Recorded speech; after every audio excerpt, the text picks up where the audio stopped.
I'm not city staff. Okay, whatever. All right.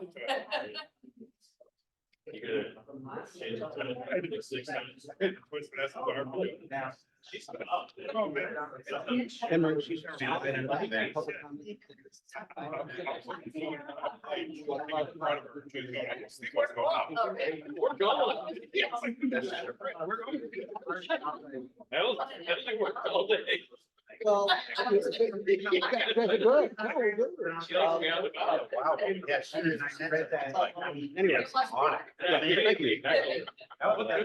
oh, no, I said there was another one. She has This to. one. Yeah, This one that's is it. really- Yeah, and then, The health is in the city.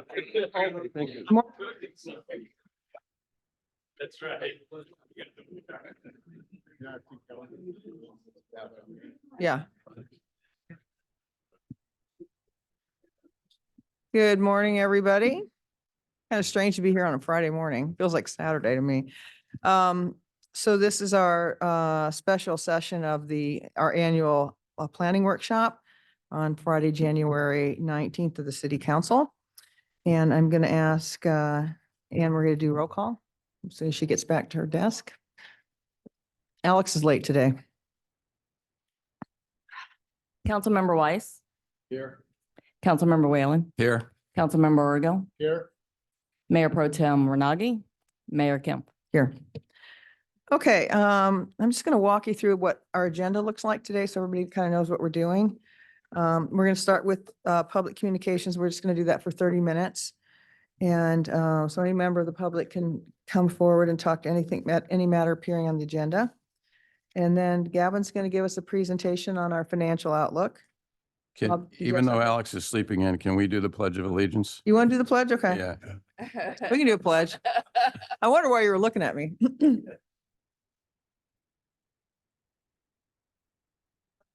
To the flag of the United States of America and to the republic for which it stands, one nation, under God, indivisible, with liberty and justice for all.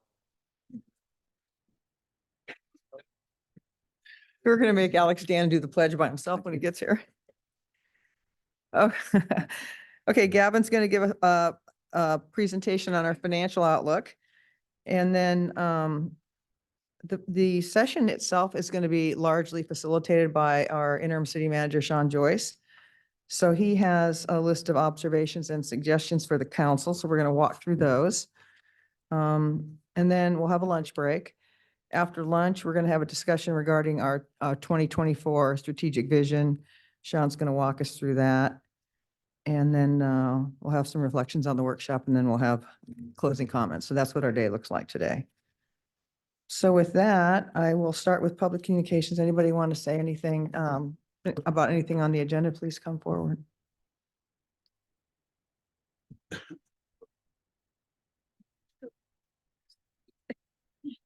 Good morning, City Council.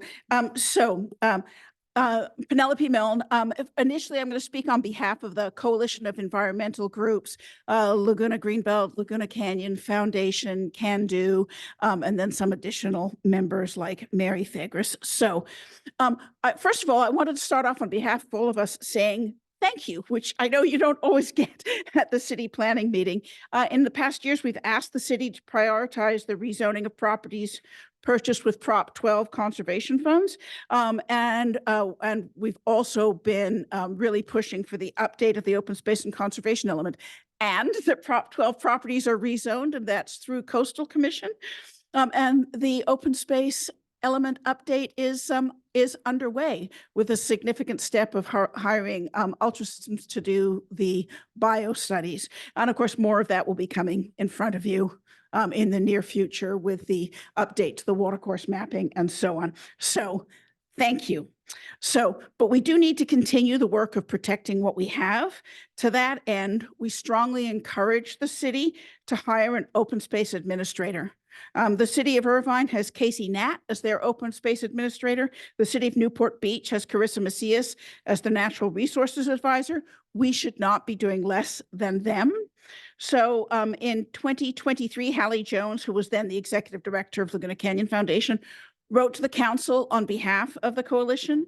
I'm going to skip a little bit in the interests of time. She said the value of the land we've protected is undeniable, not only in its rich habitats and opportunities for recreation, but also in enhancing our property values and our quality of life. I believe it's time for the city to invest resources in actively managing this open space. There are a few critical components of the active management I'm describing. Invasive species management in sync with the city's fuel modification program in sensitive habitats. Let's invest in annual surveys of invasive plants and treatment of particularly noxious weeds. The city should seek out and apply for habitat restoration funding to restore some of those more popular and degraded areas. Trail management. The city has some of the world's most famous mountain biking and hiking trails. So many residents use those trails on a daily or weekly basis. Let's create a true trail system with maps and signs and maintain those trails through a volunteer court. I think it's really notable that we don't have that if you compare, for example, what Irvine is doing. So a City of Laguna Beach open space administrator to train and empower the city's park ranger staff to help achieve those goals of monitoring, maintenance, and restoration. So Alex, in an email to me, I'll say for him since he's not here, said maybe we could convert the role of one of the, an FTE park ranger role to an administrator to handle those duties. So very quickly, on behalf of Can Do, not the coalition, the number 31 on today's priorities list, the update to the Laguna Canyon Annexation Area Specific Plan. Laguna Canyon Planning Study. Thousands of hours of work have been done. Please don't consider updating the Annexation Area Specific Plan without looking at that work. Thank you. Thanks, Penny. Good morning. I'm John Thomas. There are some very ambitious items on the priority list that you will be discussing today. And I suspect that today's financial presentation will show that we do not have the financial ability to do everything we want to do, and even doing just a few may be a financial challenge. So how are we going to pay for all the stuff we want to do? We have known for years that the revenue the city receives that is attributable to visitors falls far short of the revenue needed to cover the added costs the city incurs providing public safety and other public services to those visitors. In 2017, that shortage was estimated to be 23 million. That number is probably bigger today. Much of what residents pay in taxes is diverted to cover the costs due to the high number of visitors rather than being used to pay for services or capital improvements that directly benefit residents. To pay for some of those, some of the items on today's list, we need to correct the imbalance. Narrowing that gap will free up funds for some of these things. Three of the best possibilities for generating meaningful amounts of revenue for the city are, number one, an adjustment to the business license fees from the most tourist-focused businesses. Business license fees could be structured so businesses primarily focused on visitors would act as Laguna's toll booths, collecting revenue from visitors that is passed on to the city government to reduce the imbalance. If well-designed, the program could have little negative impact on the businesses themselves. Number two, Laguna could update its current 12% hotel tax to match the 1/3 of the hotel rooms in Orange County that charge 15%. As a top Orange County visitor destination, why should Laguna's hotel tax be less than other Orange County tourist destinations? Thirdly, Laguna could expand pay parking for non-residents in areas throughout the city that are within walking distance of the beaches while allowing residents to continue to park for free in residential neighborhoods. Combining these three could, in time, cover more than 75% of the overall shortage, thereby reducing the subsidy of residents to visitors, leaving more city revenue available to serve residents and freeing up funds for the many projects on the city council's priority list. This is an election year. Now is the time for the city council to act to close this large financial gap and reduce the subsidy of visitors by residents. Some of these ideas may require a ballot measure.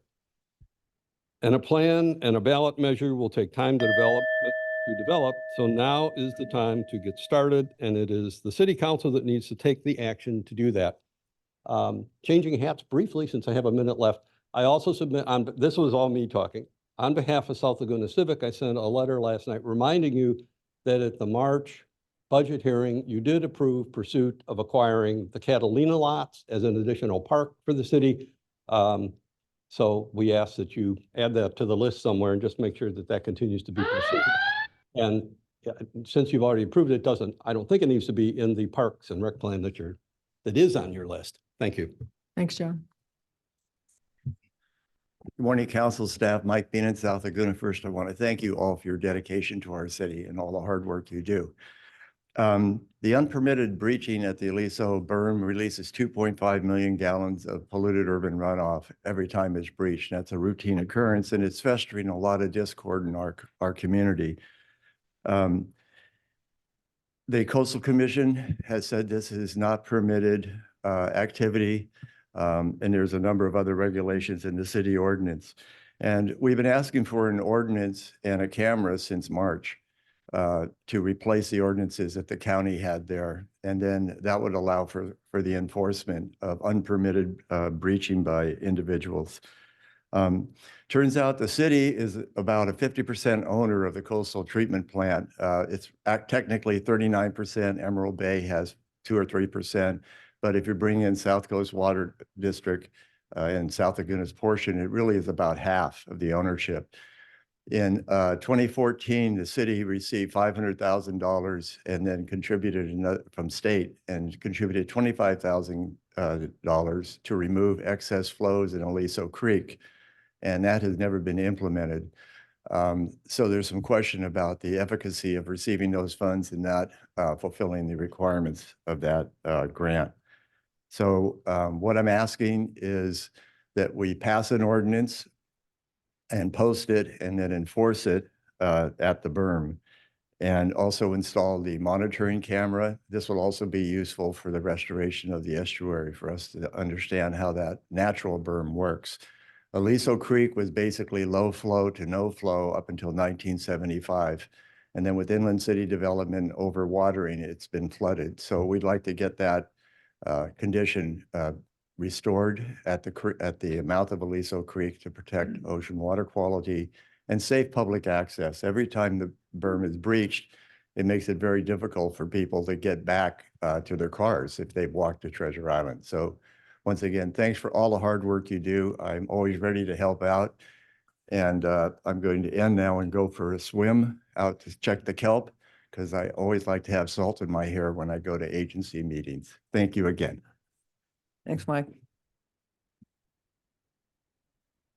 Good morning, City Council. Greg Viviani, South Laguna Beach resident. So per the berm and the sand and the Aliso Creek issue, I think it's completely false what that gentleman just said.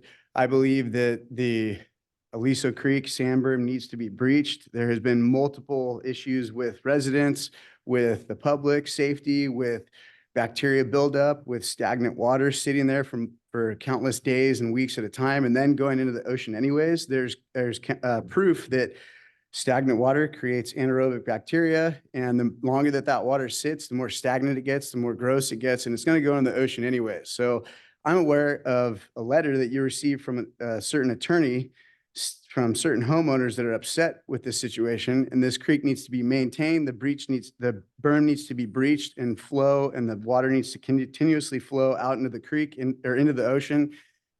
My suggestion is to use the allocated funds, the money, the infrastructure to figure out the problem upstream. That's our problem, not the Aliso Creek sand berm. There's not going to be an estuary. It's not an estuary. There's too much development. There's a parking lot. There's I don't know, countless amount of homes upstream. There's a bridge that was just, dedicated to a fallen officer, and you can't, maintain, a lot of things going through my mind right now. There's a lot of infrastructure development that has happened to inhibit an estuary from being available. And where's all that money coming from? Who's going to pay the millions and millions of dollars to do an estuary? And then you have quadruple the amount of water behind that bridge and that bottlenecked flow going out into the ocean. It's going to cause more issues, going to cause more potential risk for property owners, for the public.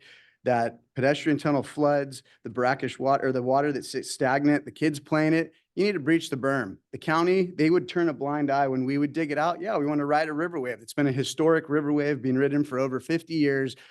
countless people in the skimboarding surfing community have ridden it. You've had world champion surfers come out and surf that river wave when it's breached. But by breaching the wave, you're taking out 5 different scenarios with one little trench you're going to dig. It's not a hole. You dig a trench, you release the water, it starts to flow, it temporarily erodes, it comes back, it repeats the process. It fills up with high tide ocean water. The water goes back out into the ocean. And this whole estuary, this whole situation with don't breach the berm is absolutely ridiculous. And this needs to stop. I'm pissed off because the other party literally said that we were polluting the ocean by doing this. I'm at the ocean and the water more than this guy. I love the beach. I was born and raised in this town. And that's how passionate I am about this. Don't listen to the nonsense, the propaganda that these guys have been draining the city money and funds for years. Over it. Okay, thank you. Good morning. I'm Susan Moss. I would like to ask the City Council to make addressing the climate crisis and protecting our planet part of the city's core values and decision-making process. I'm presently working with the environmental and climate change literacy projects with the University of California and the California State University system.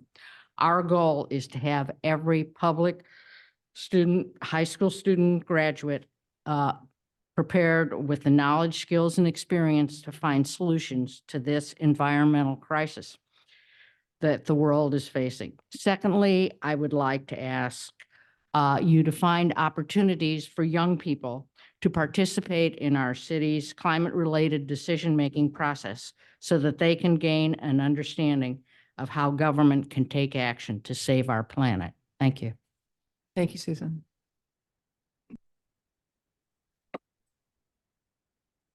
Good morning. I'm Bill Nickham, 35-year resident, former assistant fire chief with LA County Fire, and currently sit as the vice chair to our EDPC. I'm commenting on public safety. I acknowledge and commend council and staff for making the many accomplishments towards public safety and emergency preparedness that has been achieved in the last few years, including working with one of the top fire safety consultants in America on a comprehensive assessment of our fire department staffing and response capabilities. That study was completed months ago with rather sobering results presented to EDPC on October the 2nd. Years of underinvestment in our fire department has resulted in years of understaffing. The report indicated that the city of Laguna Beach is clearly dependent on mutual aid resources to meet the recommended minimum resources required to meet NFPA standards. I urge the city to continue leaning towards our fire safety needs, utilize what intelligence we've acquired, and address our shortfalls as a serious public safety concern for our community. The report kind of indicated that we may not be as prepared as we could be or should be. We all stand for public safety, but as a 50-year statesman once said, Joe Biden, don't tell me what your priorities are. Show me your budget and I'll tell you what your priorities are. Thank you very much. Thank you, Bill.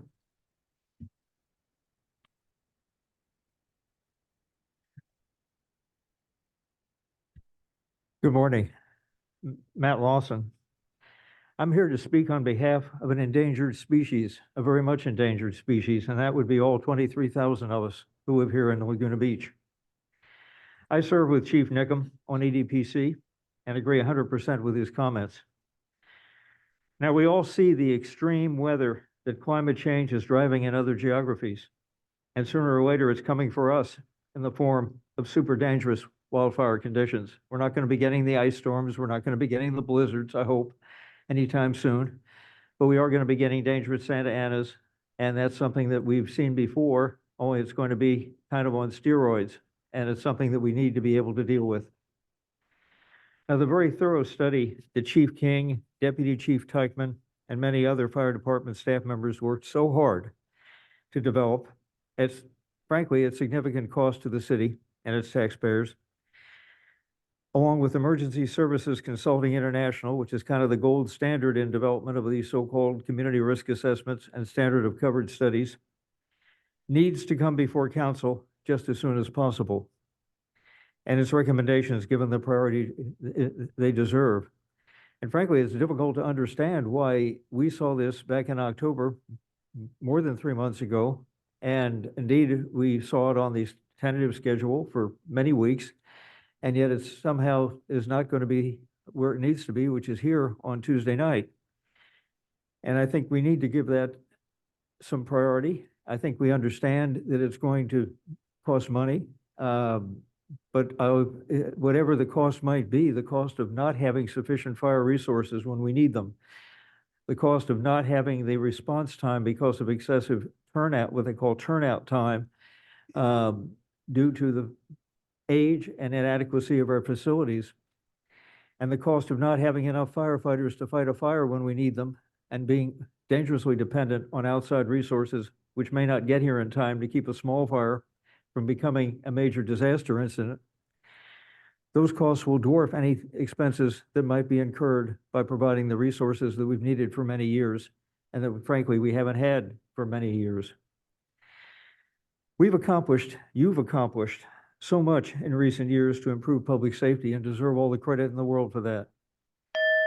But the reason that we today have to do so much with so little time is because so many before us have done so little over so long a period.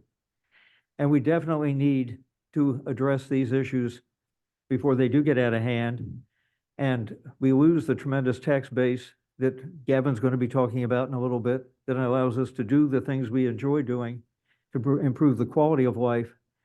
If we don't do what we have to do to improve the quantity of life. Thank you. Okay, thank you, Matt. Ann Kane, President of Village Laguna. Good morning, Mayor and council members. I believe Bob is the only member who was on the council some years ago when it was voted to refurbish and repurpose our historic digester building. It is disappointing that another year has passed without taking action. Barbara Metzger believes strongly that this historic structure should be preserved. Tomorrow it will be her memorial service, and moving ahead with the promised project would be a good way to honor her. Thank you. Thank you, Ann. Good morning, council members. My name's Pat Gallus. I'm closing in on 50 years of living in town. And I just like to address the property rights issue again. It recently came to my attention that the case against the city and the Kirbys went all the way to the state Supreme Court, which denied the Historic Preservation Coalition and the Historic Architectural Alliance petition to review and a request to depublicize the lower court's ruling, which was in the favor of the city. I haven't heard anything about that on the city's website. They had an update about all the accomplishments, what happened last year. This initial decision came down in October. January 10th of this year, which is a little over a week ago, it actually was finalized by the state Supreme Court. To me, this is a historic case. It's a precedent-setting case. The residents and especially the property owners have the right to know this. So I think it should be on the website, should be somewhere so people can access it. In closing, I'm gonna quote from an attorney from the city of Glendale, which actually wanted this case being publicized, or whatever the phrase is, so it can be used as a precedent. This case is important because it is the first published decision to provide an extensive, clear explanation of the Public Resources Code and the CEQA guidelines that set forth local agency responsibility when they consider projects that are alleged to adversely affect historic resources. Importantly, the court's opinion clarifies the standard of judicial review and the burden of proof to be used when an authorized categorical exemption is invoked to approve such projects. This clarity provides and are an important public benefit. And I think the residents and homeowners need to know this. And then again, thank you again. And in closing, that's why it takes anywhere from a year to 3 years to get it through the process. Just get it to design review. Because the city has to be aware of these lawsuits would end up costing us hundreds and hundreds of thousands of dollars. Thanks again for your time. Mayor, we are happy to celebrate our successes. And as soon as we receive that order, we'll publicize it. Okay, good. Come on up, Scott. Thank you. Scott Sebastian, resident of Laguna for about 45 years. I was planning on coming and just listening to you guys, but someone handed me the sheaf of letters as I came in and asked me if we might be able to talk about the lots on Catalina down in South Laguna. So I'm joining the stream of people who are making special pleadings. First, let me say that we're really happy that you're doing a master plan for Parks and Recreation. And we know that those lots are in that list. But we also know that the lots have been available for a few years and that the city has taken a couple of actions in order to look into possibly acquiring them or leasing them. And so we would ask you, since this is a time contingent thing and not really something that should wait for the results of a master plan, to act more quickly on this and to move forward, if you would, please, with attempting to acquire those lots. Thank you. Thank you, Scott. Hello, Council. Good morning. I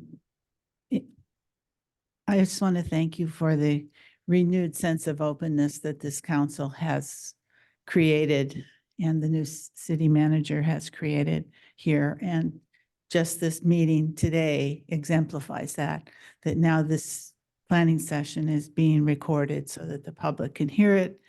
And there is no barrier between you and the audience like there has been in previous events.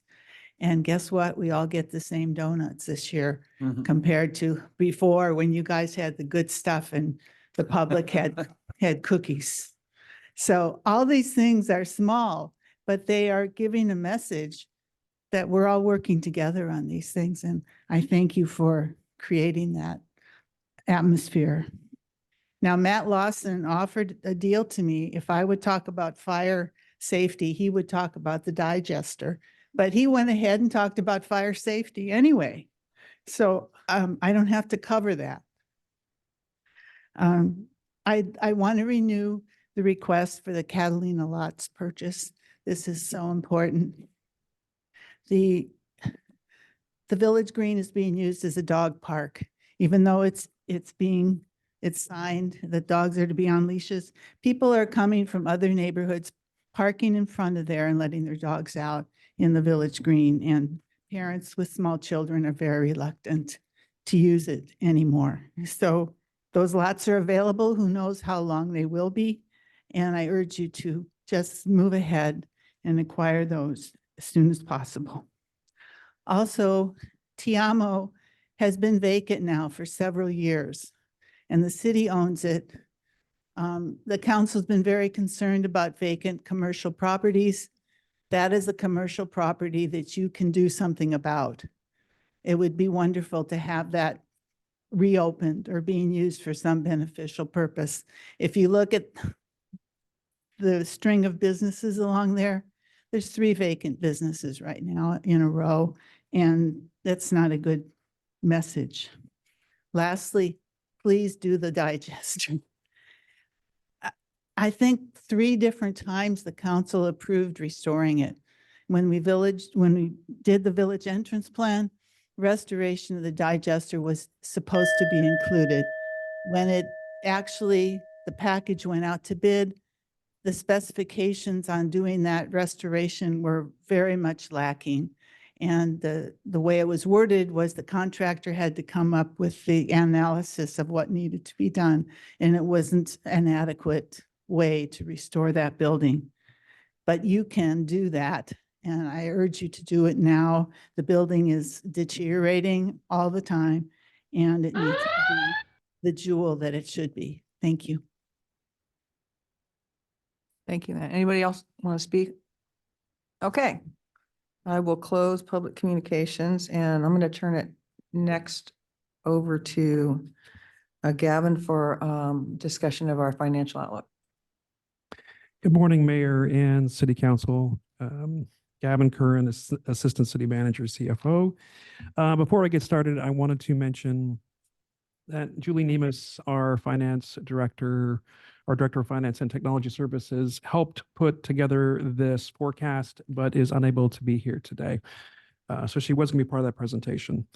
And I also wanted to point out to the council, in the packet itself on page, I guess for me it's page 1, but it looks like this summary page for the financials. It really summarizes what I'll be going through in the presentation itself, and just to kind of walk through kind of what you'll see in the charts. When we put the presentation together, we looked at what we have adopted for 23-24. We revised those estimates for 23-24, and then we looked out 2 years. So you'll see that throughout the forecast. And really the forecast focuses on the general fund, but that first summary page kind of highlights the revenues in their categories, the expenditures in those categories, and then the growth or the projections we have for the next 2 years. So next slide, please.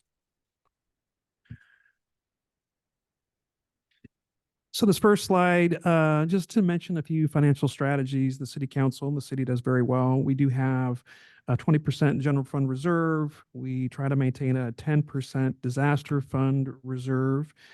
We do a budget review every 6 months. So that'll be your budget presentation itself, your mid-year presentation. So we try to look at our forecasts and our figures at that point. We do look at a 10-year capital improvement program, and we do have a 10-year wastewater financial and capital improvement program as well. And of course, we do the financial forecast like we're doing today. Some very high-level assumptions. And so what we're seeing, I think, and you'll probably hear this term a lot, is revenue softening, kind of returning to that pre-pandemic average growth. We saw a lot of growth just post-pandemic, in 22 and a little bit of 23, but that's starting to soften a little bit, and I'll kind of walk through those in the revenue projections you'll see. The Chapman University, and I think we heard recession was coming, but the most recent forecasts are no recession, but a slow growth going into this year, 2024. And then on the expenditure side, there are some known increases we have in the general fund, about 2.5 million. We know through labor agreements and labor association agreements, our salaries are going to go up by about 1.5 million. And I won't go through those, but I listed when our various labor group MOUs expire. We do have the CalPERS unfunded liability. I think about a year ago, I said it's going down. Now it's going to go back up about 600,000 next year. And then, of course, the financing authority itself will add another 400,000. So just those things combined, I just want to mention those, that there are things that we have to account for when we put together the assumptions that are, I wouldn't say automatic, but are required to pay. So this next slide highlights kind of my revenue assumptions, or our revenue assumptions. So I listed there's 3 main revenues for the city: property tax, sales tax, and TOT. And I also mentioned community development fees is another one that comes in. But the property tax itself, just for this year in 23-24, we had assumed a 6%. We're actually going to see an 8%. So there's a bump there. And then we're projecting kind of that softening a little bit, where we're projecting a 3% in property tax for 24-25, and the same for 25-26. Sales tax, you can see that we're starting to see that softening. We projected kind of a growth of about 2%. Really, it's going to be more flat for 23-24.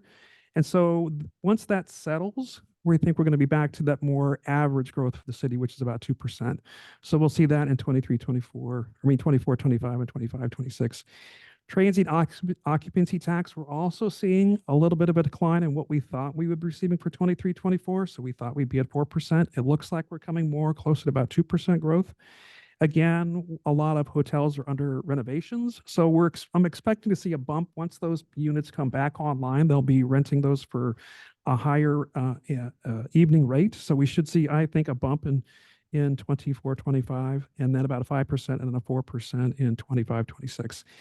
Community development fees, we had kind of projected 1%, but what we're seeing is the fees are obviously significantly up, about 10%. And so we're seeing a big bump this year.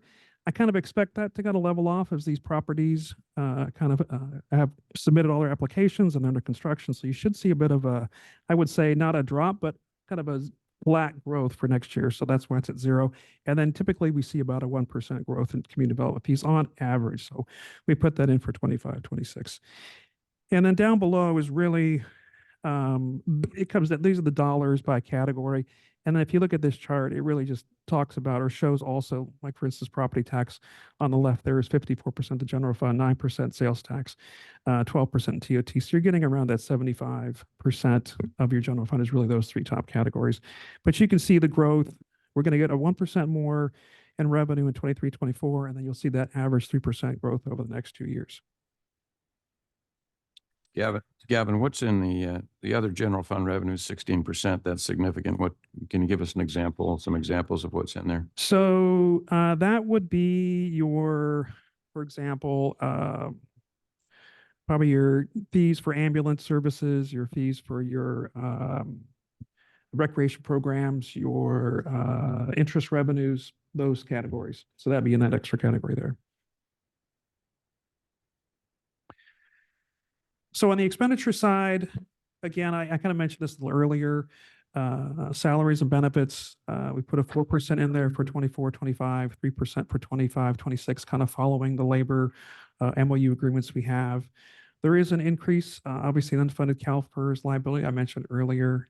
We do typically do a 5% increase in our workers' compensation insurance costs and a 5% increase in our medical costs. Those are there. And then for maintenance and operations, a 3% inflation. And it really, a lot of the inflation that I know everyone's kind of experienced over the last year, we tried to incorporate that in this year's budgets.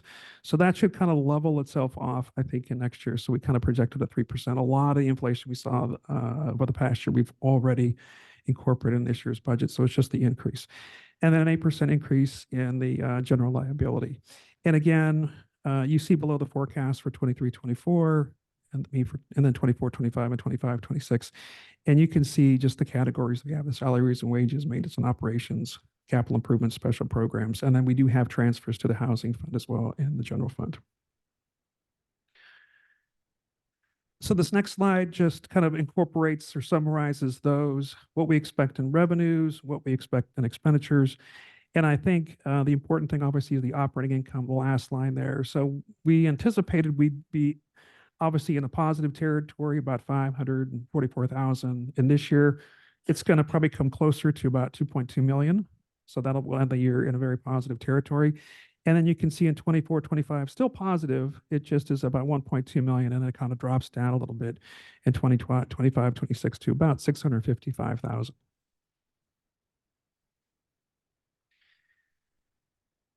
And then that's the projection for the general fund. And then I just wanted to mention a couple other things. And one is the parking fund.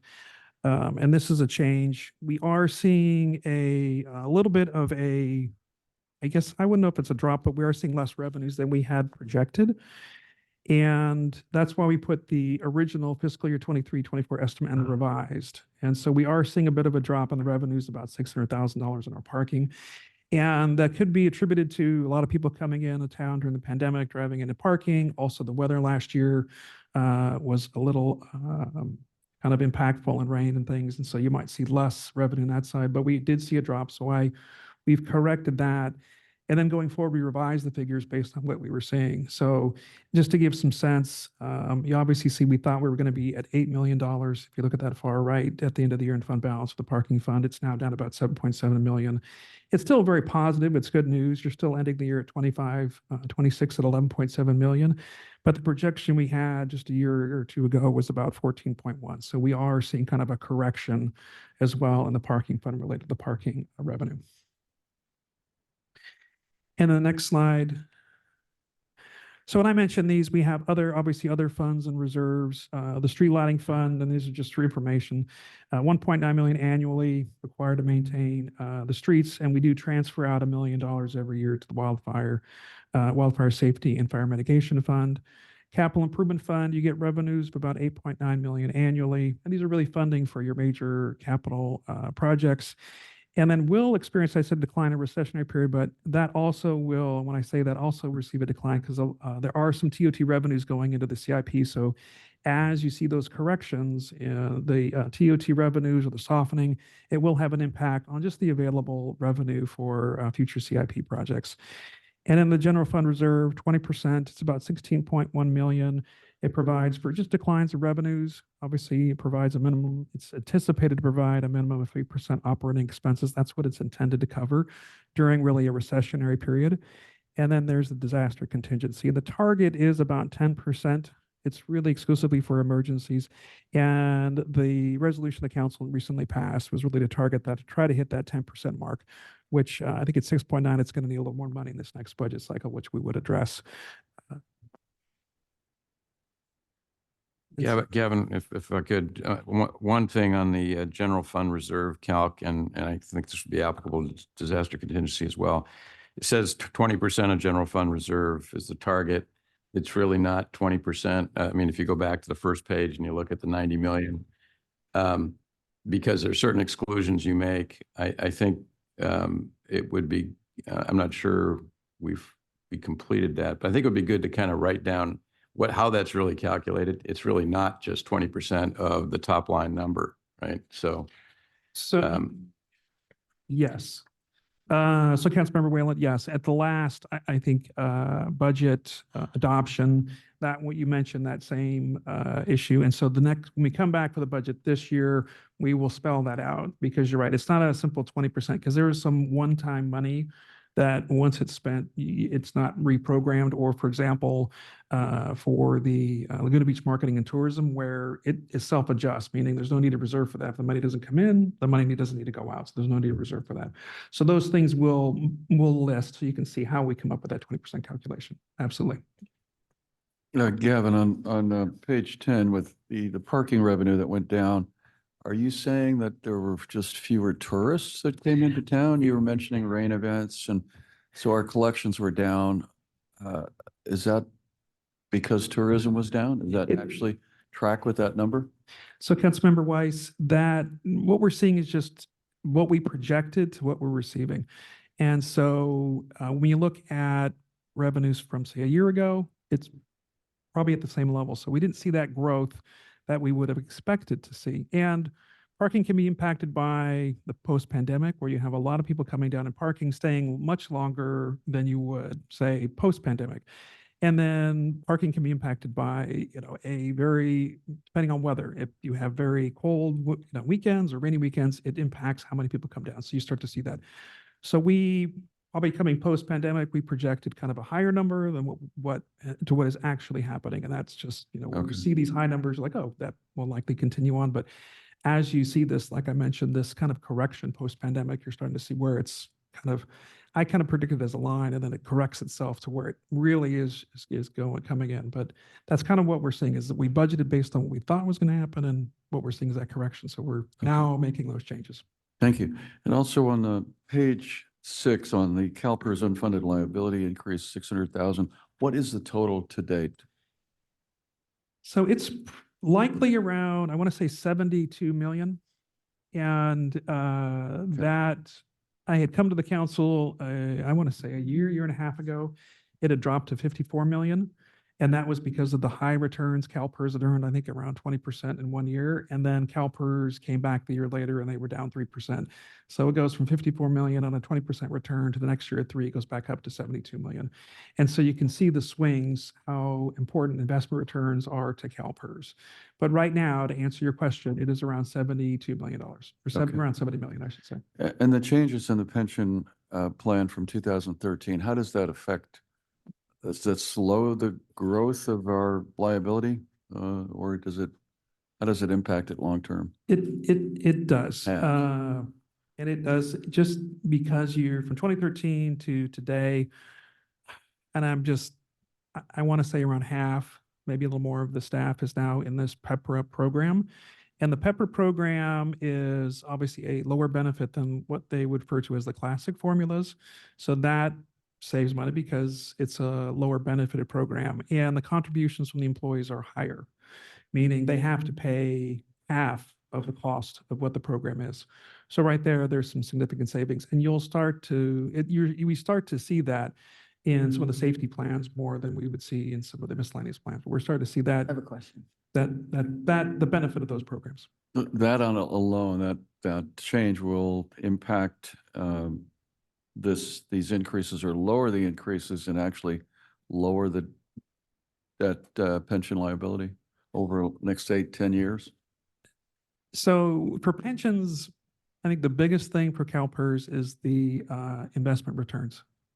That's the biggest piece. So the change in the benefits helps. That is a big piece, but the investment returns, as I said, we were at a 20% return, the city's liability is 54 million. At a 3% return, where they're supposed to make 6.25, it goes back up to 70 million. Okay. So you can see the swings on an investment return. So that's really, if CalPERS makes their targets over a long period of time or exceeds the targets, that's where you'll get the most savings. Okay, thank you. Gavin, I have a couple questions. So in the hotels, so Pacific Edge hasn't closed down. They're still fully open, right? Correct. And I don't really know when they're actually going to do their remodel. We don't know, right? So in the meantime, did we factor in the fact that now they're open? Because we probably took them out of the mix, right? For the period they were supposed to be down, closed. We did. And so the council at the mid-year last year set aside $1.5 million in one-time money to help navigate when the hotels will be closed. So we're going to take a close look at, for example, since Pacific Edge is open, you may not need all of that 1.5 million to kind of supplement the budget. So we could continue to carry that through until the Pacific Edge or another hotel decides, hey, we need to kind of close down and refurbish. And we can use that money to kind of balance the budget. But until they close down, we're expecting to see a little higher revenue, at least actual TOT coming because they stayed open. But I don't know when they will be closing. Could be this year, could be next year. Don't know. But we have money, the council set money aside to kind of help stabilize the general fund budget to do that. So we'll keep continuing to carry that money over. You know, it feels like parking, sales tax, hotel, it's all economy related to me. But another thing I wanted to ask is, so we say our sales tax will be generally flat. Yes. What percentage of the sales tax is paid by the visitors? I thought it was like 66%. Is that right? That is it's a very hard question to answer because when you walk into a restaurant, they don't ask you, are you a visitor or are Right, you a yeah, resident? I know. And so I can tell you that out of the sales tax, about 52% is from food and sales service. So that might include your grocery stores, but the majority of that is your restaurants. So Mhm. that'll give you a sense that I do know, but I couldn't tell you, for example, I can't tell you how many of that relates to visitors and how many relates to residents, but I can tell you that about 54% of it's food and beverage. And then can you remind me on the community development fees? I know we raised them last year or the year before. We did. Did we go to like cost recovery, like 65%? I can't remember what it was. Do you remember? I think Like it was 65? around 65%. correct. 65%, okay.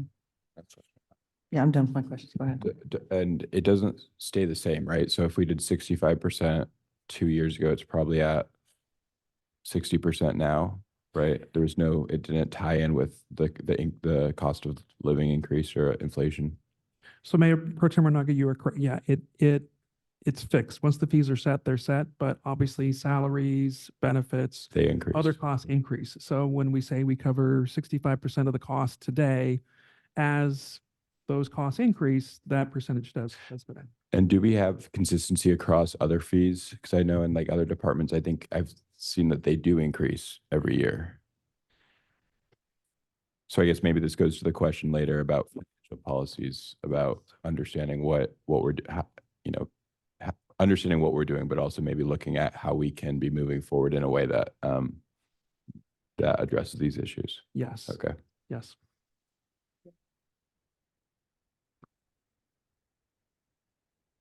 Anybody? Okay. Thank you, Gavin. It was a good report, very thorough. Okay, next we're gonna move to item 5, which is city manager observations and suggestions. So Sean, do you want to lead this or okay, good. Thank you, Mayor. Thank you. The first thing I want to mention before I start this morning is to thank the folks that helped me prepare for the meeting today. Most notably, Assistant to the City Manager, Jeremy Fremond. His hard work weaves its way through everything that you will see, including the beautiful charts back there. I don't know what they say, but they look good. Thank you. Assistant City Manager Gavin Curran, you just heard his good work. He also helped gather all the information that will help you in your conversation concerning our many master plans. Thank you for that, Gavin. Beckett Wilson carries all three of us every day. I appreciate that. She handled all the meeting logistics, including the muffins. Ann, thank you for recognizing that. And our Director of HR and Risk Management, Aggie Nesh, who helped us plan for today's meeting to help present the information to you in a cogent way that best facilitates your informed policy deliberations this morning and this afternoon. So thank you, Aggie, for that. I want to also acknowledge that today I'll work in two roles simultaneously. I will straddle a line between city manager and facilitator. And I know the council knows this because I get to work with you every day. You will today and today only see me play both roles and as facilitator and city manager. And when when this meeting ends, whenever that is, no later than 4 o'clock today, I turn into a pumpkin, and thereafter I am only city manager and I work for you. So today, folks will see me adapt and help maybe nudge you along respectfully. That isn't the role I play every day with you. I work for you every day, as you well know, and I just want folks to make the distinction. They'll see me maybe be a little bit more active today and help you get through your deliberations. But otherwise, I know my place. I know my role. It's a great role. It's an important one in its own way. I get to help lead a terrific organization. But today, folks just watching me, maybe for the first time, will see me be a little bit more active than I ordinarily would be. So do note that, please.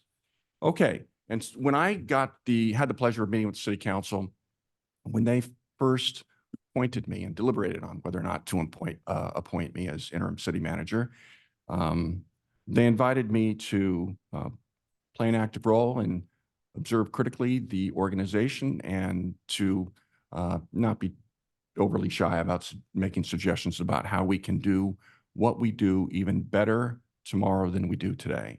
I'm happy to do that. That's a fun part of what I get to do, is to raise the bar and work with others to do just the same.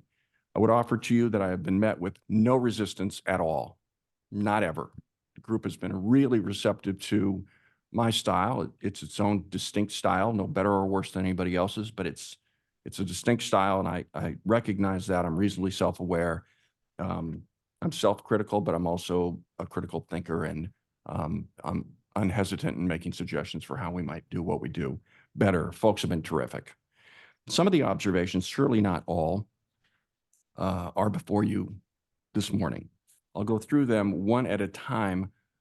We have, in every case, and this has been available online for nearly a month now, of these 10 observations, I provide the reasoning for them. I think in every case, examples of alternatives that are at least serve as a point of departure for you. You're not wedded to anything I present to you, of course, as always, but I do want to give you more than just the observation, hang it out there and leave it at that. So I do provide some, in every case possible, some examples of where you might think about how you might make adjustments as you see fit. So the first item is to ask you to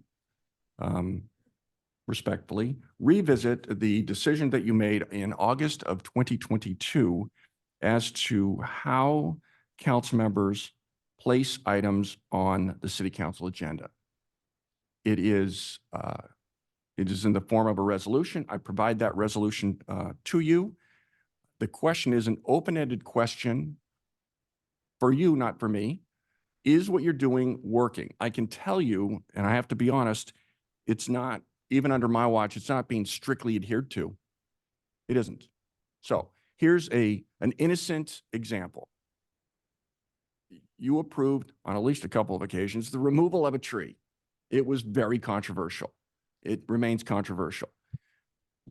When then Mayor Whalen submitted, hey, I feel the testimony that we're getting is sufficiently compelling to warrant revisiting our decision. I knew the timing of Public Works to perform the requisite, no, pardon me, to have followed up on the direction of the council would have, if I had strictly adhered his request to agendize that item to what you adopted, the tree would have been removed likely before were able to take his request up, had I waited the 30 to 60 days to do that. So I made the executive judgment, accountable to you for me making that decision, to move that up and move that quickly. I think on the same meeting, Councilmember Weiss made a different request. I don't at the moment remember what it was, but it was selection of mayor and mayor pro tem. And so if I had waited on Councilmember Weiss and just strictly adhered, by the way, inconsistent with the decision I made with then Mayor Whalen's decision, request, which I wouldn't have done, I treated them both the same. They were both reasonably urgent, but certainly required immediate attention of the city council. Had I waited, you would have made the appointment to the mayor and mayor pro tem. I would have sat on it and say, I'm just complying with what you adopted. That isn't the reality of the world. I need to be able to make executive decisions and be accountable for them. I am good with that. So does what you adopted, which I just assume was an improvement over what your previous model was, because you judged that to be the case, is it working for you? Or do you want to revisit at any point that policy? I have reminded you of the policy you adopted in August of 22, and I've given you examples, 3 or 4 examples of alternatives. Because I provided these, weeks in advance, my assumption is that you may be ready for that conversation. If you're not, you don't owe me anything. There it is. You want to think about that and consider taking this matter up again. Sue. Go ahead. Yeah, I mean, I think it's the current policy doesn't make a lot of sense because, as Sean said, it puts the staff and it puts the city manager in a position of having to basically make judgment calls about the timing of agenda items, and that's not the role of the city managers to make policy decisions, and that's what it really it's not a policy decision, but it creates situations similar to a policy decision, and I would prefer kind of a little bit more what we had before, which I think Newport, their policy is the closest to where, so let's say I want to put something on the agenda. I go to the city attorney and I say, hey, I want to put this on the agenda. And then we agendize, what that topic is and it would be on at the beginning of the meeting when it's like council comments. And so then if there is support that would be the opportunity to see if there's council support for looking into this item. And then if there is, then it comes back as an agenda item. I think that's the most elegant and simplest solution. So I think but I agree with the interim city manager that this is important to address.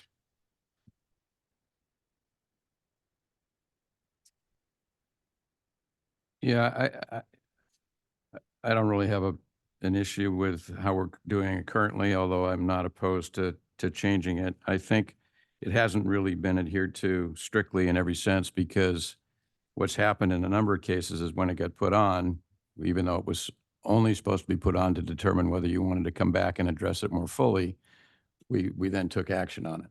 So we actually went to the substance of it and approved it. So, or approved it or rejected it. I think, to me, so I don't have a problem if we want to have, an approach. Now, a lot of these have 2 council members. You need to get 2 council members before you put something on. I think the issue is, and we'll get to this later today as we talk about our workload and our work plan, we have a super full agenda already. We could add nothing and have more than enough to do.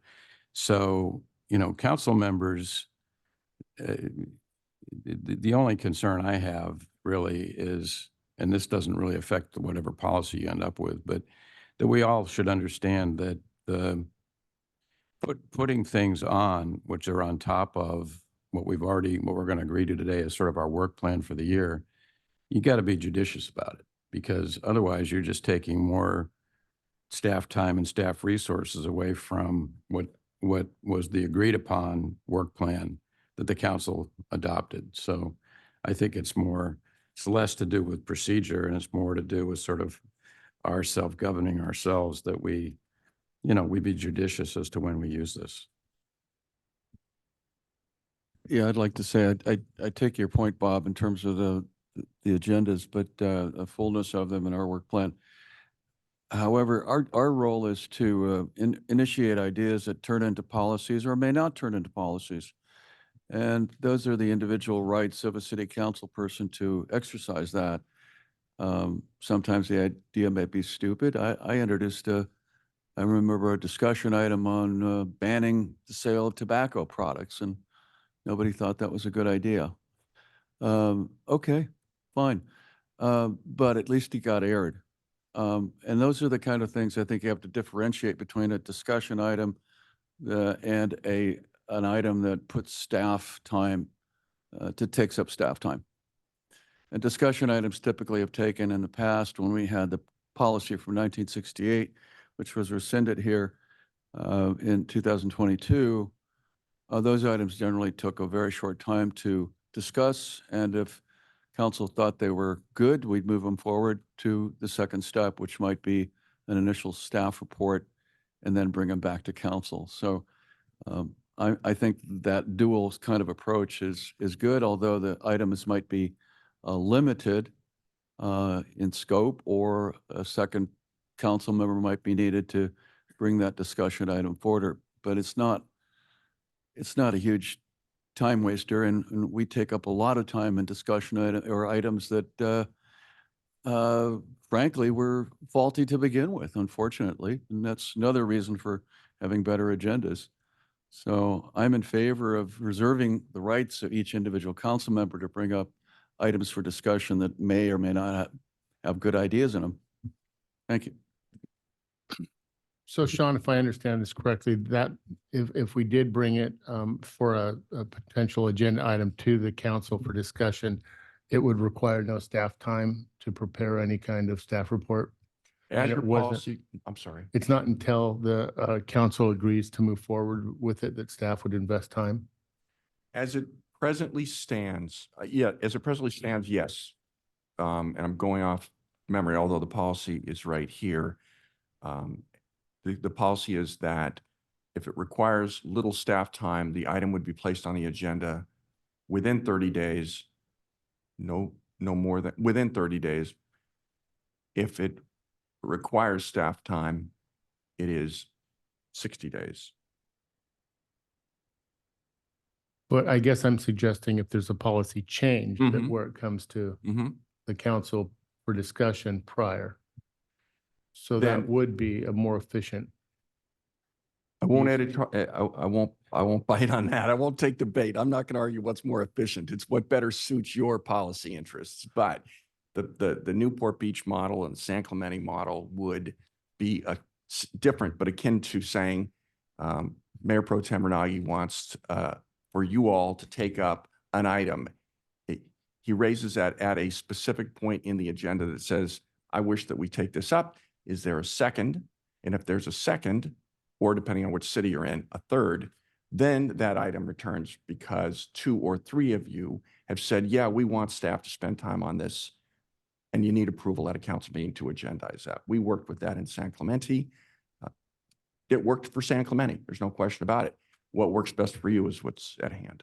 Well, and it really, I mean, because I think it achieves both Bob and George are saying, because if you did the Newport model, you're still under 66 or whatever the current resolution is. It has to be 2 separate agenda items, really, right? You have to do one agenda item on, do we want to hear it? And then you do another one on the merits of the issue, right? What this does is it turns that into one, because on the first one, you can't have a discussion about the merits of the issue. You can only talk about, it's at the beginning of the meeting during council comments, so you can only talk about, do we care about hearing this? So I think this preserves the rights of the council, you can't, of us to be able to put things on the agenda, but I think this is going to be the best in terms of time that we all agree we don't want to be wasting.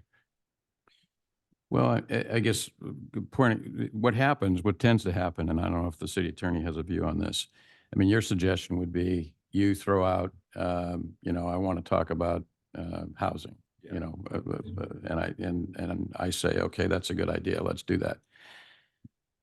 In the past, when we've had these, we then go on and have I don't know, in some cases, half hour, 45 minutes, an hour of public comment. No, but But yeah. that's what I'm trying to get Yeah. clarity on. So So I don't want to hear public No. comment on it twice because the first It- public comment isn't really informed by any kind of staff report or analysis. So how do we handle that? I think that's a good point, Bob. I think that in the discussion item, we don't really want necessarily the public comments then. Because Would- that's preliminary. I think we're all on the same page because under this approach, it would be like you could come during general public comments and you could say, I want you guys to do this. Megan has a comment here. But there's Megan. no. If it's a separately agendized item, so if it's just an item and the item is, seek council direction on whether to bring this item back, we have to take public comment on whether the council should bring it back. So there is going to be comment, there has to be under the Brown Act, the opportunity to comment on that agendized item. Okay. Because the Brown Act requires before you take action on something that the public have an opportunity to weigh in. In San Clemente, there was the space on the agenda near the end of the agenda where, without reference to the item you're contemplating as an individual council member, a council member would say, hey, I'd like for us to take up such and such an item, and I would seek a second to place that item. So it's not listed on the agenda. There is no discussion because it's not listed on the agenda. It wasn't contemplated. If there's a second, it returns within 2 weeks, as soon as possible, but soon with that item. If there's a third, the staff report is prepared. If there's a first and a second, it comes back, very little staff work done. A third, it's a majority of the council saying, no, we want a staff report. That item then comes back a little bit later, better prepared, at which time a discussion and testimony is taken. I like that approach with one modification, which is I think having it go on the agenda without listing it. So, if I want to bring up an item, it's because I think we should talk about it. But I don't think, my view would be, it shouldn't come back on the agenda without a majority vote of the council. That, in other words, Alex says, I want to discuss this. I second it. There's not a third vote for it. I don't think it should come back. Why should it? Mayor, if I can just clarify on that model, there's not an opportunity which is fine, but it's just really, does a second council member or third council member want that to come back? There can't be a robust debate on it because it's not an agendized item. So the Brown Act allows for non-agendized items where council effectively provides staff direction, but not to have a thorough discussion of it. So, which is what San Clemente in fact does. They just don't debate the item. They just say someone raises an issue and says, I'd like this. And if there's a second or a third, staff brings it back. So in other words, that's the end of the discussion, It's right? the end of the There's no discussion other than that. No substantive discussion. No substantive at all. discussion at all. And Yeah. I will say, what we've just described is exactly the exercise that you will go through this afternoon, which is to say, if somebody has a great idea and there aren't two others that agree with it, it doesn't get added to the project list because there's not a majority of you making the policy decision to do so. Because Mhm. that's the way it works. So something to ruminate on. So Megan, under that scenario I just mentioned, you can ask questions, but not necessarily have a discussion. I mean, what's the middle ground? It needs to, in fact, be brief, whatever it is. So if Okay.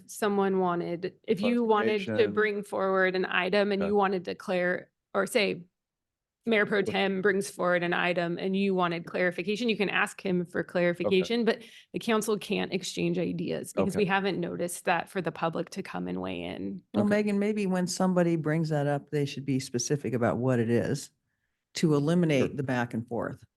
Because the idea is we're not going to have back and forth. Exactly, Right? So yeah. maybe I say, I give a full statement about why I want to put it on, what my item is, and hopefully that cuts out any other crosstalk up here. Yeah, that Mhm. would be one way to do it. And you see, some cities have just an agenda topic or that just says, items for future agenda consideration at which that can be raised. In some cities, they just bring it up as part of their council member comments. So either way you could do it. Again, it's just, we haven't told the public we're going to get into a debate on some topic. So under the Brown Act, we can't get into great detail over it. Okay. One more Go ahead, thing. yeah. I mean, I think I agree with the, I don't think staff should be spending time on anything that there's not majority support for. And then I think it's sort of related to this, but because really the place to add items is the strategic planning session, I think. Because that's when we add an item, staff has to look at, okay, well, you can't add time to your day, right? It doesn't mean I'm going to spend an extra hour each day. It means you're not going to do something. So maybe one option in addition to what the San Clemente policy, I think, is what the city manager and the Councilmember Whalen were describing. We could have, in 6 months, we have a strategic planning update where we have an overview, just as an agenda item. And that's also an opportunity where people could say, we want to add something. And then staff says, okay, you want to add this? What do you want to take away? Because that's really the right place to be adding things to policy initiatives. Yeah, and then we have things come up in the course of just the year, right? Things that are just happening, like we have pickleball now, which is, came onto the agenda. Now it's a big thing now, so we're working on that. So it goes kind of back to what Bob was saying about council members being judicious about what we put on the agenda, because, we all could, I have a popcorn machine. I have ideas in my head all the time, and I'm not putting them on the agenda. But so we just got to we got to rein ourselves. And I think particularly if it's a, service related issue or a big quality of life issue for residents, things that come up, a thing that came up the other day about the open space, and we worked on that quite a bit. That these things just kind of come in the side door and the back door, and we don't, those things are not contemplated when we work on our strategic plan. Okay, so if we take, again, I'm going to the facilitator role. If I were just playing city manager, I'd just be quiet. Okay, so if I suggest there has to be an acknowledgement that you and the organization, we need to be nimble to deal with issues as they arise. We all just lived through the last 5 days of that. And we're down with that. That comes with, right? And so the idea that today, the exercise today, will help you focus, and you'll see at the end, really focus on what's most important to you. We got it. We accept, I'm sure all of us accept, things are going to come up and we're going to deal with them. Darn it, we're going to deal with them. But what in between comes up that become policy initiatives not associated with an emergency at hand?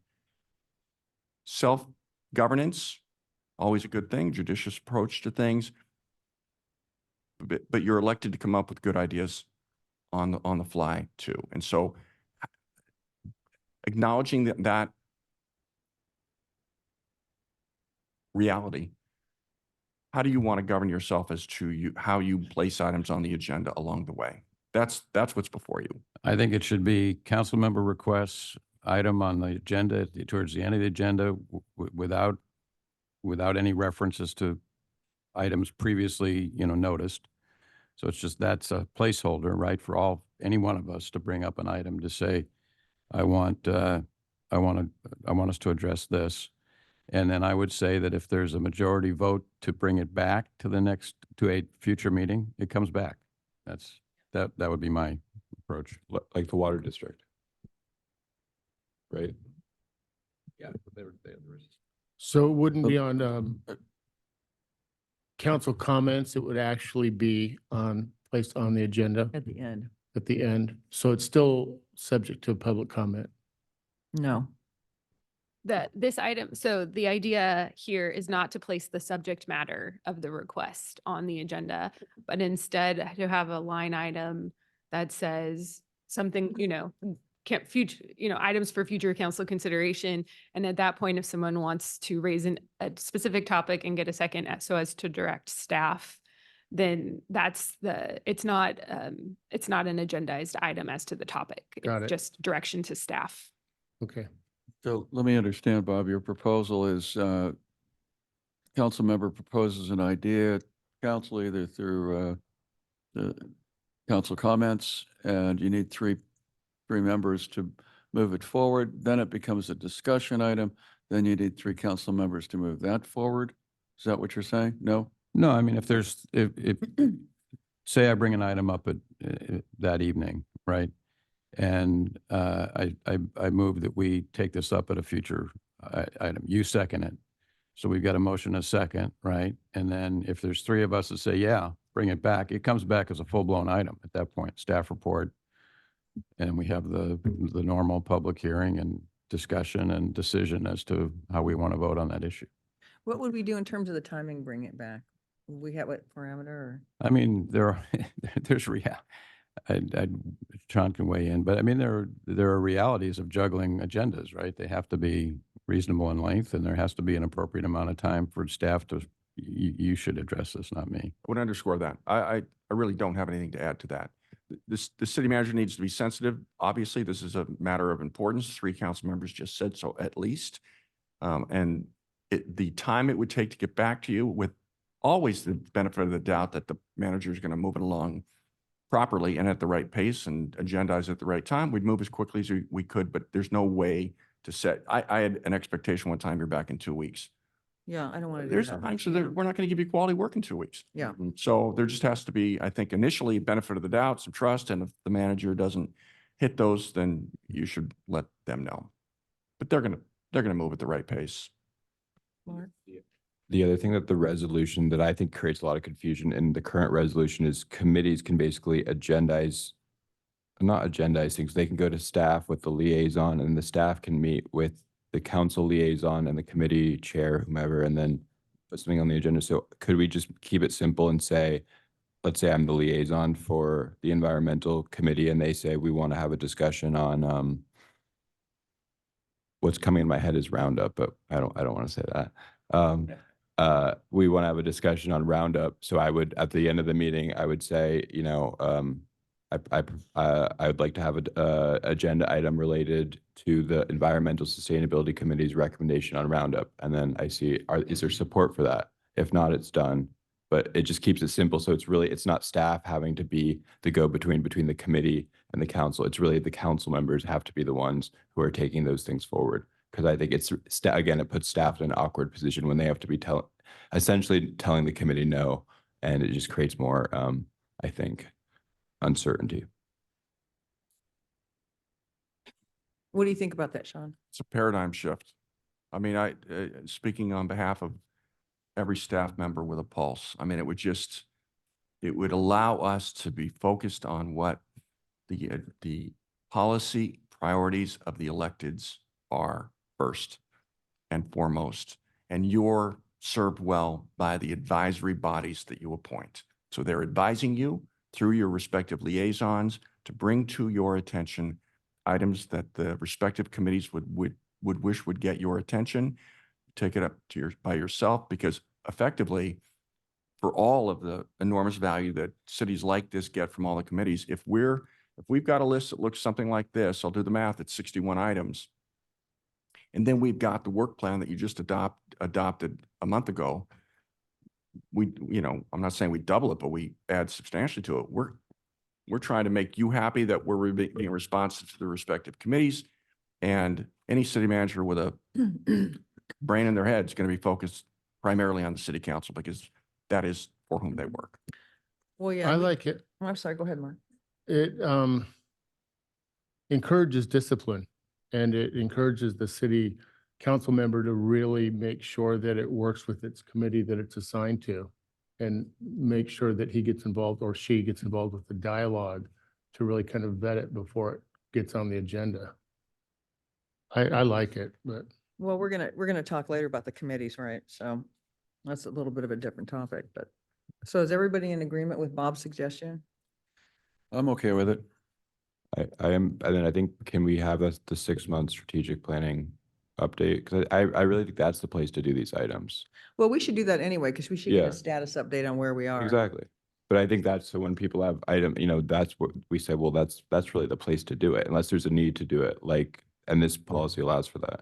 And then I do think the committee part is part of this, because the current resolution gives the committees that power. And I think I would prefer that we just keep it simple. And so I don't know if there's support for that. Would you repeat that? So the question of the committee's agendizing things is part of this. Yeah. Because it's about how you agendize things. So I don't know because if there's support for what I said earlier about how you agendize things from a committee. Yeah, I would support that.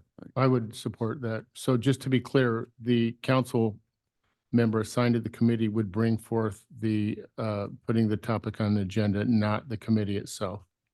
Exactly. Well, yeah, and then Right.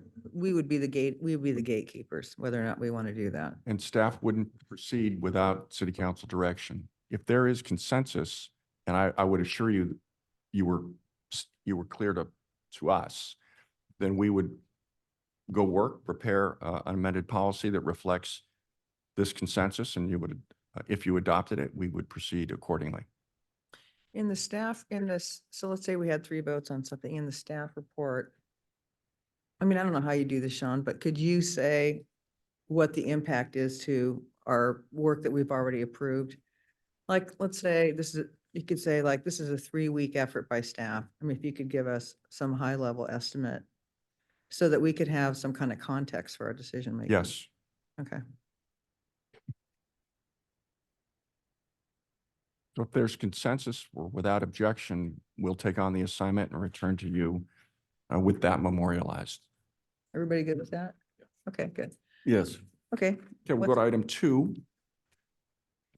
City council and commission meeting agendas.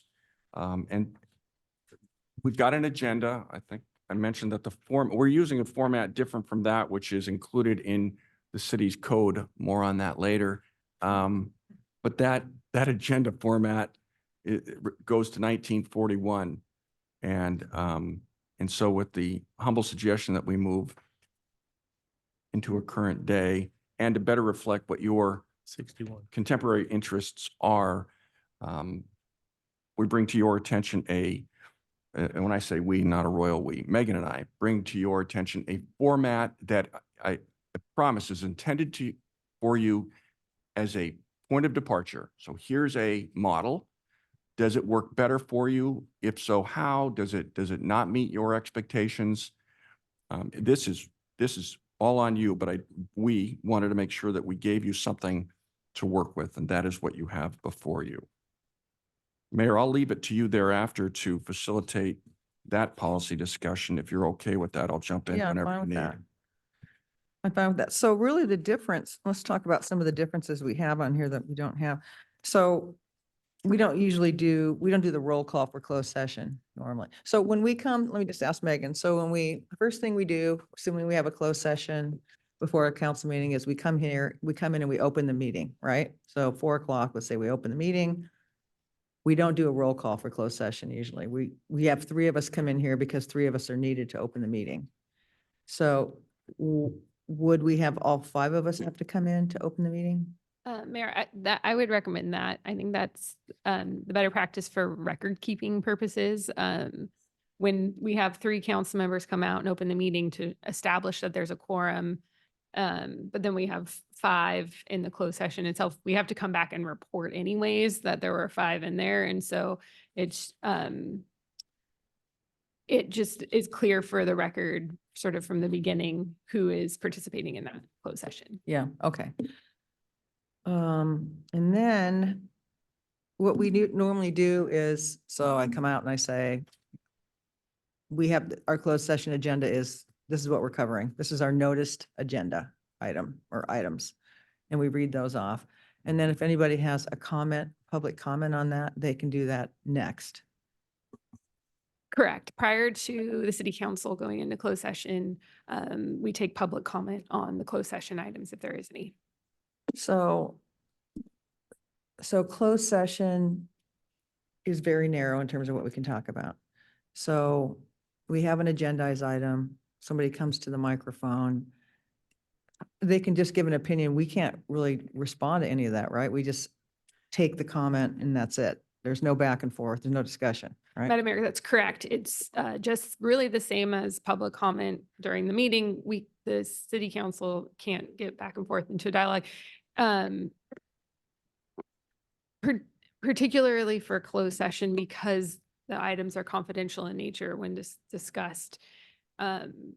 There's also not much without the city council authorizing disclosure of confidential closed session information. There's not anything that the city council can offer unless that's occurred. Okay. Then we would go into closed session. When we come back out, Anne Marie would do another roll call.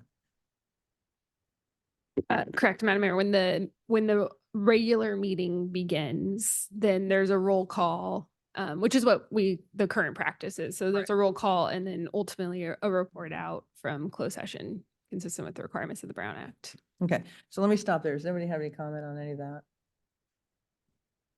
In the agenda format, I do.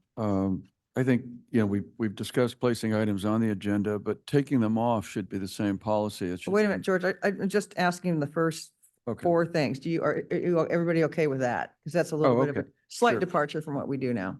Okay. Yeah, Everybody good with I'm that? okay with it. These things, A through Yeah. D, under B3. Yeah. Yeah, okay. Then let's just walk through this. We do the pledge, of course. Then we ask the city attorney, do you have a report from closed session? All right. And then we do the, special recognition, awards, certificates, all that kind of stuff. Okay, then I think next, George, we get to what you're asking. Well, my interest is in having the same decision-making process for taking an item off the agenda. It's been noticed, the public notices it, they've come to the meeting.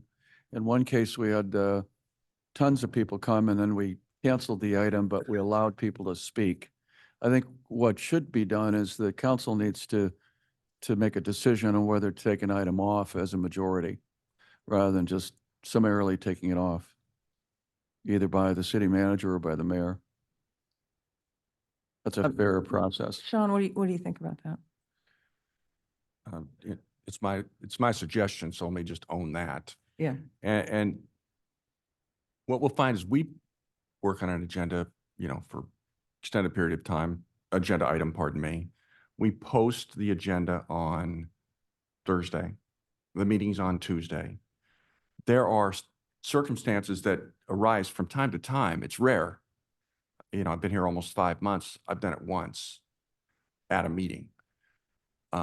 So we go from Thursday posting to Tuesday agenda council meeting. There are times where circumstances change sufficiently that require that the item be taken back to staff and worked on. So I'm going to be blunt, as is customary. I found that we had made a misrepresentation in a staff report unwittingly, and the implications were significant. So if I don't have the ability to say, I'd like to remove it, and this is what I would say, I'd like to remove this item and return it to you when it's ready, at a later date. That's coded language for I found a mistake in the staff report I'm unwilling to push through because I don't have the ability to remove it.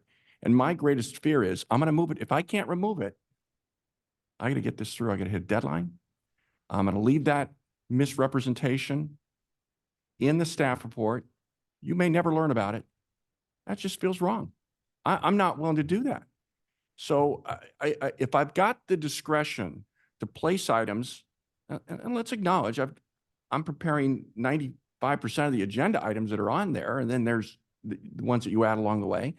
If I've got the discretion to put it on, I would think I would have the discretion to take it off if I've learned circumstances that are just so different that I would misrepresent something to you, which I can't do.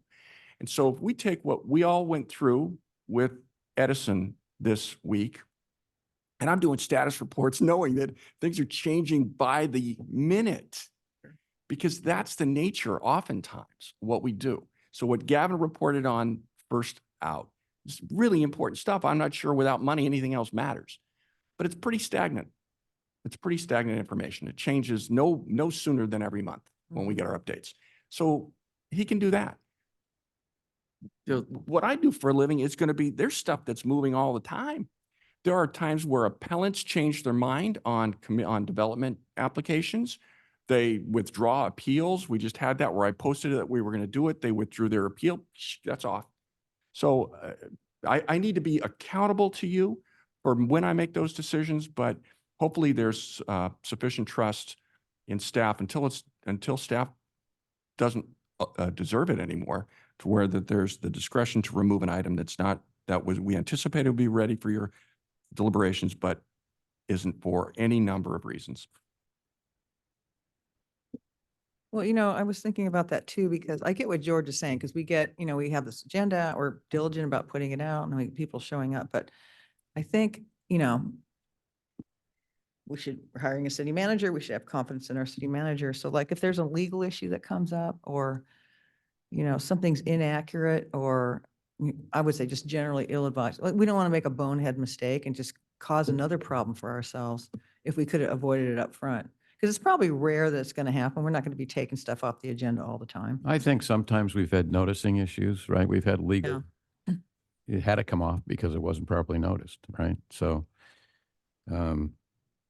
it is rare. It should be rare. I guess I would say that if, you know, the window period, the 72 hours, right? To George's point, I mean, if the city manager determines somewhere in that window, like on a Friday or a Saturday, it's got to come off. Notice that should be, that decision should be disseminated immediately. It shouldn't be Tuesday night at 5:30, right? So I would offer that, but it should be rare, but there's going to be times where you legally can't proceed because we've had noticing problems before. Yeah, I agree with that. If it's a legal issue or if there's a big mistake in the staff report, I think city managers should be allowed to take it off. But at the council meeting, if it comes up, that should be a council decision to remove it. And of course, we're going to support staff on that as well. We're certainly not going to allow an item that has a huge error in it to come to discussion. That would be stupid. So I think we're going to do the right thing, but ultimately that should be in our control. If it's come to council without some period of change between Friday and Tuesday. Again, I guess I'd ask the city attorney, because to me, a lot of this is time management. Let's say there's the roundup. Let's say, and there's a room full of people and we're going to have 2.5 hours of testimony. And the city manager says, I want to delete this item. Do we have to hear 2.5 hours of testimony before we make a decision to delete it? No. I would say if there is, let's just go back to your example of there's a noticing issue, right? That it's on the agenda and some people show up, but it wasn't properly noticed. We can't act on it anyways. So the ability to remove it from the agenda to sort of give everybody the opportunity to participate in the item at the same time is within the city manager's discretion. This is ultimately a Robert's Rules question, to be honest. It's agenda preparation. The city manager, Robert's Rules is, Robert's Rules was intended for Congress. So it doesn't always perfectly, move towards the city with a 5-person body. But the idea is that the secretary or the city manager sets the agenda with the input of the mayor, and that there is discretion for them to move the agenda around based on the information that's come into them, and that absent a vote of the body to make the agenda binding, they retain the discretion to move the items around. Well, we have to vote in addition under the Brown Act, so those are easy, right? But deletions, so let's talk about this. The city manager shows up, to George's point, city manager shows up and says, I want to delete item 7. What happens next? Well, ultimately, it's a bit of a policy decision for you. You can give him that authority to do that, or you can require a vote, or alternatively, you could require a vote to overrule him. Both of those would be consistent with Robert's Rules of Order. Okay, let's say we want to require a vote. I don't think I favor that, but let's say we want to require a vote. Procedurally, what are we doing? Are we opening a public hearing and soliciting public comment on what our vote should be on that item? At that point, if you're taking a vote, you're effectively asking for public comment on the removal of the item, not on the item itself. And I personally don't want that. So. Well, the disadvantage of that, Bob, is you can't, if we do have Friday or Saturday, at least some of the public that are interested in the topic could be notified, and then they don't have to worry about showing up. If we just take action the night of the meeting, then it's going to be a surprise to everybody at that time. Well, maybe this is a compromise. We allow items to be taken off all the way through, and if there's a reason for it to do it on the day of Tuesday, then we'll have to have a discussion of that item regardless of whether we take it off or not. we take it off, I think people show up, they're expected, they have an expectation to have their say. And if we deny them that, I think it's not right. Well, and I think it works just to have the city manager make that call, because I don't think the city manager wants to upset all those people in general, right? I mean, it's not going to be something where I don't think that'll happen in the future. So unless there's something that they really need to, they have good reason to take off, I don't think they're gonna wait till the last minute to take it off. Because I mean, it is rude to the public. If you could have done it a day earlier and you do it at the meeting, I mean, that's rude to the public, and your council's not gonna be happy with you. So I think the process, it'll work if the city manager has that discretion. I think it's the cleanest solution. I'm fine with that. So in the past, has there been effort to notify the community if something's pulled off the agenda prior to the meeting? Even in my time here, we've done both. And you would have noticed, Mark, we put one on last meeting or the meeting before where we had posted as a public hearing. Circumstances arose that, whatever they were, doesn't matter for the moment, that caused us to post it as continue to a public hearing, right? So that one was pulled. It was on, it appeared, you could look at your last meeting agenda or so. There was another time where an issue was brought to my attention the day of the meeting, right before the meeting, a couple hours before the meeting. Like, whoa, we unwittingly misrepresented the circumstances that we described for you. It was an unwitting misrepresentation. I had, in my judgment, had to withdraw that because we were giving you inaccurate information upon which you would have relied as you deliberated on that issue. It was critically important to me that we not do that to you. And we removed it. There wasn't any opposition to that, but there were questions, I think, after the fact, which is obviously fair. And so then it was necessary to pull that, and I didn't get a chance to. I didn't know who that, it didn't occur to me to notice everybody in that case, to be honest. It wasn't an easily identified constituency group. And when we just dealt with Edison together here over the last week individually, of course, I took everybody who had emailed you on the matter, and I copied them in all the status reports, as you would have seen. So sometimes easier said than done. That's all. Well, I think maybe we should say, like, the city manager, so we hire a city manager, we put our confidence in you're running the organization. You know a lot more than we do about so many things. But maybe we just say the city manager makes their best efforts to notify the council as soon as possible if there's an issue with an item. But still let you take things off if you need to. Let me ask you this, though. Would there be, I'm trying to figure out how to ask this question. So would there be confidential reasons why we would take something off that we couldn't disclose? Anything we would run into that was like, it would be a liability issue or a.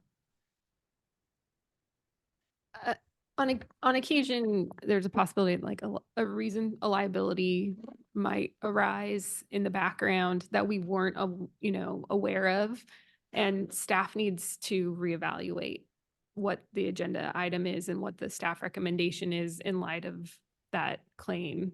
I'm not, in my time here, I don't recall that happening, but that is a possibility, in which event, I think we would just say that staff needs to further evaluate this issue and come back with an update. It's not dissimilar from Sean's example of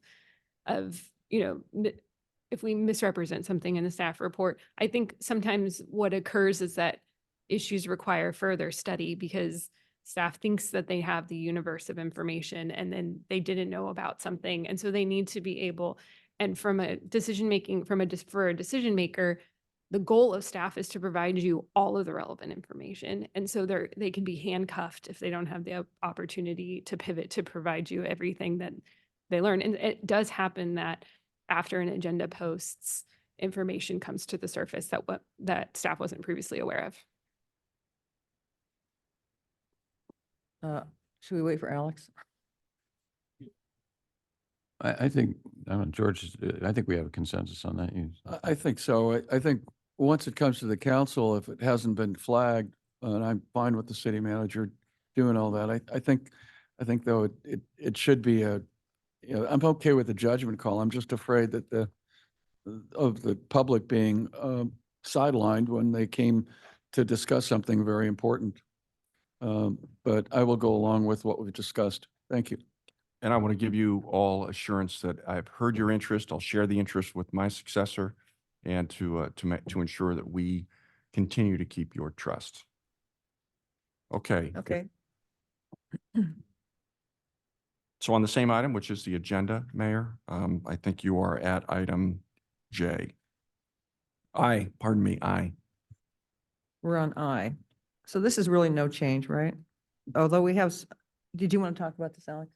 Oh, well, the speaker card thing, I think Yeah, it's okay, right. but weren't we at 30 minutes before? So are we increasing it to 45? What does it say now in the agenda? It says 30 currently, but, 45 is probably more realistic if you don't want to have people coming back at the end. And then does this contemplate, I guess it doesn't contemplate, but if there's more than 15 people, does that mean 2 minutes or What is suggested is left to the discretion of the mayor? I like that. Yeah. And You then, know, most of the time it works out fine. It's just, it depends on what's going on in the community and, we've had times where we've had 2 hours of public comment. And we can't have that because we can't get our work done. And if it's really not fair to the public, if we are sitting up here at 1 o'clock in the morning, making decisions on things that are important to people and we're tired and everybody's tired and they've been waiting a long time. It doesn't work out. So I think that it's up to the mayor to try to keep it to 45 minutes. And if it's going to go longer than, or just look at the clock, it's, it's whatever, 5:30 and we're going to end public comment at 6:15 and anybody after 6:15 can call in at the end of the meeting or Yeah. something. But I think it's important to keep our meetings moving because I get a lot of complaints about, we're sitting here waiting for our item I agree. and we have long public comments.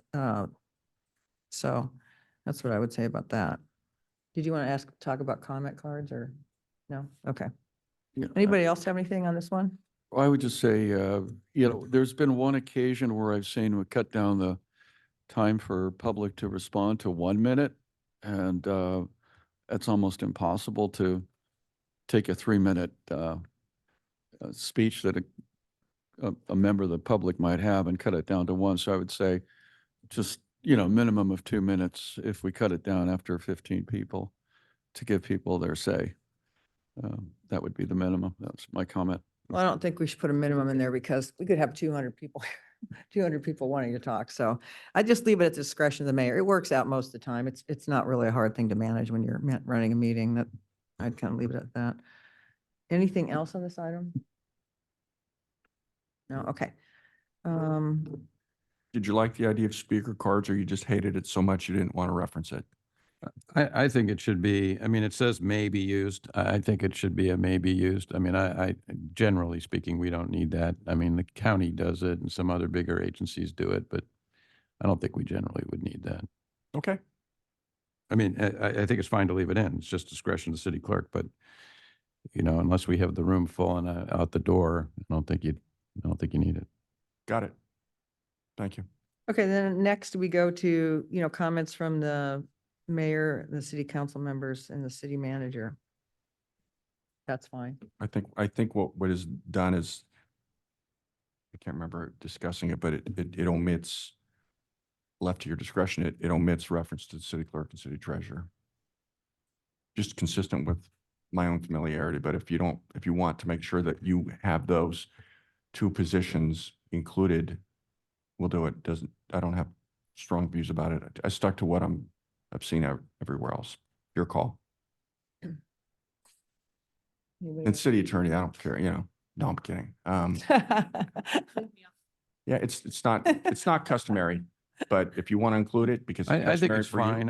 I think the city manager should determine whether there are appropriate comments from the city attorney and the city treasurer that should be shared. That's how I'd handle that. Yep. Any objections to that? I don't. Okay, Yeah. we'll go to the next one then. Okay, consent calendar. I do have a concern on this one. So what we do now is we say, okay, time for the consent calendar. Council, anybody want to pull anything? And, Alex says 2 and Mark says 3. And so we write those down. Then we say, anybody From the public. and the public want to pull anything, and then let's say we have people in the room and Ann says 14 and Scott says 3. And it doesn't fit with the structure of a meeting, because if you're watching at home or just from a procedural point of view, people don't know who said that. So it just seems loose to me and kind of inappropriate. And then, of course, we get on the Zoom, we say, anybody want to pull anything, we make notes. So to me, that just needs to be, it needs to be tightened up. So Mayor- you're suggesting they would come up to the podium? Well, I don't know yet, but I'm just saying, here's my issue with it. I'm guilty of not calling this out. My apologies. As written, and I'm sorry you had to work for it. I really am. As written, this would have folks under public comment speaking to the consent calendar. Again, my deepest apologies. This, as written, would not call for folks to pull items from the agenda. Rather, they would use their time under public comment to speak to the consent calendar. If you don't like it, your prerogative. So maybe if I'm a member of the public, maybe my only comment is say, I want to pull item number 8 on consent, right? Or I might have a comment and then say, I would like to speak to item 8 on the consent calendar.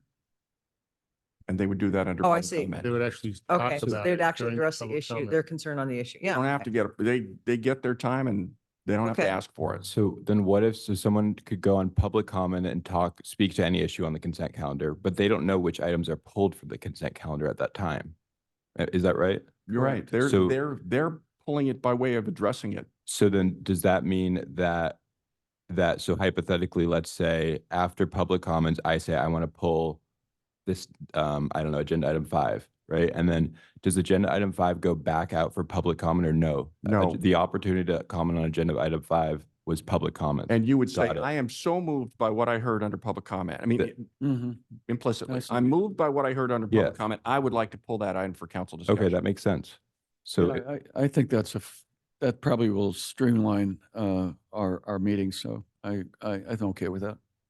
So this sentence in here would be modified slightly. So it says, prior to removal of items by city council members, any member of the public may address the city council on items on the consent calendar during general public comments, is what you're saying. It's not at this point in the calendar, or is it up front, or is it before at the start of item K? So you get to consent and the mayor will say, are there any public comments on any item on the consent calendar? So it's in the context of item K. So it's in the context of item Okay, K, but all it's not, Got it. it's not public comment as to a pulled consent item. Got it. Thank you. everybody good with that idea? Yes. Okay. Regular business, there is really no change here. Yeah, that's fine. And then, So regular business is nomenclature. yeah. Okay, public hearings. What change is this one? What are the changes? Public hearings, distinctive from regular business. I don't think there's a substantive change, not. No, I not don't see knowingly. anything. I don't see anything. Not knowingly, Okay. no. Mm-mm. All right. And then item N gets to, without knowing it, kind of gets you to where you are. Yeah, where right. You found yourselves earlier. Yeah. Okay. We'll clean it up. We would return, and there appears to be consensus, we would therefore make adjustments pursuant to your deliberations here and your consensus, and return with an ordinance that will update your 1941 ordinance. If you did nothing else today. Okay, everybody good with that? Okay, so that concludes the item on the agenda. Okay, Sean? Appointment of mayor and mayor pro tem. I'll be brief, although I acknowledge it's an important item. It was taken up, going off memory here, in November. And what I present to you here is simply a recommendation that you direct staff to memorialize your deliberations and conclusion of that date so that we can include the same in an ordinance that would be codified. I will say, when we went back and researched this item when it was before you in November, we discovered the municipal code, again, more on that in item 7, it's just woefully deficient in reference to the mayor and city council. And so that would be cleaned up in the municipal code recodification. But it also if we get your approval today, we would move to memorialize and codify your decision of the November 2023 meeting. So I would just ask, I would ask for a motion to that effect, unless you want to relitigate that one. I would move that we proceed to codify the previous action. Yeah, second. Absent objection, legal opinions. Do I need a vote on that, Megan? Mayor, we're bringing it back as an ordinance, so I think consensus to move forward is sufficient. Yeah. Everybody okay with that? The item of legal opinions really comes from my own experience, less so here, but we really would like you setting your limits versus us trying to make sense of what we think makes sense. So how much time do you want to make sure that each of you have on any given item where you solicit the city attorney's offices, just collectively, not any one individual, but the whole of the city attorney's office? How do you want to govern yourselves in how much time you take of the city attorney's office on any one item? If you want to, what is that limit? What makes sense to you? That's what's before you. It's an the number's arbitrary. I think when we went back and forth, what do we suggest? But all that matters is what you want to do. Yeah. I think this is a good idea because, ultimately it's a budget question of, every time that we ask the city attorney and her team to do things, that's costing us money, or those are resources that couldn't go to city priorities potentially. So us as individual council members shouldn't have the ability. I could keep Megan busy all day with all my different analysis that I would like, but that wouldn't be fair to everyone else. And so I think this is a good approach that also creates less. It's good for the city attorney to be able to rely on a policy so that the city attorney doesn't have to make policy decisions about who she's going to help on something and who she's not going to help. So I like this sample policy. I agree. So just to be clear, we have no policy on this at all? We have no policy. Yeah, consultants, which is what attorneys are, need to be managed. So I definitely agree with this. Well, let me ask a question, or what problem are we trying to solve? How many times over the last 2, 3, 4 years have there been requests by individual council members of the city attorney to look into a specific land use issue, policy issue, tax issue, fee issue? And what does that cost the city? Do you have any inventory on that at all? I don't want to put Megan on the spot, but she would be in a better position to answer that question. Well, yeah. I can't speak to the last several years, but in the last few months, I will say I do get inquiries as to specific subject matters, and as I often say, the devil is in the details on a lot of legal questions. And so we can give preliminary answers, but when we have to go and research an issue and analyze it, it quickly, to the Mayor Pro Tem's point, becomes a project that is that requires a number of hours, and that's a budget question. I'm happy to do whatever you want. I think I'm trying to be mindful of your budget, and I want you to, as a council, be able to direct your policy issues and your directives. And so it does happen, and it's not all that infrequent. So we have 0 actual revenue expenditures from requests by city council members during your tenure, and I don't know what it was during Phil Kahn's tenure. So again, I asked, what problem are we trying to solve here? The council is elected to create policy, and in order to create some policy, we ask for legal opinions. So we're restricting a legal opinion to 2 hours, which is $500.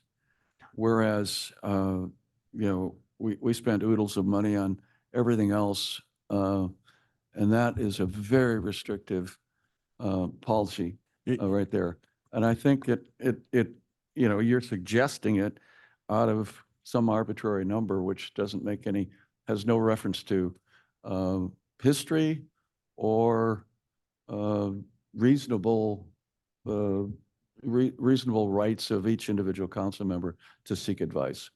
Councilmember Weiss, I just want to be clear. It's not intended to restrict legal opinions at all. It's just that it is asking for council direction as a body because you act as a body.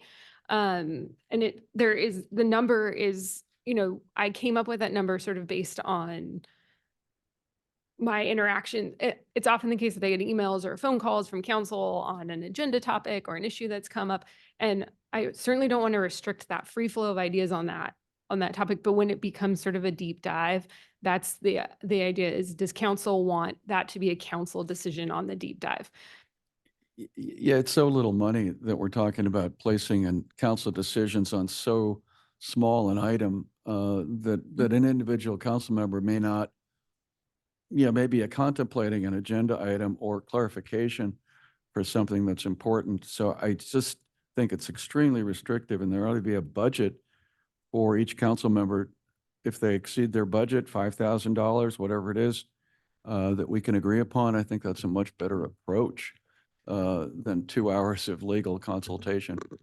Well, I think one thing we have to be cognizant of is our legal costs are going up now with BB&K, and that it's not because BB&K is more expensive. It's just that we're doing things, we're putting another level of diligence on a lot of our work, particularly in the CEQA area, right? So our costs are going up, and I think, we're also responsible for the budget. So I think we just need, I do want, because I'm guilty of this, and I call it Megan. Hey, Megan, I want to know about such and such. Well, is that anywhere in anybody's work plan? No.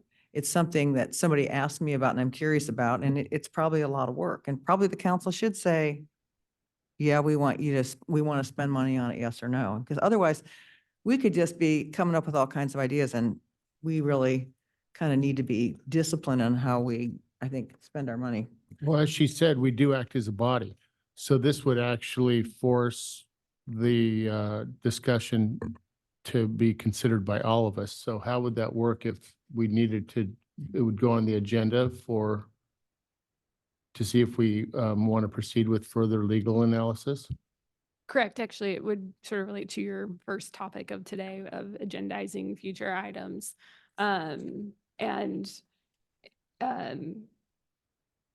So I'm trying to think of an example, but if there was a question about you wanted to contemplate an affordable housing fund, for example, what that means, what that looks like, the documents to prepare that,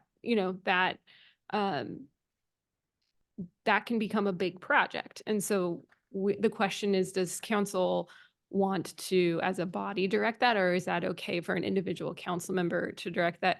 And I'm happy with whatever your answer is. I want to be very clear about that. I'm happy to work as much as you want or as little as you want. I just wanted to make sure that you all were on the same page. So technically, something could take 40 hours. If we don't have some kind of a policy around it, then it can be just a runaway train. If one of you were moved by Mr. Thomas's comments under public comment, because he had suggested, hey, if you want to do all these things, you got to raise some dough. And you said, you know what? He had suggested some increased fees or taxes. And you say, you know what, Megan, that one kind of intrigued me. What do you think?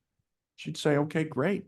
Here's X number of hours that the city council says are okay with me advising you on that. After that, they'd want to take it up as a policy matter. That's what's before you. The law, it has other implications. So it's 2 hours per issue. Yeah, it's written as any single request. And so if you had 3 issues on one agenda, if they're all separate, those are separate requests. So it's certainly not meant to handcuff anybody. It's just, to Sean's point, it's if someone wanted me to do a deep dive on every possible revenue raising opportunity in the city, that could be hundreds of hours of work. So can I? Again, I think a budget is proper rather than a number of hours per council person. We have, I now understand that BBK is now attending the, assigned for design review, planning commission, and also for community development. And, that's going to be a lot of money, which I agree with. But this council hasn't had an opportunity to review what that might cost us over the long term. And here we are restricting individual council member to 2 hours of consultation for a problem that I haven't seen exist yet. No one's demonstrated that it exists. So it's extremely, I think, just a very small amount, and it should be increased substantially. I don't know. I think that the problem that exists is that we do not have a policy. Yeah, exactly. That's a big Exactly. deal We to do me. not have a policy, but having a policy that why not 1 hour, maybe a half hour, I was actually going to suggest an hour. an hour? Okay. Well, you can make the call. Go ahead, Alex. I think this is good for us because I always feel bad asking and this doesn't mean like when we send you an email about, so like, for example, I asked you about tax abatement and Prop 13 and related to an inclusionary housing program. You still gave me the preliminary research. That would still happen, right? Of just an email. But if I wanted to put that on the agenda to have like a formal, like really comprehensive set of legal analysis, then I would need to put that on the agenda. But there's nothing really stopping us from being able to get the high level kind of legal issues at stake. Mayor Pro Tem, exactly. I wouldn't recommend that. I think you should be able to ask the preliminary questions to even know if you want further information on Exactly. it. So it's a balance of some kind. This is one way to approach it with an hour limitation. If you're inclined to do a budget, I think that's an appropriate way too. There was an instance not so long ago where there might have been consensus by the council to do a deeper dive on a tax measure. And I said, hey, it seems like there's a consensus. And if there is, we'll follow up with that. And there was 3 votes to not follow up on that. So the question about whether or not there's an example is a very, very fair one. And I failed to give you that one. But that's an example where I was going to roll with it. We were going to go and do it. And the council said, no, you didn't hear us right. We didn't ask for that. And we didn't do it. Well, maybe, This would solve that. maybe Megan will just respond back to the council member, I can do it, but here's probably the hours I would need. I need 15 hours. Then it comes to council, you want to spend 15 hours. I mean, I think it's fair. But within 2 hours, you could tell us, hey, this is easy, or this is this is a longer process and I need to do some more research, or I need to talk to somebody else, or whatever it is. I need a lot of time.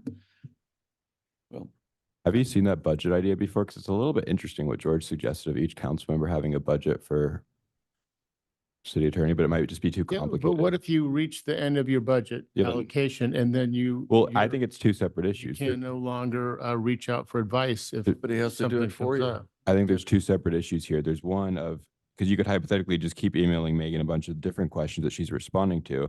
And that's a different question than whether you're asking for a 2-hour report. So I don't know. Have you ever seen that budget issue? I personally haven't. Okay, that's good. I think this makes sense to me. Bob, you have anything? I don't think it's a practical matter. I don't think it's rare that I've asked for legal advice from the city attorney. Other than a conversation, I don't think I've had any much at all. So, I mean, George's points, yeah, I could see the budget approach, but you do run out of budget. If I run out of my budget 6 months through the year, then I can't ask any more questions.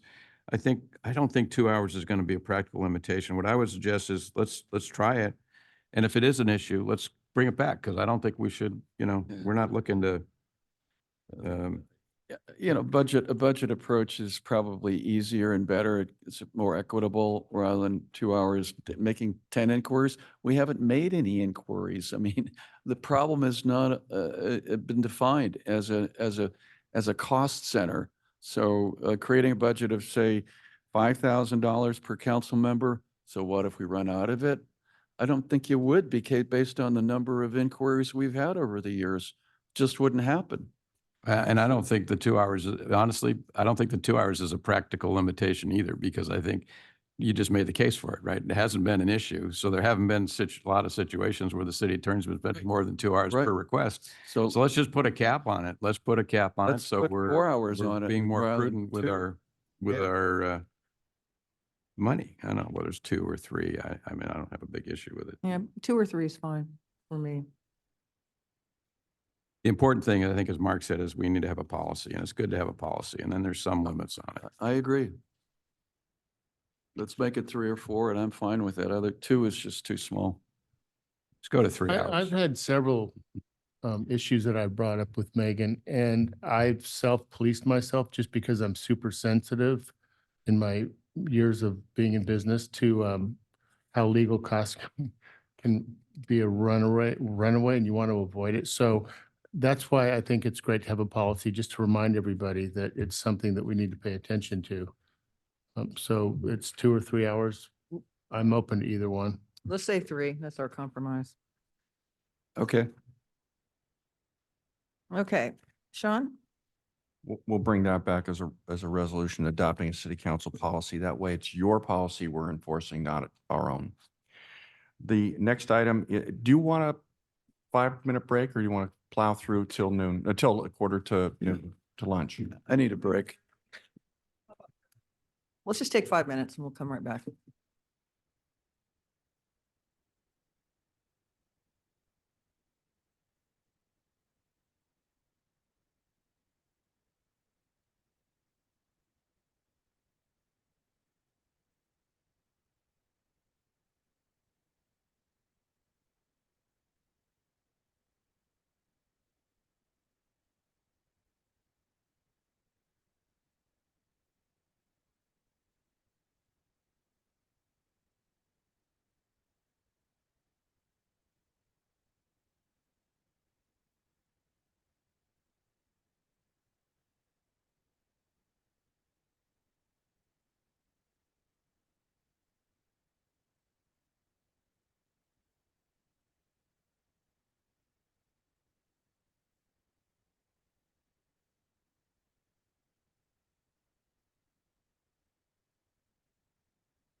Okay, let's get going, you guys.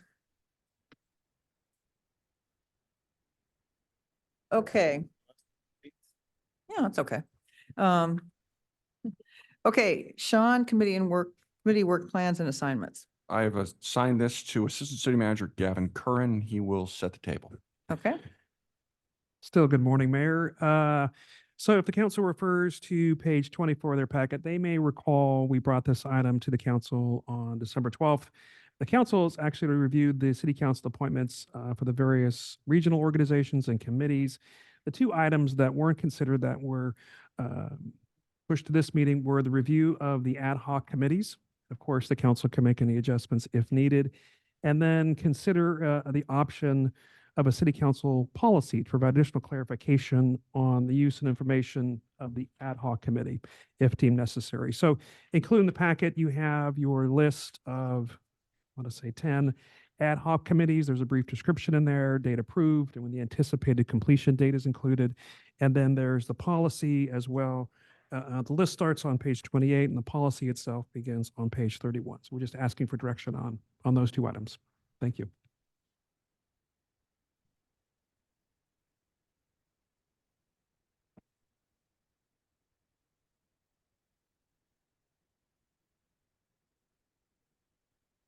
So we should we start on page 28? In the rest of this. Yeah, you want to do that?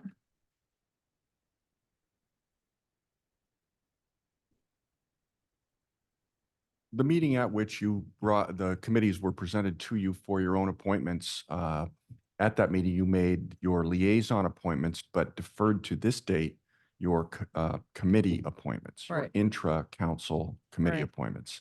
That is before you, as well as any conversation you would want to have about those various committees.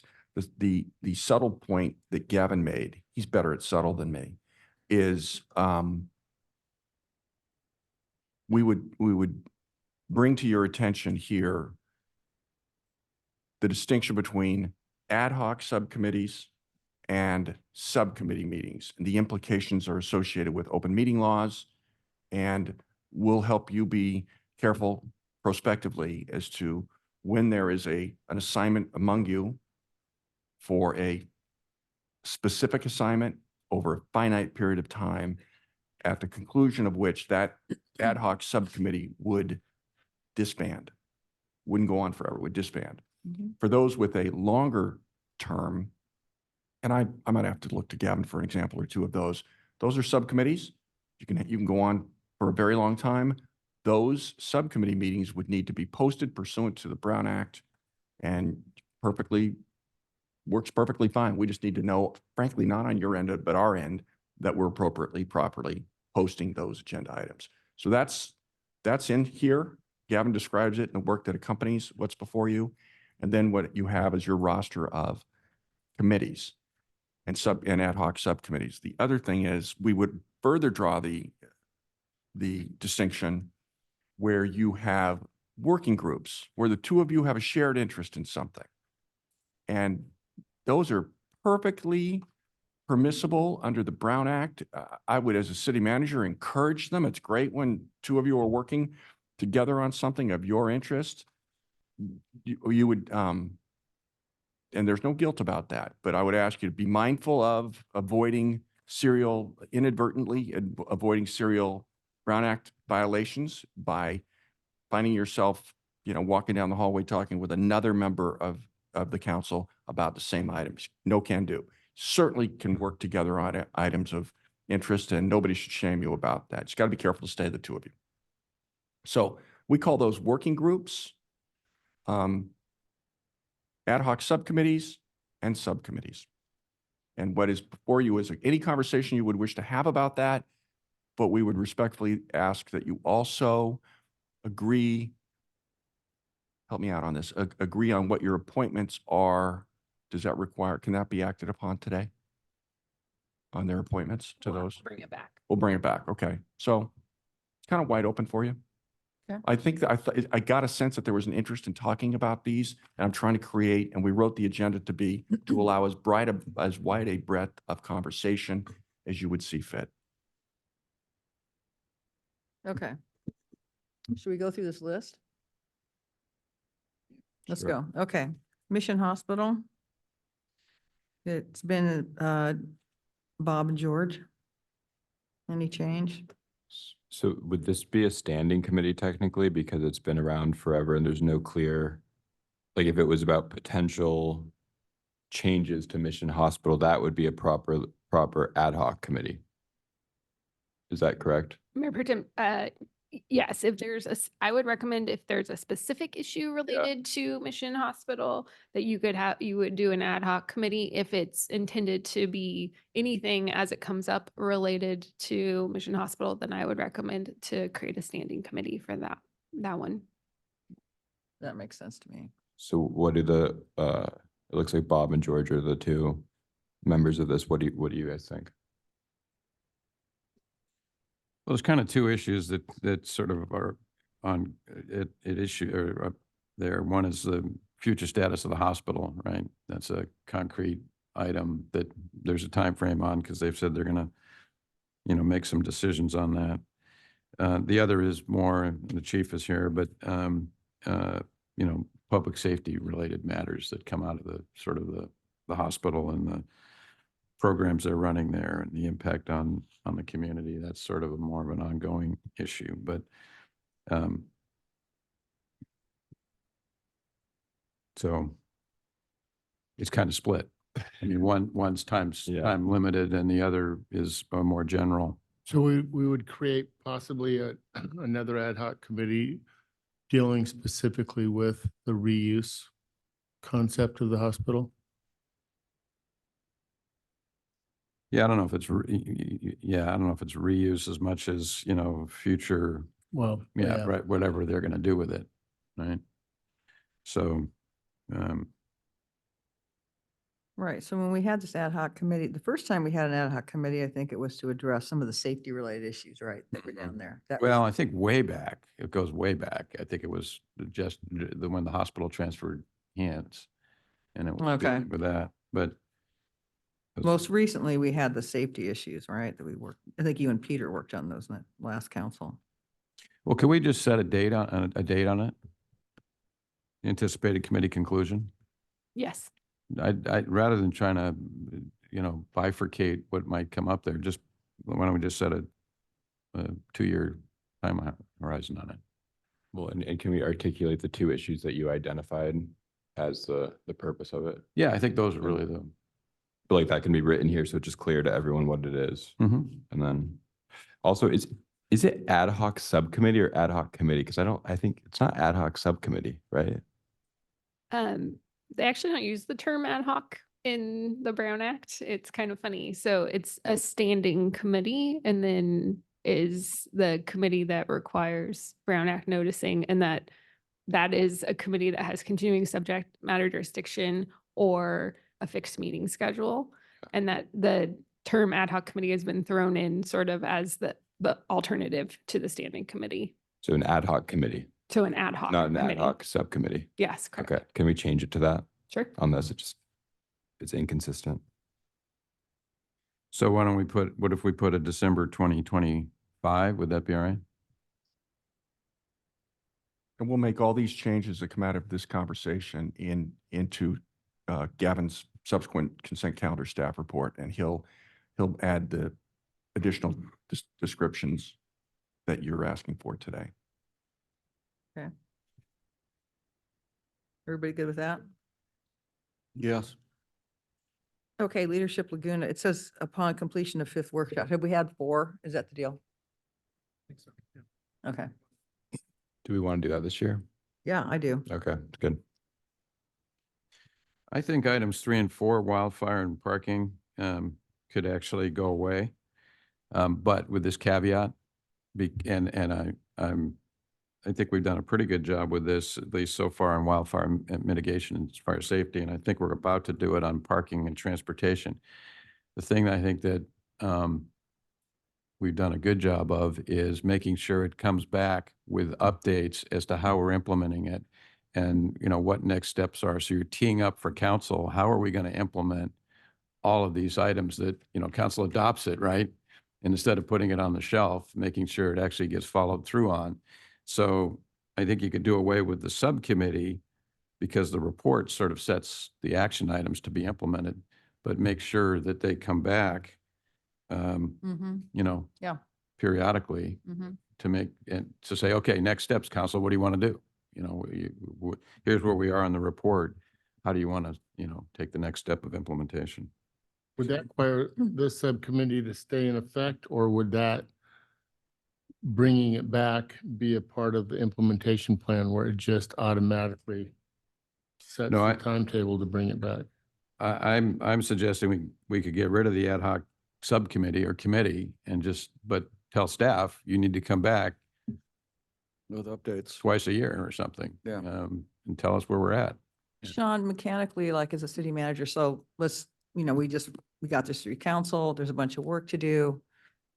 How do you think about bringing it back when these, because sometimes in our resolution, we'll say, we want you to come back with a report next year at this time or something, but in this case, there's just a bunch of work to do.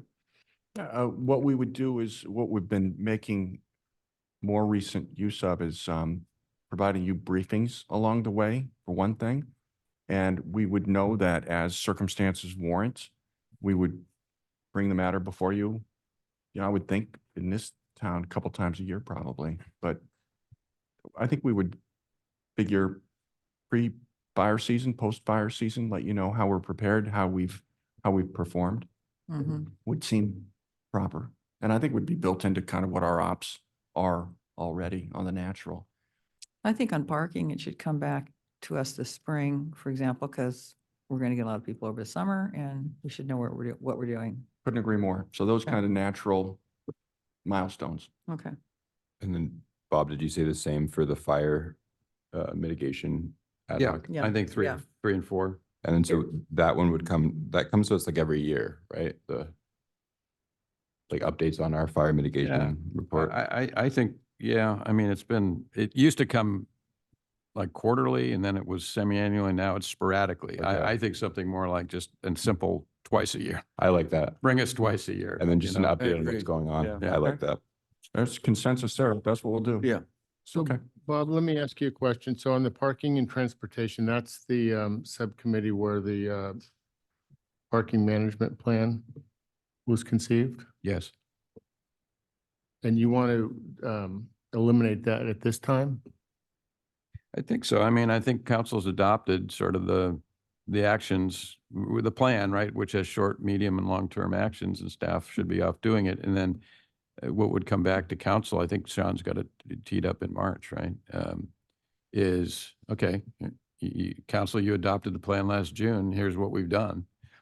And here's what we're, you know, Okay, so it's coming in March. That's good. Yeah. So I was just hoping that there would be a follow-up. Yeah, when it comes conversation to on that. March, if there's anything we need to do, we can just add it to the Right. list. But everybody good on that? Okay. Okay. Laguna Canyon Road. isn't it done? Why is this on here?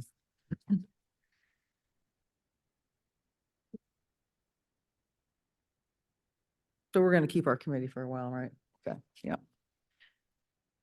Okay, artists live work, that's Alex and Mark.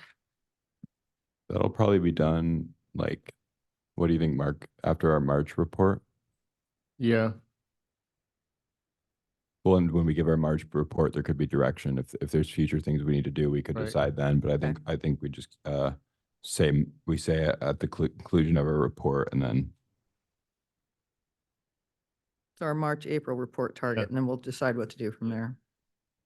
and then the master plan. Is everybody okay with this number 6? I guess Yes. so, okay. But yes, Do we need to put a date on it? I put March, April report target. Is that right? Yes. that works.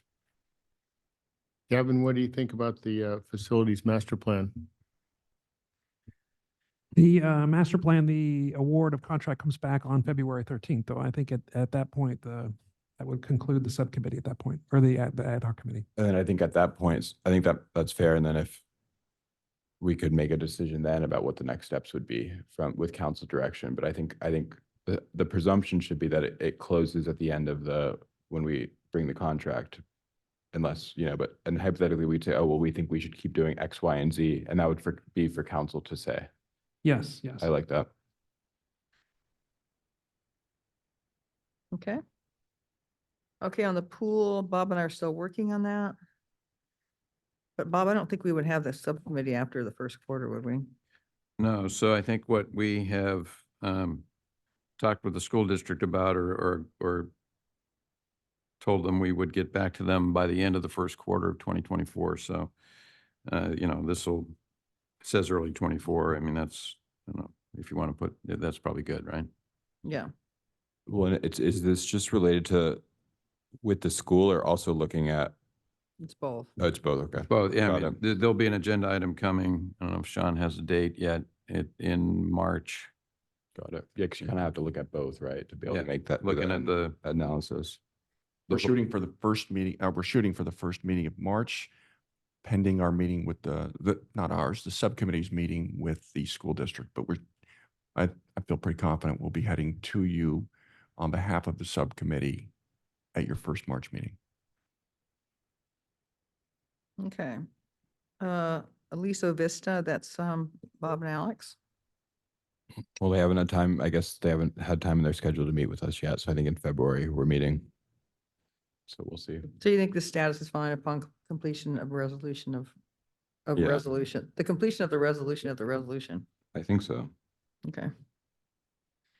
Okay, ADU legislation. I think that one, the end of the legislative session. Okay. Yeah, I think it's listed here as you and me, and I think it was, but I think Oh, it's it Mark. ended, I think it ended up you being you and Mark. Yeah. You guys cut me out of that. It's all right.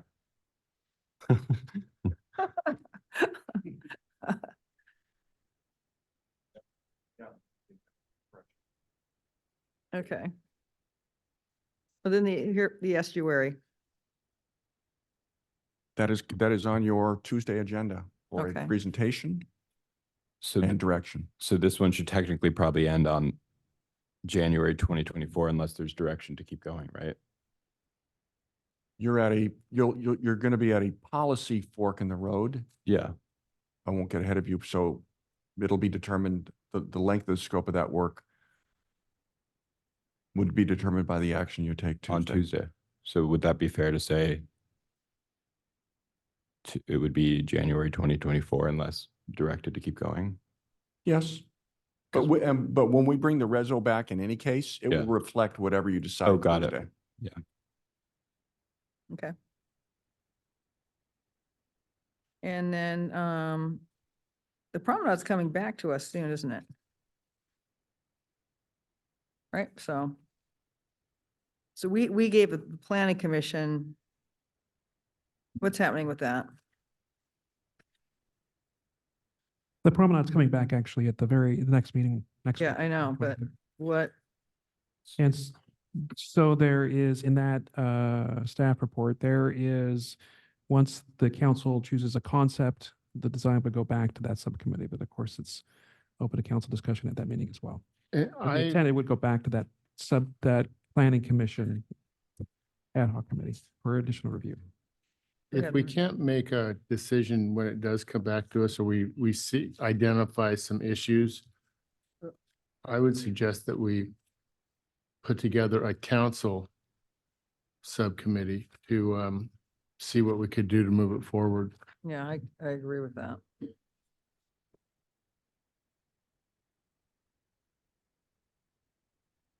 Should we wait and see what we find out on we'll find out next Tuesday. Yeah, okay. I don't know if I think we should have the conversation on Tuesday. I mean, the planning commission subcommittee was formed by a vote of the planning commission, so I don't know as though we can really terminate it. Well, but- you know what happened too? Well, no, I think what happened was we had our joint meeting with the planning commission. That's when it came up, right? That's when that committee, It came up, but it was a vote, ended up being a vote of the planning Then they commission, not formalized not it. a vote of the council. right? But they kind of worked it out among themselves and during the meeting. Okay. All right, Sean, I think we're through that list. The Sixth item on your agenda refers to and I have presumed to present this to you. This is all on me.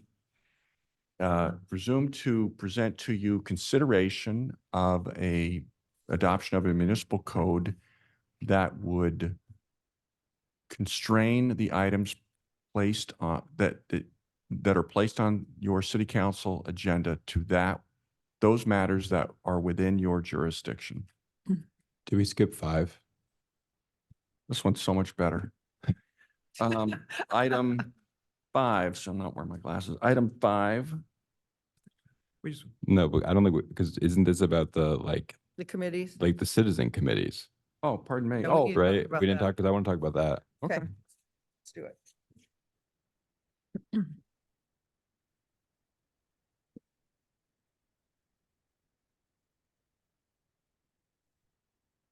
Go ahead. Did Oh, have you want me to a- talk about yes, it now? Go ahead. Oh, were you going to say anything, Sean, on this? I mean, I think we need to get these, I mean, I was on the housing committee, and I think the best thing for a committee is to really be involved in things where they can have a meaningful impact in making recommendations to the city council. And I think what we have now with some of these work plans is they're just very multiple pages long, and then everyone just is upset because they work hard on all these initiatives, but then nothing happens because it's not a part of the strategic plan for the city or strategic initiatives. So what I would prefer is if we could find a way to really refine these work plans so that they line up with our initiatives. And instead of maybe doing 15 different initiatives, the committees focus on 3 big things related to the city, to what the council priorities are. I also think there's a lot of, on the committees, we have what we call subcommittees, which I think are illegally formed under the Brown Act because they're not noticed. So they should be ad hoc committees, time limited, like we just talked about.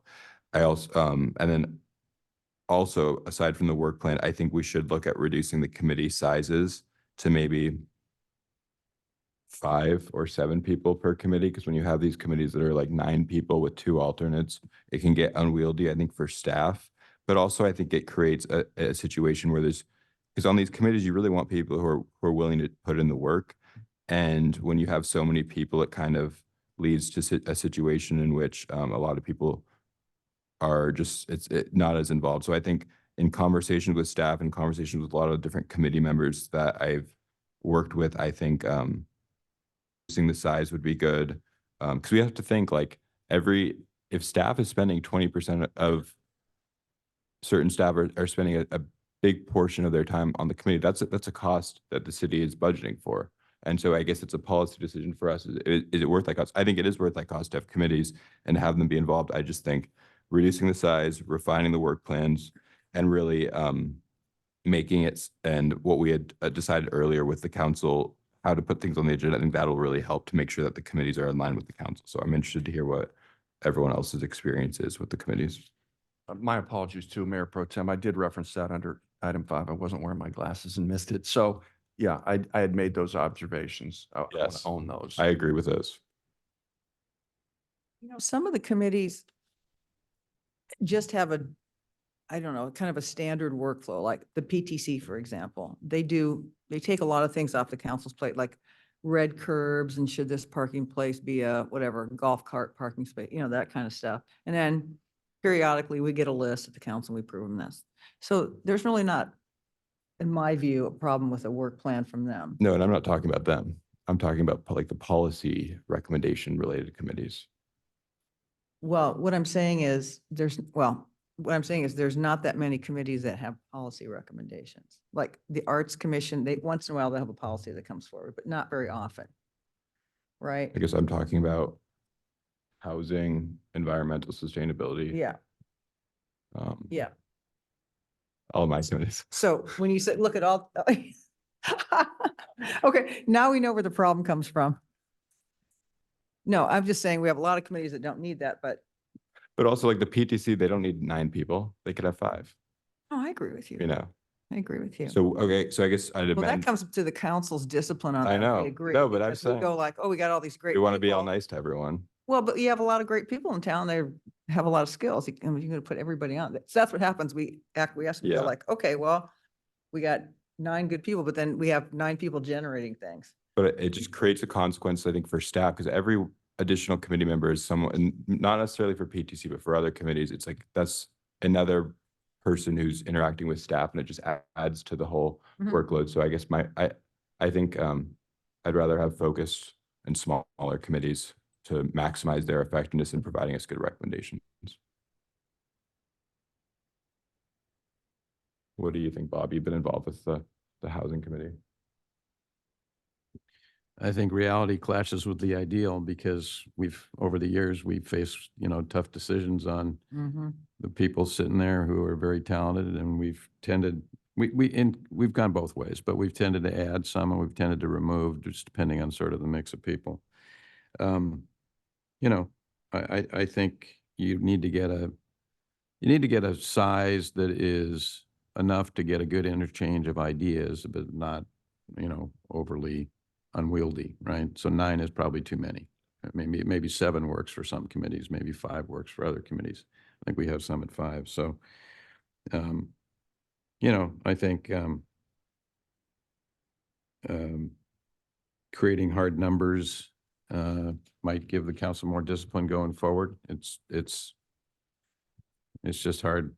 That's my thinking. I think having that Hard with people discipline sitting there. is good, because it goes back to what the city manager was talking about. We can be nice to everyone and appoint all these people to committees, but really we want to be talking about how do we maximize these committees' alignment with our initiatives, and with how do these committees have the most impact on us. So I would think 7 would be a max, and maybe no alternates.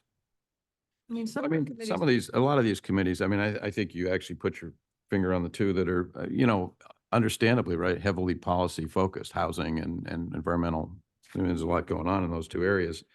The Arts Commission, Heritage is just chunking along fine. The PTCs, same thing, they're proceeding fine. Recreation, I think, is, I don't see a big issue there. EDPC they're on their, they kind of have their routine. So it probably comes down to the 2 committees you're describing, just because there's such broad and active topics right now, right? I think it extends beyond those 2. From the conversations I've had with staff and different committee members, I think it's beyond those 2. I don't think there's a need to have any committees with more than 7. What about EDPC? How many do we have on there? 9? I can't remember. I don't know. And it's like 7 and 2 alternates or something. Yeah. Yeah, over the years, these committees have gone from, I remember Housing and Human Services used to be 5 in 2015. And there are changes in the environment where the state has come in and there's been more complex issues to deal with. So the accordion has, we've increased the numbers. We increased them for Environmental Sustainability Committee. 9 is probably too many. I agree with that. 7, probably the max. 5 is the ideal, probably. I question how you align city policy with these committees sometimes, because let's say 80% of our climate action plan can be attained through electrification. So how do you then 80% of our climate action plan of our carbon emissions? So how do you align that with the Environmental Sustainability Committee and what you would provide them for a work plan? You're saying we should provide the work plan in a way. And I don't know if that's, it's hard to do in reality. Yeah, I don't have It's hard to do. It's a I nice agree. idea. I think I agree with that, George. I think we should just always be mindful when we're working with the committee of saying, look, you guys can do 10 things that don't happen, that are not going to end up or that are not going to be as effective in moving forward, or you can do 3 things that really can work. So I think it's just you're right. There's no way to really legislate that. It's more of just us as liaisons doing a better job of working with them. And I'm guilty myself of that. Yeah, there's a lot of small things the committee can do. The climate action plan, for example, electrification, and Jeremy's working on solar. And the city is also moving forward with electrification of the vehicles and recharging stations. I'm not sure what the committee's role in those areas would be, they're big, but what do they have to add? Jeremy, are you going to come to that committee and say, I want you to do the following? On those areas, for example, those are real big ones. I think there's an opportunity for these advisory committees to review staff's work ahead of it coming to council and provide meaningful feedback. If the staff liaison, if that's clarified better, I think to the staff liaison to proactively provide that information to the committees in advance of items coming before the council so they could be prepared to take a review and take a position on it, could address that issue. Good point. Thank you. So, George, are you suggesting that, if I heard you correctly, that a work plan isn't practical? Impractical? Practical. Define that for me. I don't know what you mean.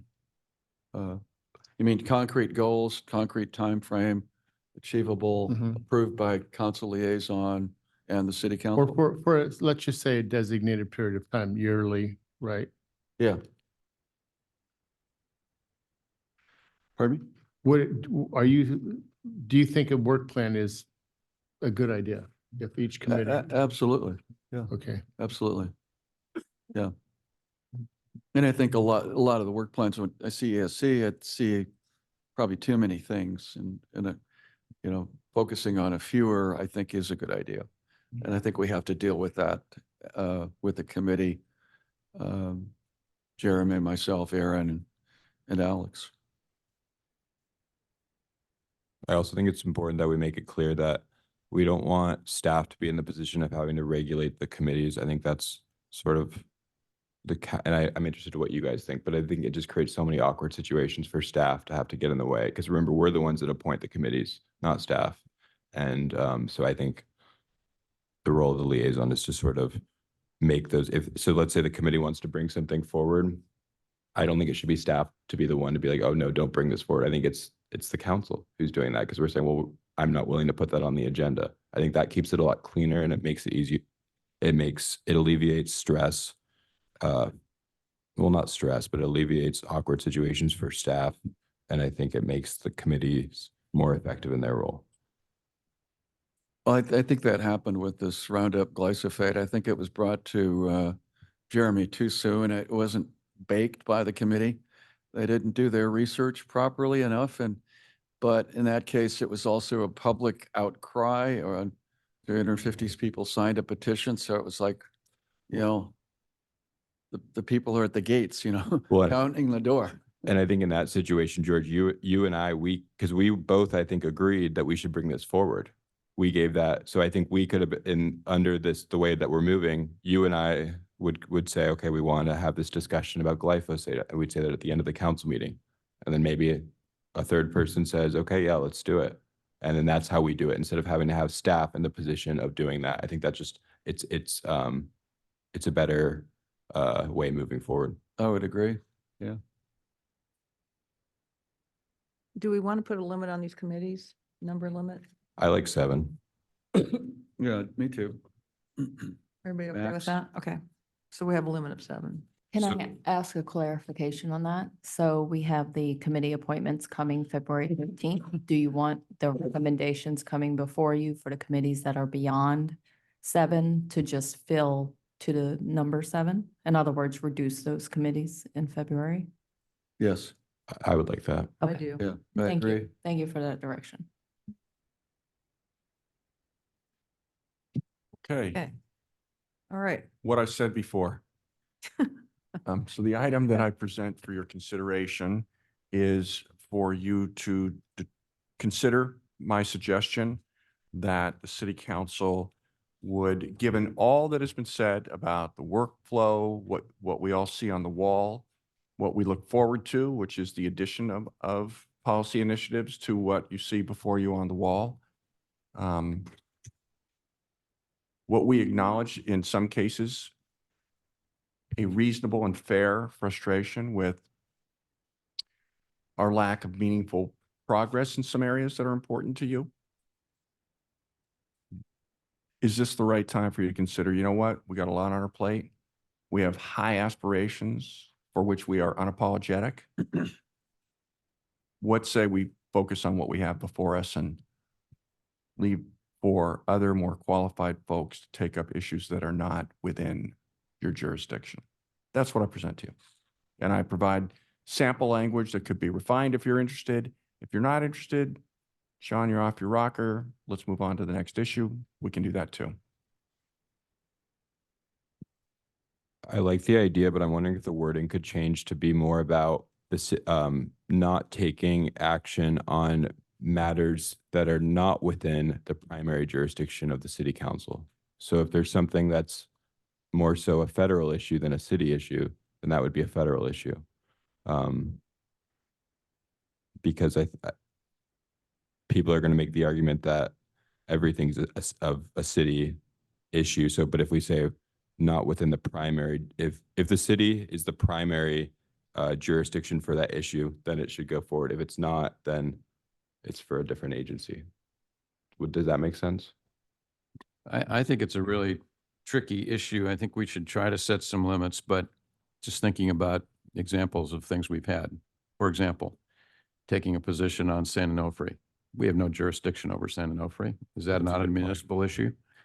On a more mundane level, we've got, the Donate Life proclamation. We want the council to support donating organs. We say no to all those. I think there clearly are, matters of national and international concern that are well beyond what we, realistically should be weighing in on, right? Because we have no influence over it. But so I think it's a good concept. It may be a little tricky to really draft it in a way that, for example, I'd want to, we've taken a couple positions on San Onofre. I'd want to be able to take a position on San Onofre. So matters that affect the city directly, or, it's a wordsmithing thing, right? But then what do you want to do with you get them as mayor all the time, right? Because they show up on the agenda. What do you want to do with all those proclamations for, good causes? I don't know. Well, you could leave that to discretion of the mayor and city manager and mayor pro tem, and that could commit make a decision on whether it is effective. Like San Onofre, it's not in our jurisdiction, but it certainly has an impact on community. The Ukraine, yeah, maybe not. I don't know. It's hard to.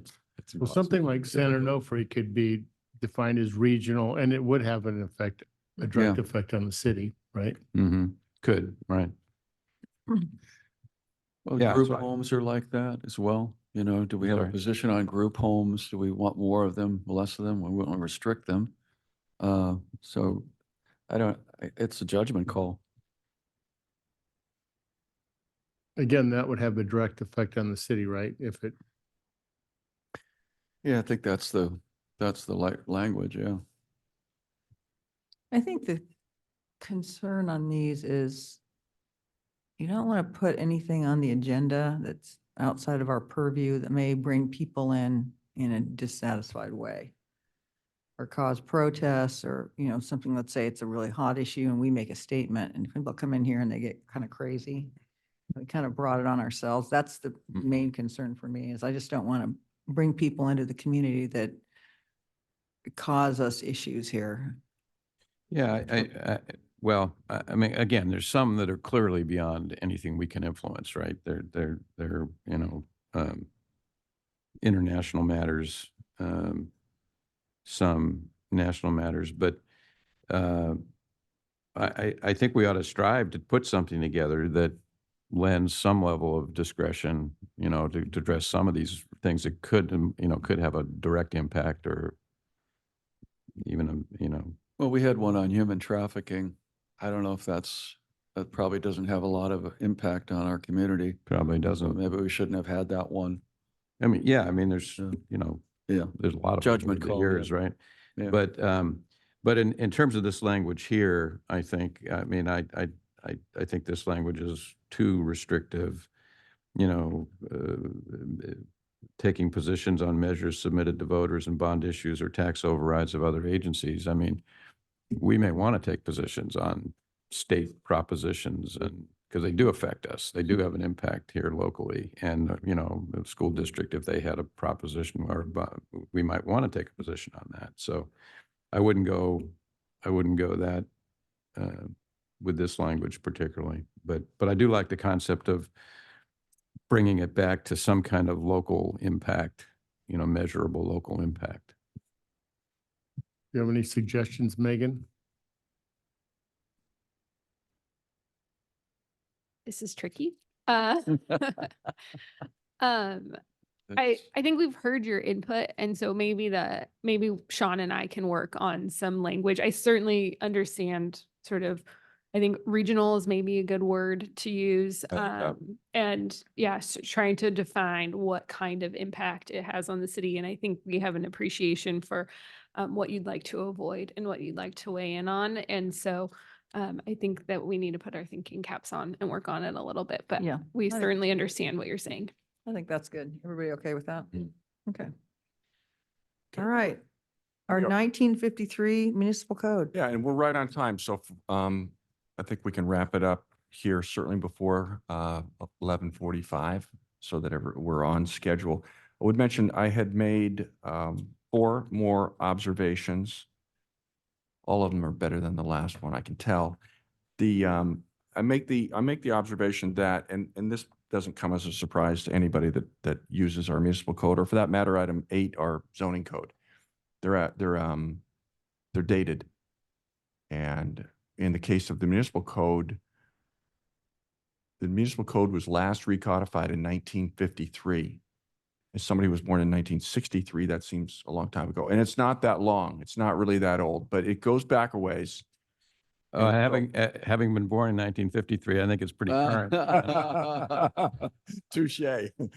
So what we have is, we've got, it's antiquated in ways that just go beyond description. So we need to update our municipal code every 10 to 15 years. And I'm going to make it easy, every 15 years. Every 15 years. So I've been city manager for 26 years. I've done 2 of them. We got to do them every once in a while.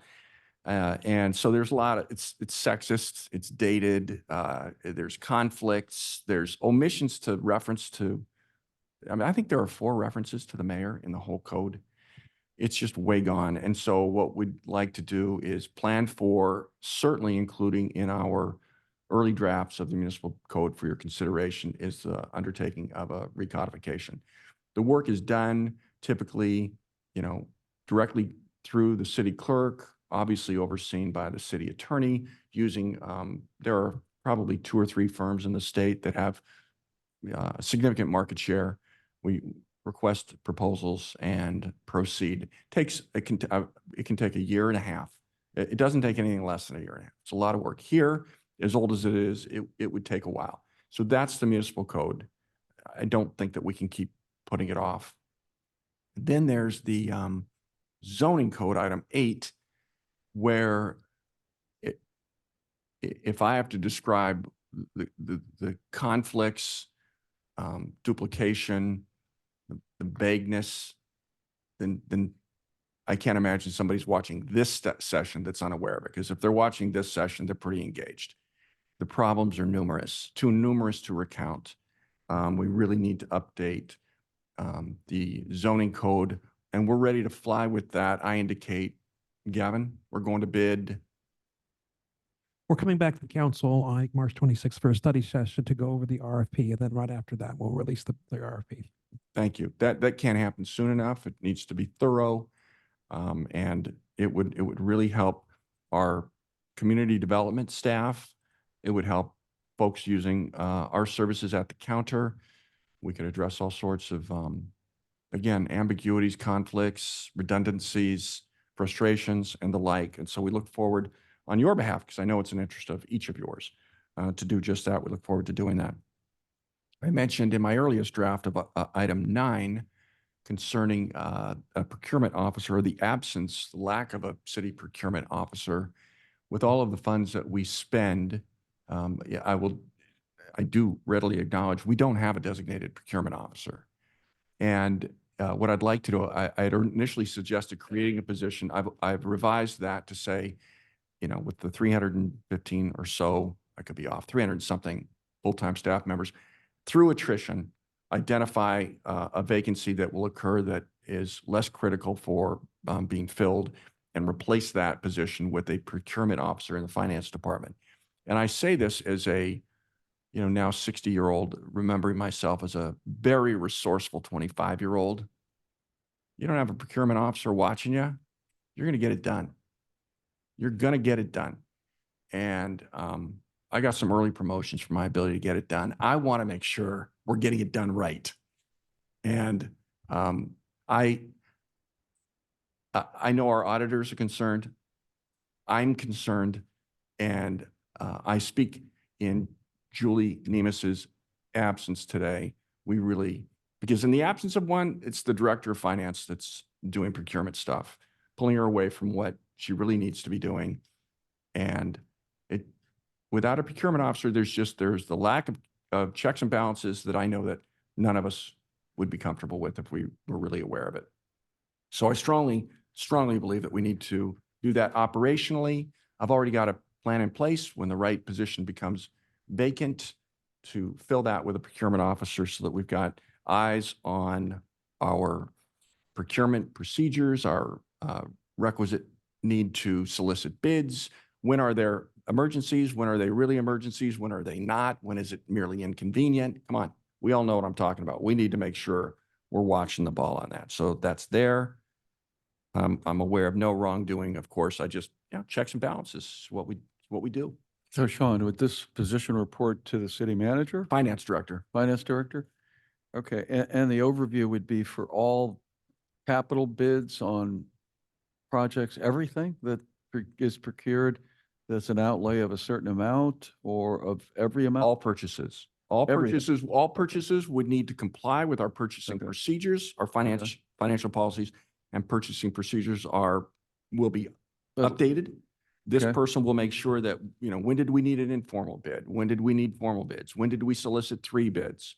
Were they professional services, consulting services? Were they public works projects? Somebody who is watching all purchases to ensure compliance. And then would they be involved in the actual bid, the creation of an RFP? Where would their responsibility stop? Gavin, can you help me with that? Gavin's our former finance director. So Councilmember Weiss, yes, they would be involved in that process moving forward. And some of the things that a procurement officer also does is they're able to find piggyback contracts, things where we can purchase things in bulk with other agencies to provide greater savings. Yeah. So they'll be across the board, kind of hands in all the purchases for the city and assisting in ways that they can. And the RFP process would be one of them. And like I mentioned, savings as well. Okay. So you have a description of that. You're going to bring it back to us at some point If we approve it today. I would fill it administratively without creating a new position internally, Okay. operationally. Seems like a good idea. Yeah, I think it's a really good idea, and there's a lot of opportunities for cost savings with joint procurement, as Gavin was alluding to. So I think that's exciting, but also we could be more strategic in how we're doing procurement on certain items. We can work with the water district. We can be smart about that. So I like that.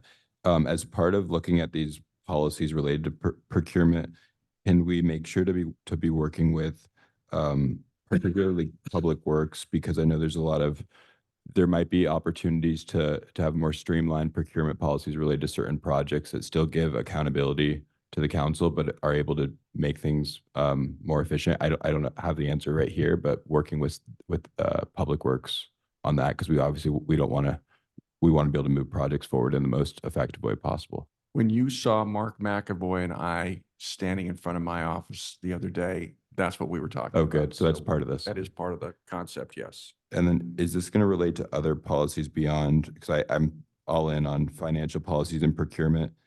Is this going to also include comprehensive, city council policies? Yes. Gavin is working on comprehensive financial policies. And I thank you for teaming me up. It's in the narrative, but Gavin's working on those that will be associated with the budget. He'll give you an entire package come June for your review and ultimate review, adjustment as you see fit, and adoption, so that we've got a comprehensive package of financial policy. But not just financial, like beyond financial, like city council policies. Oh, That's what I'm saying. thanks. What you see when you see this format on page 32 of 46, and that will be the format of a city council, a compendium of city council adopted policies. And so you've made several, you've reached consensus on several of them today. We'll pull them in within a uniform format that we all understand, and it will not be administrative policies for the council. They'll be city council adopted policies, which edifies your policy interests and frankly serves a staff interest in saying, we are not policing you. We're reminding you of what you've imposed upon yourselves and holding you to what you've imposed for yourself. So yes, we will begin to develop that compendium that will evolve. We've already got the format as to how that will work best for you for reference, and we'll publish it, at some time in the not so distant future and update it regularly. Great. And so we can look at what other cities are doing and always do that. Bring them forward. those to the council. Okay. Thank you. Exactly. Bob? Is that what is referenced on page 25 of our agenda? This City Council Policies and Procedures Handbook Yes. that will come back to us for approval at a future meeting. So you're just not going to create it and hand it out. It's going to come Oh, back to no, us no, for- this is critically important. Yeah. This is for you to adopt as you see fit, so that it's you setting your standards for yourselves publicly. I just have a question about 7 and 8. I agree that this needs to be done, Sean. What is your estimate of the cost of each of these or the services, just so we have an idea? Sure. We'll know better on 8, which is the zoning code, once we go to bid. Do we have, I'm happy to answer the question directly. Is there a sense at all of what that might cost? I'm always fearful of saying what I think the cost will be, a vendor listening to it and then bidding up to it. So I'm a little careful about that. Right. My short answer is I don't know. With respect to the recod of the municipal code, I don't know if Megan has any recent experience. Mine goes back so far, it's irrelevant. Nobody's going to have an idea what that cost is. Any idea on the rezoning? $300 plus $1,000. For each of those? Okay. The recod of the municipal code, Councilmember, I don't know. Maybe when you bring the zoning code back to us, the RFP, we can maybe have some more time to look into it. We will, and what I will do to better answer your question, or to answer your question, is we can find some cities that have, through the vendors, ask what that has been, and we'll do just that. And that will inform us to inform you in our draft budget. Okay. No, great. Thank you for that. Okay, are we good on that? Yeah. Okay, Sean, Yes. the minute policy, the number 10. Thank you. What I have before you, thanks for that. We prepare historically, I don't know if it's codified by way of a city council policy, but we have historically and effectively prepared action item minutes. And I have seen from this chair, city clerk, on a couple of occasions explaining that. I'd like to help you by more clearly defining what action minutes are. I presume to do so here, stealing this policy from another agency. And I do remind you within the narrative of the package presented to you that for those who would wish for a transcription of every comment made at every meeting, I do remind you, you're already doing that. These meetings are videotaped and kept, for our lifetimes. They're intended to be kept in perpetuity. So there is, for those who would wish to know every comment, they would want more knowledge about the legislative intent, your deliberations leading up to your actions.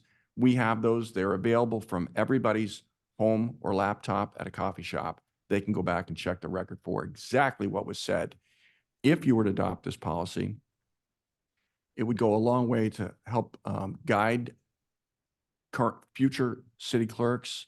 It would give her the ability to just simply explain that she's conforming with the city council's adopted policy and then be able to leave it at that. We would all have the presence of mind to say, hey, these action minutes may not give you everything you want, but they do accurately reflect the council's action taken. But if you'd like more, I would point your attention to the video.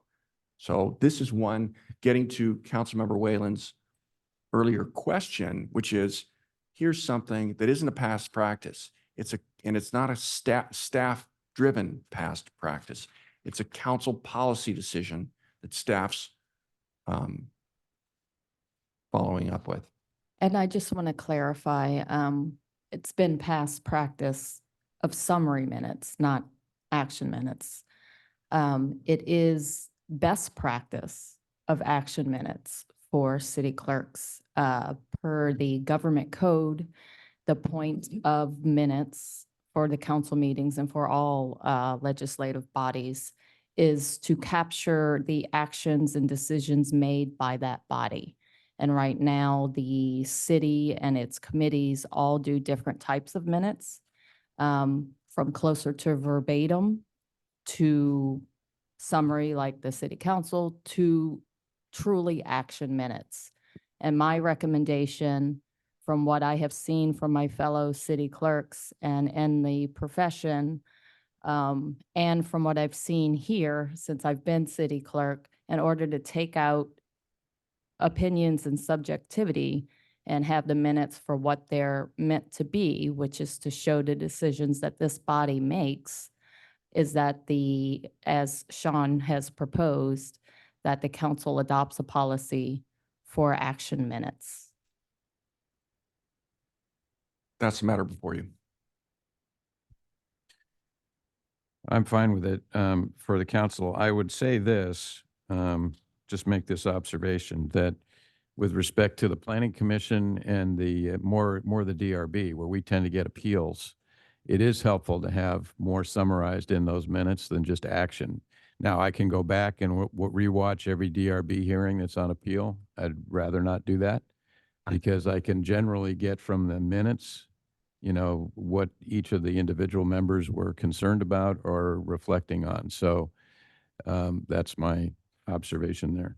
So could we, I mean, because I agree with that, could we have it where instead of we do action minutes for everything, but if there's something that's appealed, community development staff could go back and watch that meeting and provide us, maybe minutes is not the right word, but a summary? Would that be helpful? I understand Councilmember Whalen's interest and take no issue with it.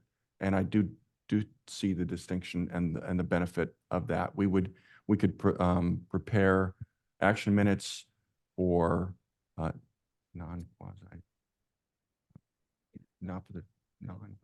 non-quasi judicial bodies. So everything but the DRB and the Planning Commission. I'll be liberal in my interpretation of what I just said. And then the rest would be summary minutes, as important as your meetings are, that too, because we do have the public record. So we'll draw a draft policy that addresses that interest, if that's amenable to all of you, and return it for your consideration and take more feedback on it otherwise. Everybody good with that? Yeah. Okay. Sean, we finished right on the dot almost. I've got 2 minutes to spare. We're all done. We'll take I suggest taking a break until you deal with the policy initiatives. What's our break time? 30 minutes, 30 minutes. 12:15. Okay. Thank you. We'll be back at 12:15. Yeah.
Check, check.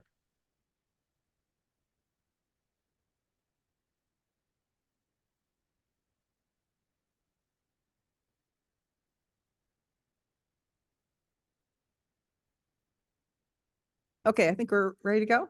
John, you ready to go?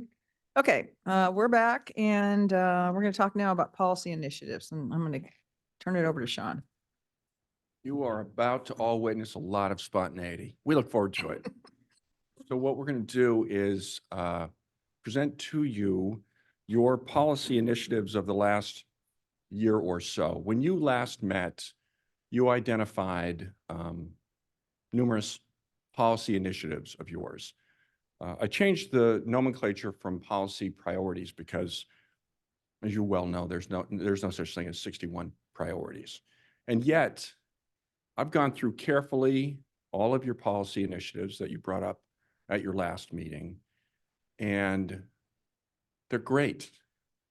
I mean, they're ambitious. They, as you well know, because they're yours, they accurately reflect the values and interests of the community, broader community. They're yours, and we're all in on them. We buy into all of them. Since your last meeting a year ago, I think 7 significant initiatives, at least, were added to your list that you identified in late January of 2023. Most notably, and I'm going to have Jeremy, who's going to go live here, pickleball courts at Lang, Riddle ball field lights, I believe, glyphosate, at least one other really significant one, pickleballs. What are we doing with right now? So a lot. What? Oh, the community pool. You've got a city council subcommittee on the pool. So lots of items come up. You talked about this earlier. That's the way it is. So, you know, we're never working in a vacuum. You're all the time thinking. You're all the time being responsive to your community. And so it's a given that you're taken in a sterile environment. You're going to come up with policy initiatives and priorities, and things are going to come along the way. And you should fairly expect that we're nimble enough to adjust to your interests and community needs, and we're able to do that.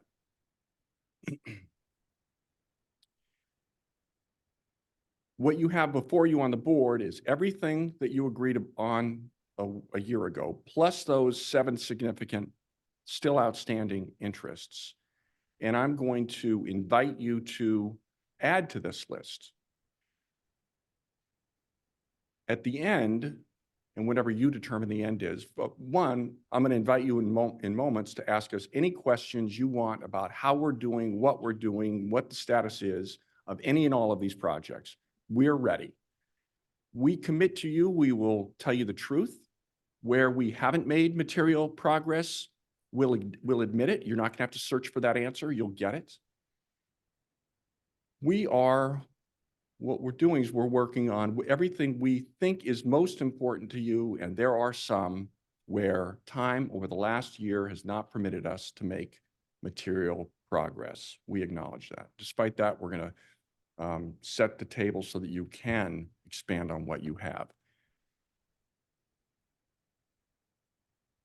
Got a slide. Who's got the slide? These are the categories that generally describe or contain your policy initiatives. They are before you. I won't read through them. Here's what you know and we know, you live and we live, is that no matter how many great ideas anybody has, the organization has a finite capacity working at our most efficient and most able. We have a finite capacity. I still would tell you, don't stop thinking. Keep coming up with great ideas. I would ask respectfully that you understand that we have a limited capacity and there is only so much work that we can produce at a high level. And I would suggest we need to always perform at a high level. So we have a limited capacity. And despite the one-off additional positions or what have you, this is a built-out city that doesn't have the capacity to add an appreciable number of positions. here. I don't believe that's realistic. It's a fixed population. It's not going to change. And the employee base is unlikely to change materially. So this is what we've got. We got a whole bunch of committed, dedicated, great people performing at a very high level. You will decide how we spend our time and what we do. And so after I open it up for you to ask any questions of us that you would like so that we can answer them, we'll invite you to come up with new ideas. And then once you've identified new ideas that you would like your colleagues to consider, to identify as initiatives that you would want for staff to spend the next 12 months and beyond on, here's how that will go. You'll have that list, new ideas. We'll solicit new ideas from you. And just as I spoke about before, I will presume to give you 5 stickers, all with your initials on them. And so as you think about it, I will ask you to put stickers, no more than 1 on each. We'll look at how many of these initiatives, particularly the new ones, have 3 stickers on them. That's a majority of the council. That's how it goes. So if there are 3, they get added to the list. Unless you feel strongly, I discourage you from removing anything from this list. Unless you feel strongly, we're making progress, some slower than others. And in most cases, we made progress. I don't know why you'd take good ideas off of your own list. But as to adding them, the top of that graphic, you can come up with all you want. Nothing's going to change. Nothing's going to change the bottom of that graphic. That's a siphon with a limited output. And we want to perform, and I know you expect of us fairly, that we'll perform at a high level. Our ability to do that is fixed. So you'll get new ideas. And then after you've got your stickers on the new ideas, you get 1 sticker to tell us the following, to tell us what you really want us working on. What do you want us working on most? Here's how I would presume to define that. If you're walking into the city manager's office, and you all ask me all the time, where are we with this? You're going to ask it the rest of today. Where are we with this? Where are we with this? Where are we with this? Reserve that 1 sticker for the following scenario. You walk into the city manager's office month over month. I mean, not day after day and not week after week, but month over month, where you want to know what progress has been made, what material progress has been made on this. So you'll get 5 stickers. Theoretically, that's 25 ideas. We're not going to make progress regularly on meaningful progress on 25 things every month. We're not. No agency is. That's where we get to the meat of what is priority setting. 61 is not priority setting. 15 is not priority setting. You've got all these policy initiatives that we're moving on, for which we are accountable as to our effort, progress, the quality of it. Where do you want to walk in every month and hear that some advancement is being made on what you think is most important? So we'll grind away at everything else. We'll give you status reports, hence, on the progress we're making. We'll only be honest about it. Where do you want, when you walk in, and 12 months from now, when you evaluate the city manager, what are you going to evaluate them on? So that would be the deal. I work for you. Let me remind what I said in the morning. I know I work for you. I don't normally talk this way. We talk about this way privately a little bit more, but this is our, we're in it together. We're all in it with you, for you. Okay. That way you can just kind of noodle as we report to you on where we are. What would you, so we've got a couple things. We've got all of these initiatives, and then we've got the master plans, our efforts on the master plans, which we'll hold off to take up. But I encourage you, if you have questions on master plans, ask them now. Ask them now too. So I just think I think your time's most efficiently used under that. I want to applaud and thank Gavin for pulling everything together, as I said earlier, on the master plans, working with data he got from these folks. And Jeremy has been the official keeper of the keys on working with everybody to get this together. So we're going to work in tandem. Again, they didn't give me the sweater, but I'm going to work with them to try to respond to your curiosities about where we are. So Mayor, with that, I would invite you to chair that conversation about what would you like to hear us, what would you like to hear from us about how we're advancing your existing policy initiatives? Okay. So council, how would you like to go? Would you like to just go by page? Okay, okay, let's go page 1. So it starts with item 1, and that's on page 34. Any status that you want on any of these items? You okay over there? No. Okay. Well, I was just going to say, this was project update, and what we have in front of us is of December 19. Now, some of this stuff has already changed and moved, and maybe just going, like, for example, number 1 is essentially done, I think, right? Council took its action, Planning Commission's had it this week, didn't they? But I guess on a couple of these other ones, so number 2, I'll just ask the question, that got delayed, where's that, the Okay, beautification ordinance? For the benefit of those who would be watching this in a recorded form, the question is about where we are with the commercial district beautification and maintenance ordinance. Mark, can I ask you to go to the podium and inform us about the status of that effort? Yeah, thank you, Sean, Council. So we have that item scheduled for the March 26th City Council meeting. The ordinance has been drafted. It's been reviewed by the city attorney. We are working with the Chamber of Commerce right now on a few additional refinements to the ordinance.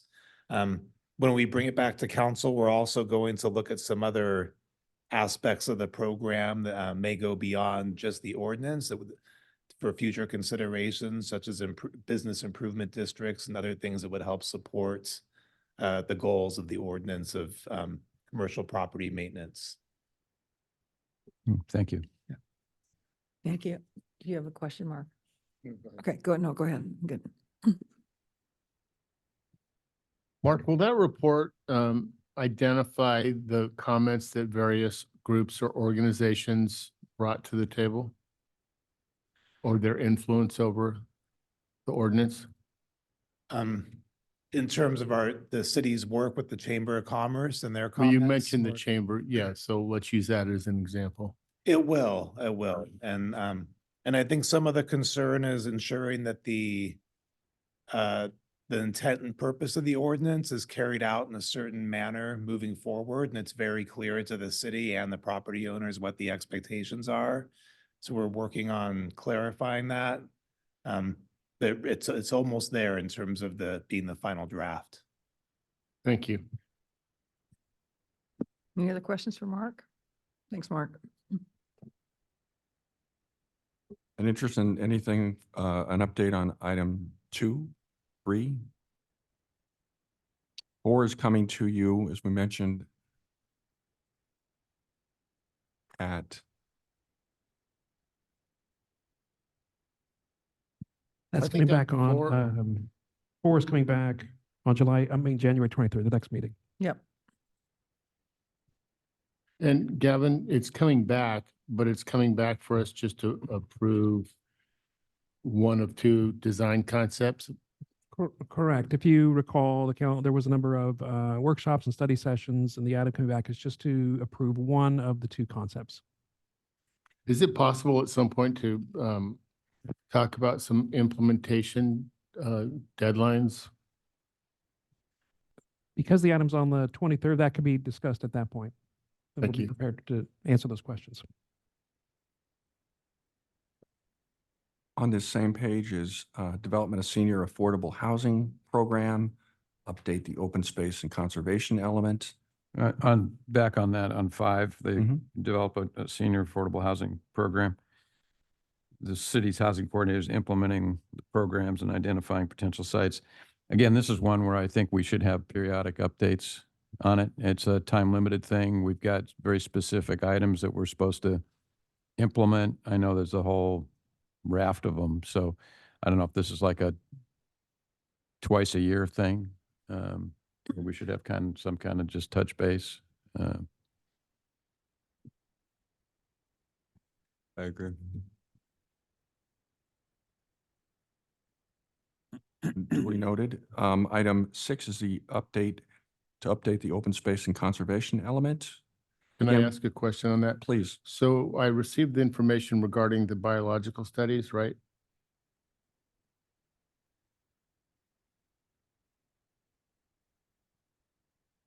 So at the last meeting, the city council approved the agreement to hire a biologist to perform the study. We're going to be doing that this spring. And that will be the first step in the process. Excuse me. And it's going to help inform the policies of the document. Do you think it's feasible to put together a timeline for that entire effort too? So next you got, I don't know what you have in its entirety, but I know that the water course needs to be mapped and what other issues or items that need to be included. Is there any way we can get a timeline? I think that is feasible. We have certain dates of mind for when we'd be doing the water course study, and that would be the next step. And then moving into updating the document and updating the policies. So yeah, we'd be happy to provide that to the city council. Thank you. Mark, why don't we include that in an upcoming TW2 for the council and the community's benefit? Thank you. Will do. I forgot to ask earlier about, sorry, the DSP while you're here. What's the status on that? So we presented the work plan to the council in December. We are taking that to the planning commission at the first meeting in February, the update to the downtown specific plan. They're gonna review what the comments were from the city council. And then they're also gonna start providing their input on the document as we work on drafting policy changes. Perfect. Mark, just a question on number 6. I know we're doing the biological study, but the water course mapping will, I think you mentioned third quarter of this year. And I can't quite understand why we're not doing it at the same time. Isn't the water course mapping mostly done by drones, or why can't we do it at the same time? Well, there is some urgency with getting the biologists under contract now so that they can do the study this spring. With the water course mapping, staff needs to evaluate what the scope of that would be. Whether we're, looking to identify GIS blue streams only, or just any area in the city that channels water. So we're still not certain on the scope of what we're looking to identify. We are working with certain members of the community who are familiar with the issue to help inform us on what that scope will be. Okay, but assuming that as a go in third quarter, you're expecting that would be completed by first quarter of 2025? Or? I think it's a reasonable expectation that we would undertake getting someone under contract by this spring or early summer and having that done prior to the end of this calendar year. But For both? yes, for Okay, both. okay. But as Sean had stated, we will provide an update in the TW2 of what the schedule looks like. It really, for this document, it's one element of our general plan. It really is a fairly limited scope of the policy work. And I do think we'll be able to bring something to the council for adoption within a short amount of time. Thank you. Thanks, Mark. Okay, how about the climate action plan? Yeah, I have something on that. Go ahead. And Jeremy and I have talked about this, but I think having this come to us in Q3 is going to be when the report's going to be basically fully baked. And for the purposes of just making this a really actionable report, instead of kind of having the consultant tell it, give us all this generic stuff of how you could do a climate action plan. I think it might be helpful for us in Q1 to have some sort of a study session where the consultant can kind of explain what's happened so far, what are the next steps, and then get input from the council so that we really make this an actionable report. So that would be my recommendation. Was this, what was the scope intended to be? The scope says Q3, so we'd have to amend the scope, but it's like when we're spending the amount of money that we're spending on this. I get that, Yeah. but when you say you want to make it actionable, that you want the recommendations to be actionable? So like, for example, instead of having in Q3, they have this fully baked report where they look at all these different things. I think it would be a better approach would be having them get more specific by getting input from us earlier on in this process. I see.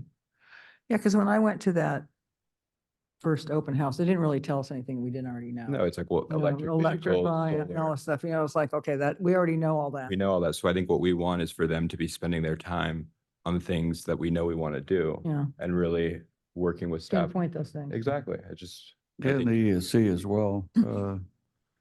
Yeah, so what I don't get is the third quarter, the report will be fully baked and action will be taken third quarter or after. If we could have input on it sooner, I think that would allow us to, prioritize those actionable goals, one of which is electrification, solar, and recharging. I think those three are three-legged stool that accomplishes a lot of what we want to do. I don't know, you have any comment on that, Jeremy? I agree, Councilmember Weiss, and the scope of the report does, of the service does include 2 meetings before ESC, 2 meetings before EDPC in terms of to advise and review policies. Let me back up and say where we're coming from. What we've just completed is phase 1 of this project, which is largely a silent phase. It's a context setting phase. It's what is our carbon output? It's opening up load data reports and making a report out of that. What are our vulnerabilities?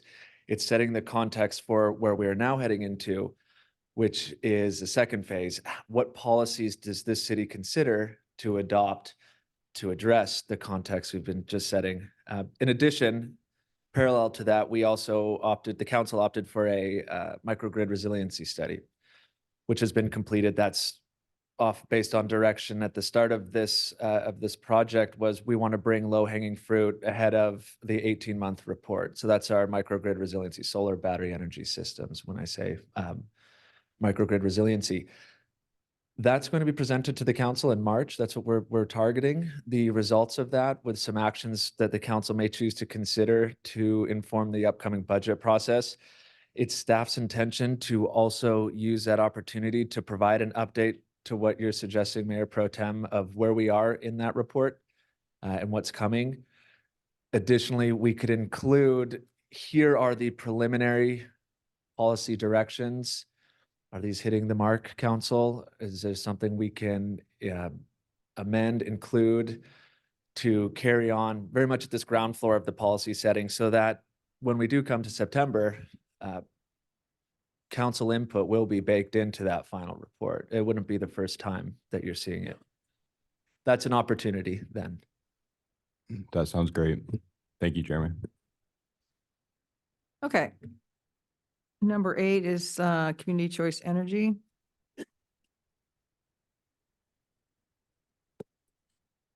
Any comments? Did you talk to the CEO? I did. Yeah. Good. Yeah, so I talked to Joe Mosca, he's the interim CEO. I talked to him on Tuesday and I think I talked to him last November and then I talked to him on Tuesday, kind of get a feel for where they are. They haven't appointed a permanent CEO yet. They expect to maybe towards the end of this month, beginning of next month. I think it's between he and another person. And, I asked him how it's going. He's still trying to fill positions in his, in the organization. They still have to get a director of procurement, which is key for power acquisition.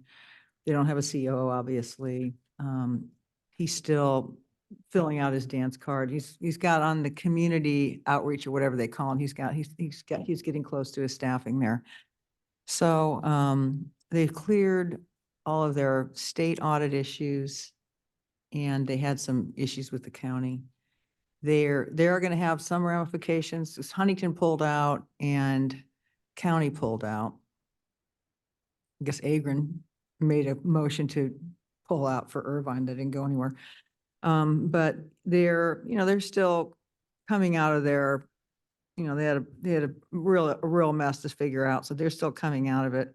In terms of, other cities joining, they're pretty much, everybody's kind of waiting to see, how this organization comes together. And because there's nothing but bad press on it, mostly. And so the councils are all gun shy.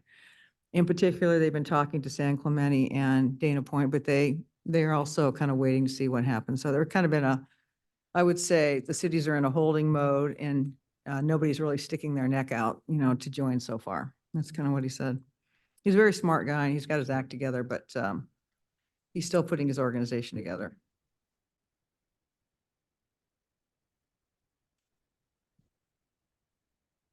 Item 9 is solar panels on city facilities, the assessment thereof. Again, we've got, for those who would be watching from home, we've got the status of all of these. And so the question before the council here as we kind of run through them a little bit is what more information would you like, or where would you take issue with what we're doing so that we can adjust accordingly? So that's environmental stewardship. Under infrastructure, finalize the parking and mobility master plan and proceed with implementation. We expect to bring that to the city council in February next month. So I got a question, I think I asked Mark this question a few days ago, either Mark or Tom, where we are in the parking structure.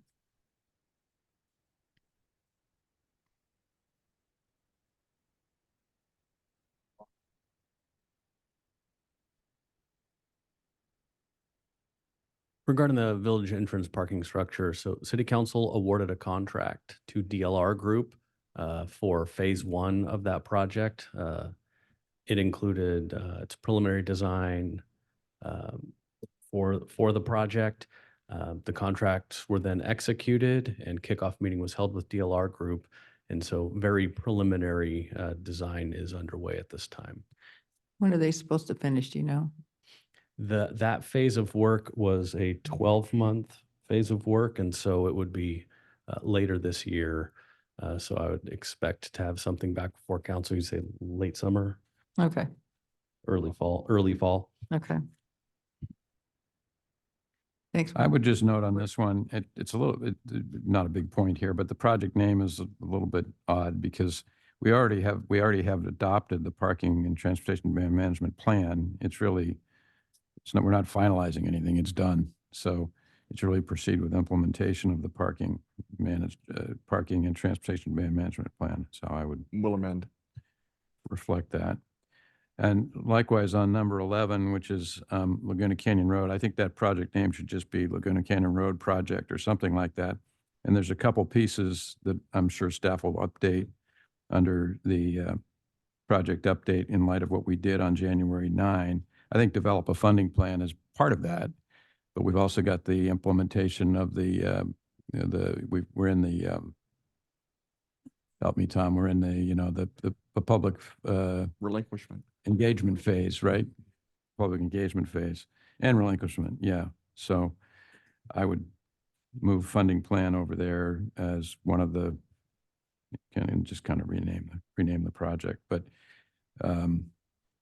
what is in terms of of developing a funding plan, have we targeted, this may be more in Gavin's bailiwick, I don't know, have we targeted a date to get back to council on that, or is it just a TBD? It's still a TBD, but if I had to put out a month, it'd be either April or May, but that's kind of where I'm targeting. Thank you. Item 12 is the facilities master plan. Again, that's coming to you. February 13th. 13 is under internal operations category, explore community development opportunities to improve customer service. It's a constant effort. I have a work in progress. So like what, is there going to be like a plan for this? Or Mark? where are we? Mm-hmm. I know it's a focus. Yeah, it's a good question. So we're currently in the process of updating our permit system. Okay. Most of the improvements have been on the back end, improvements that the public doesn't see, but ones that staff in our working with the system. It's helping with our efficiency. It's been a fairly long process. We've been at it for a couple of years now. We did a major update earlier this month.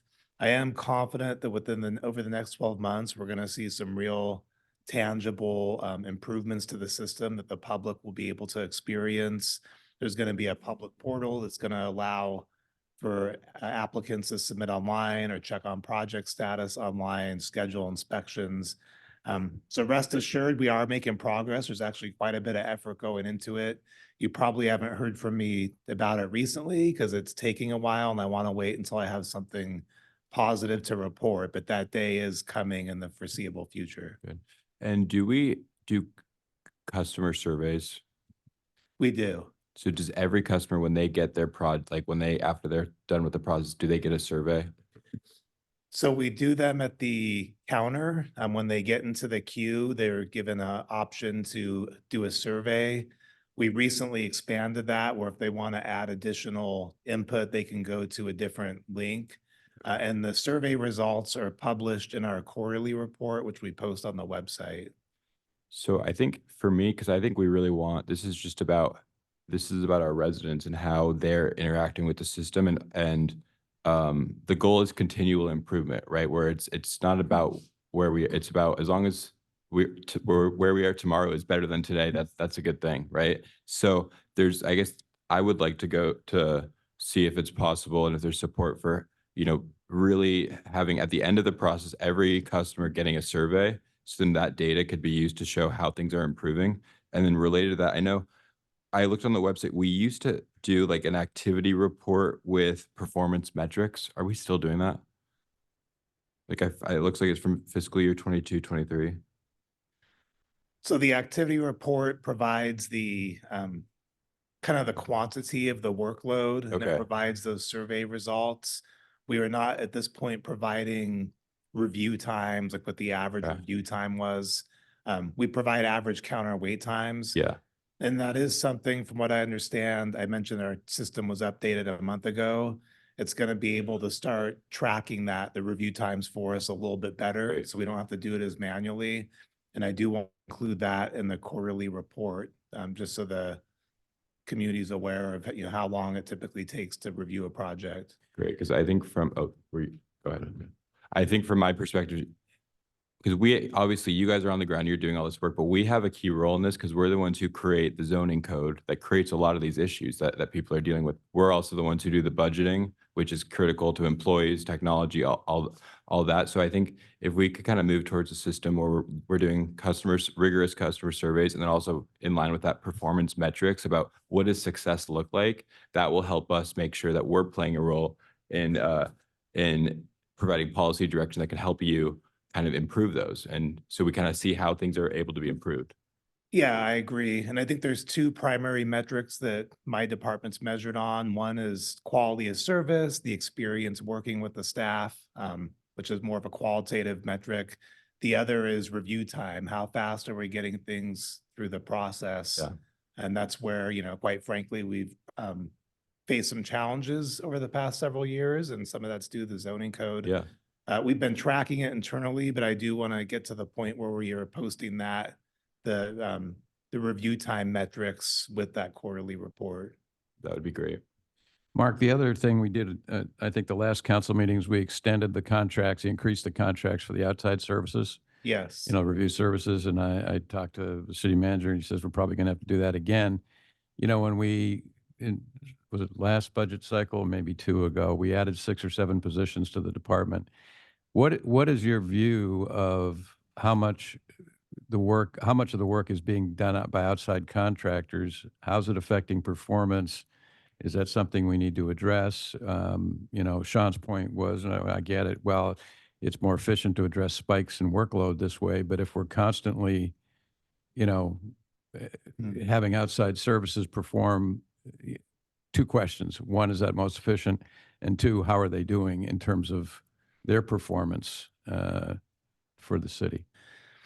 So we are almost fully staffed. We only have 1 vacant position at this point in the department. So we've made some progress on that. really just over the past year, we've hired on a lot of these positions that the council approved, and we've seen some benefits from that. Most of the services are dealt with in-house, especially when it comes to planning. When it comes to building, we still are outsourcing some of the building plan checks. We would like to bring that, more of that in-house. We recently hired 2 plan checkers. We only had 1 before. Now we have 3, and those were 2 of the positions approved by the council. Those plan checkers have just come on board just over the past few months. So as we move forward with them, I think we'll be able to bring more of the building plan checks in-house. And the hope is as we get more efficient with the zoning code, some of the streamlining amendments we do, we'll be able to handle all the planning with in-house as well. Because overall, I think it's better customer experience to be working with city staff. And also the city's zoning code, our process is so unique. There really is a steep learning curve for any consultant coming in. And when you have consultants doing the work, there can be an issue with consistency in how they're doing it as well. Thank you.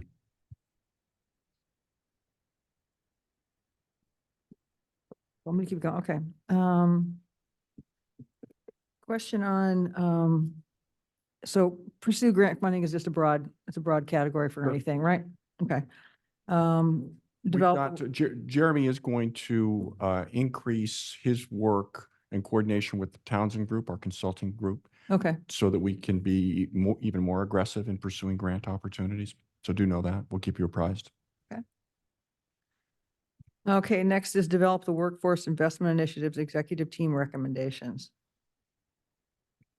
I would affirm that under Aggie's leadership, Katie Krebda and other folks in HR are doing a really good job of expanding our training opportunities. We have a current one underway with all of our leadership team, all of the management team, and I've gotten really good feedback, particularly positive feedback on that effort, but it's ongoing.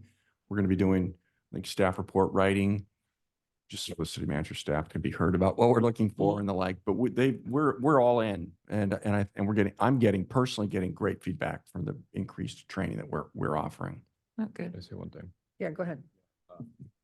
I don't know if this is part of this, but and I've told staff this, but the one vote, or one of the votes that I regret was voting against the compensation study. So I understand that it's a question of staff resources of how to proceed, but this is just me publicly admitting my mistake and expressing my support for moving forward. So I'll just have to keep living to regret it.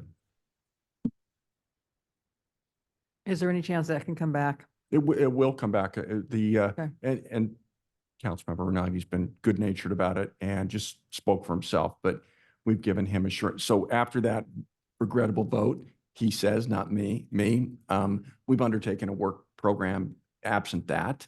Once we get through that, we owe it to the organization and everybody in it to periodically perform a comprehensive study, and we will do just that at the right time in the not so distant future. Okay. Okay. I'm not flogging him, he is. Yeah, no, it's good. That's good leadership there. Enhanced community communications. yep.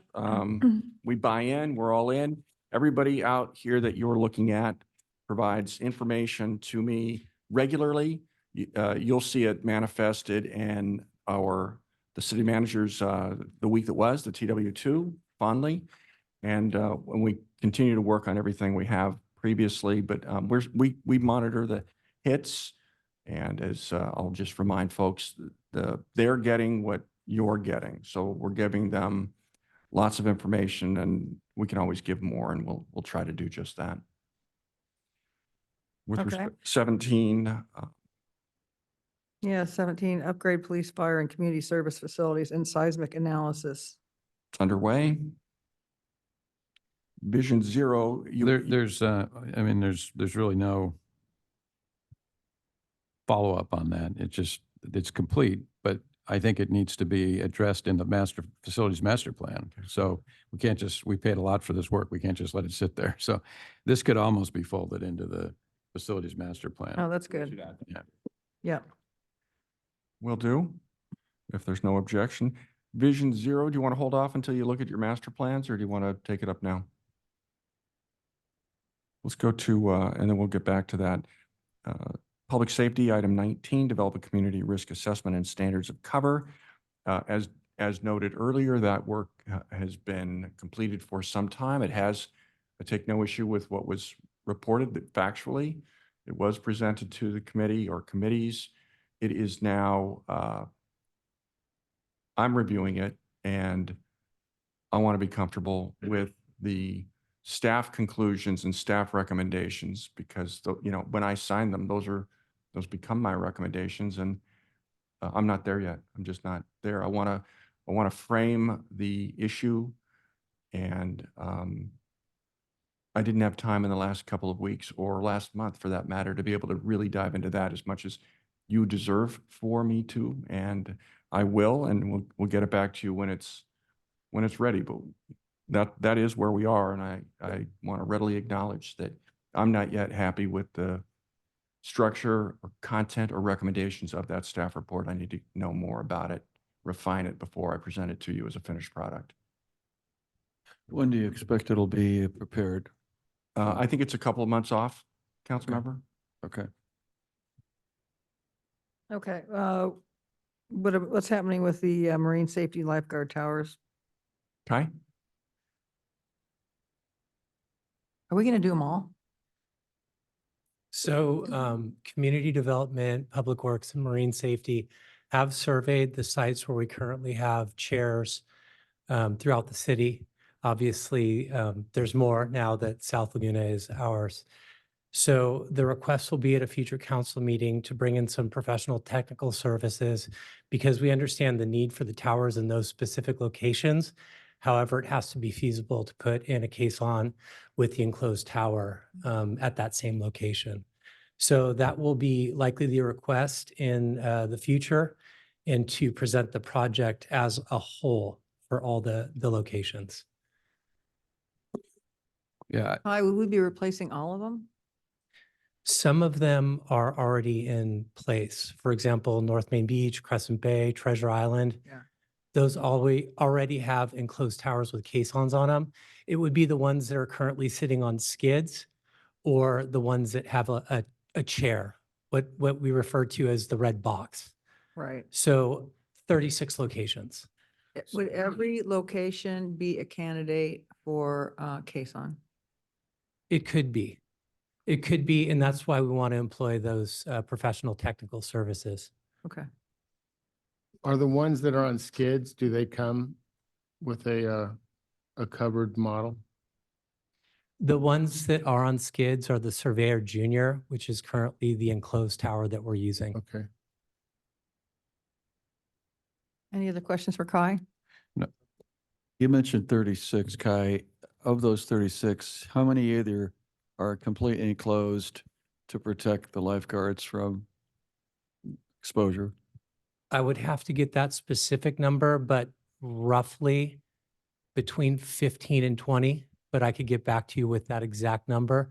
But those are ones on skids. The rest are chairs. We have 50 towers within our city. 50 towers? That's correct. Okay. Okay, so 36 are either on skids or chairs, but chairs are not enclosed. They are not. And how many are permanent, embedded into the ground? We have 14. 14 embedded so far. Okay, Correct. thank you.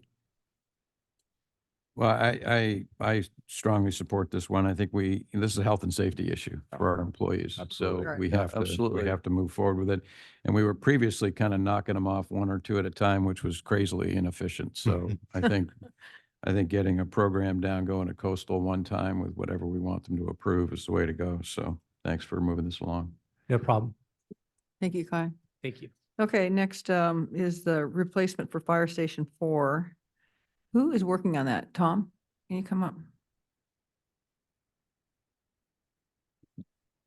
Yes, so on Fire Station 4, we've hired PBK to do the design for that fire station. As directed by council, we had a meeting with some South Laguna residents, kind of walk through what we're doing, looked at and discussed some options for the site. And since then, we've moved forward with designing essentially the layout that was in the original approval. So we're proceeding with that design. Site work such as doing the geotechnical analysis and topo has all been completed, and we're just working through the site development plans. Okay, so Tom, when you say you're doing the design based on what was the council approved? What was approved with the M&D, so in the environmental document. Okay, got it. And what was the input from the South Laguna residents? A lot taking into account the architectural features, looking at whether it could be accessed from Virginia Way, taking into account view impacts. So those were things we kind of walked through, the massing of the building, whether the living quarters are at the front and the back. So we just kind of walked through some of those issues.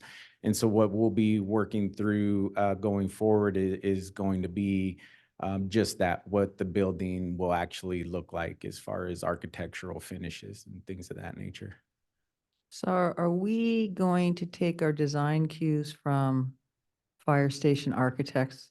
I mean, it's one thing for residents to say, you know, this should be here, this should be there, but I'm really more concerned with the functionality of the fire station and that it operates in a way that the fire station layout should reflect the way a fire station operates. Correct. And I clarified that in the meetings that first and foremost, we're focusing on what's needed for it to function properly, with the caveat that we will look and ensure that, you know, we're taking into account the neighborhood character and things of that nature. But that's really when it comes into the architecture, what the building will look like, but the function is paramount in the design. Okay, go ahead. So when, sorry. Yeah, I was just gonna ask the same thing. What's the timeline? When's it gonna go out for construction? So we're looking to have the completed design by the end of this year. Okay. Then putting together the package for bidding to hopes to be in construction like next summer. Oh, it would be next summer? Yes. Okay. This coming summer? No, next. 25. So it can't be early next year? We'll do our best. Okay. We'll try and move that forward as much as possible. We've been talking about, you know, once the site is vacated, if that's going to help us in any way. So we're looking at any avenues we can to ramp that up. And then once it's under construction, Tom, do you have an idea of what the construction period is? How long it would be, do you think? I haven't gotten into that Okay. in too much detail, but I would expect, you know, we'd be probably, you know, anywhere between 9 to 15 months, something like that. You know, I agree with you, Sue, about the function being most important, but I do think that you know, form over function or function over form, but the city does have a history. I mean, look at the water building next door to us, where we've paid attention to the details, and I think it really is a reflection of the city. I mean, look at in the 50s when they decided that function is all that mattered when we designed our schools, and we ended up with a bunch of schools that looked like prisons. I mean, I think it's important to pay attention to, you know, the form. Understood. And when I made that statement, it's as far as looking at things like turning radius, ensure a vehicle can get in properly, respond properly, but the architecture definitely will be given its due. Thank you. Tom, you mentioned the budget includes construction funds. Remind me and the public what that amount of money is and what you estimate the additional funds will be necessary to have to complete this. You may not know all this, of course, but. Yeah, the funding that we had was just right around $7.5 million. In discussions with our designer, they've done several. This is their business, but they've done several in the area, and they ranged around $6 to $8 million. Some of them, you know, have been incorporated fire stations, libraries, so much different scope. But that is kind of the range. So around, you know, between 6 to 8 million, and a lot of the elements of the site, grading, deep foundations that will also dictate costs. And what would the additional funds be for, and how much would they be, just so we know? Remind me, you mentioned additional funding would be needed. What would be the additional funding? for? Just, It's just to complete the project. Yeah, as we further develop the Okay. scope of work, if we do identify additional funds are necessary, Okay. it would be just for the construction. We're not looking at any Yeah. additional scope of work, so it would just be to complete the station. Okay, thank you.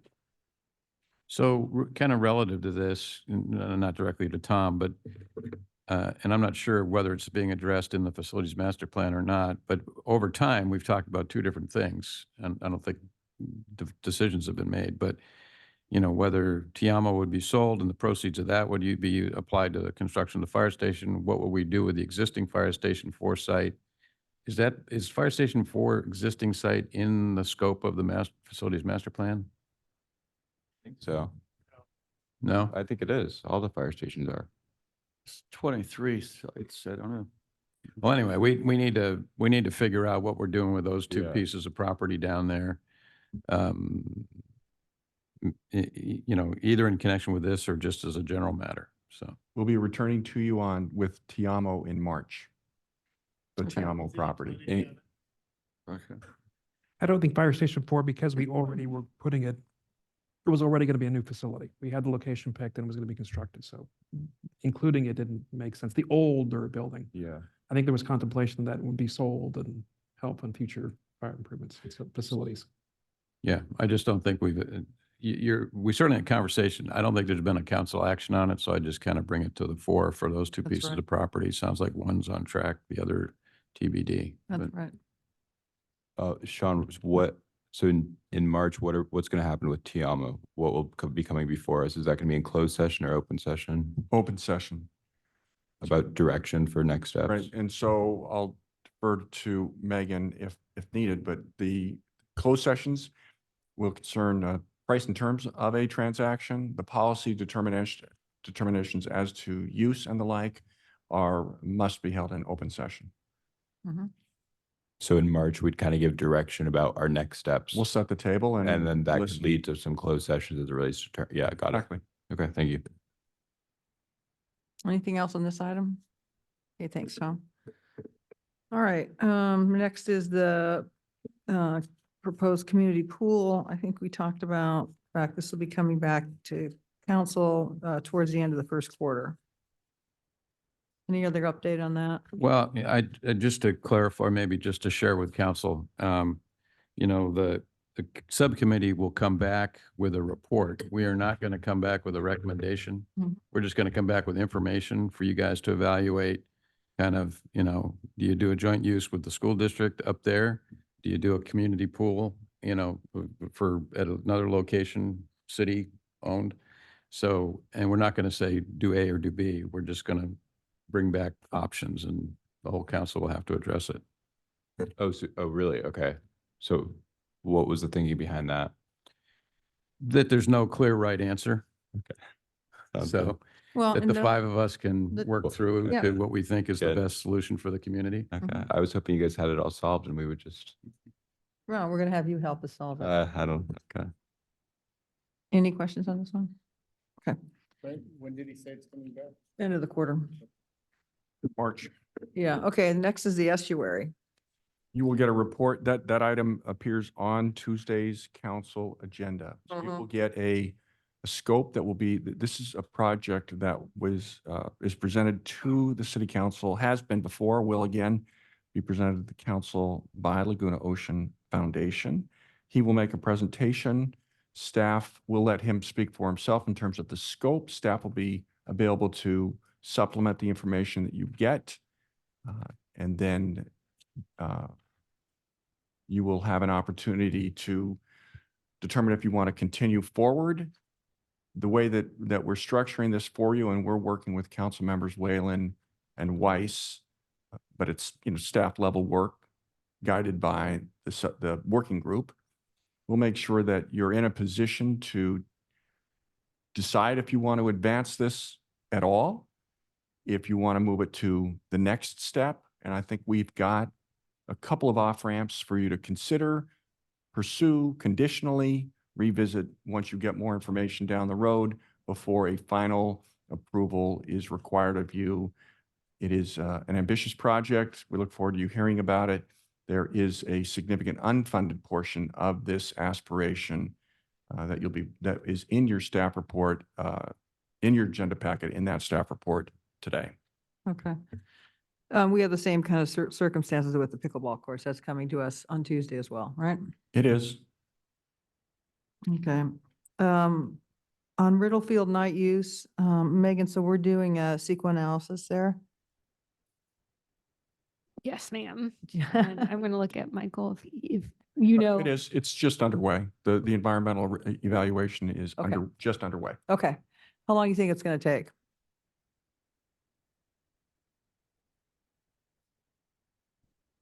So we actually have a meeting scheduled next week with the consultant, the sub-consultant through BPK. So we'll have a better sense after that meeting. I would think probably around 6 weeks or so, but can get back to you with a better number after we meet with the consultant next week. Yeah, I think the people who are wanting longer hours are going to get pretty aggressive with us fairly quickly. So I'm hopefully sooner than later would be good. Yeah, to clarify, I think the original request from Little League was specifically related to fall play. So we already have in place provision for them to use the lights in the spring, and that'll continue for the Okay. spring season. Okay. Yeah.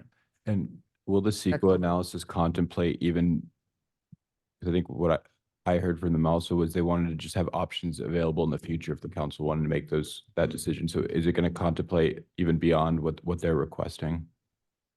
That's part of the scope we'll discuss with the consultant, but yeah, Okay. Little League did make a specific request to the council.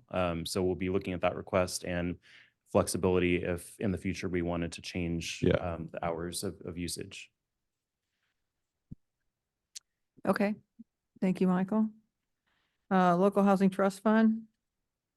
Who is taking that? Jeremy.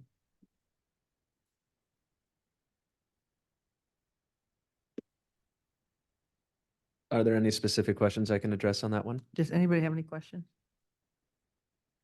Nope. All right. Well, no, I mean, well, yeah. Sorry. Jeremy, geez. There's always one, Jeremy. Yeah. Well, I mean, it just says here, and if feasible, return with the appropriate documents to establish a local housing trust fund. I mean, what's the game plan? Or is there going to be a future agenda item to set one up, or? Yep, predominantly fiscal legal analysis, as well as just a 101 on the process. We're targeting probably border between Q2, Q3 when we bring that back. We'd be striving to bring that more towards Q2 though. Anything else on that? Stay there. Okay. Artist live work housing? Yeah. Yeah. Can you give us an update on the artist work live housing? Sure. Yes, Councilmember Orgill and Mayor Pro Tem Renagi, Jennifer and I have been working together evaluating a number of housing options and potential policy initiatives to put together and consolidate into a report focused on addressing preserving artist live work housing. I think are pleased to report that we're feeling confident that that report is in its final stages of preparation, and Councilmember Orgill and Mayor Pro Tem will be presenting that with the support of Jennifer and I in March, April, with some recommendations for the city council as a whole to consider for next steps. Thank you. Anything on that? No. Okay, are you handling the NCC too, NCC also? Yes. Okay, any questions on the NCC? Looks like you're coming back to, or you're going to start and you haven't started yet. Jeremy's work effort was delayed by his work on glyphosate. I'm just going to Yeah, speak for him. And so we have not made meaningful progress on that. We will. We know it's important to you, and we'll be coming back shortly. Glyphosate could be like a catch-all for everything. I'm going to use it till I leave. Okay, citywide plastic ban ordinance.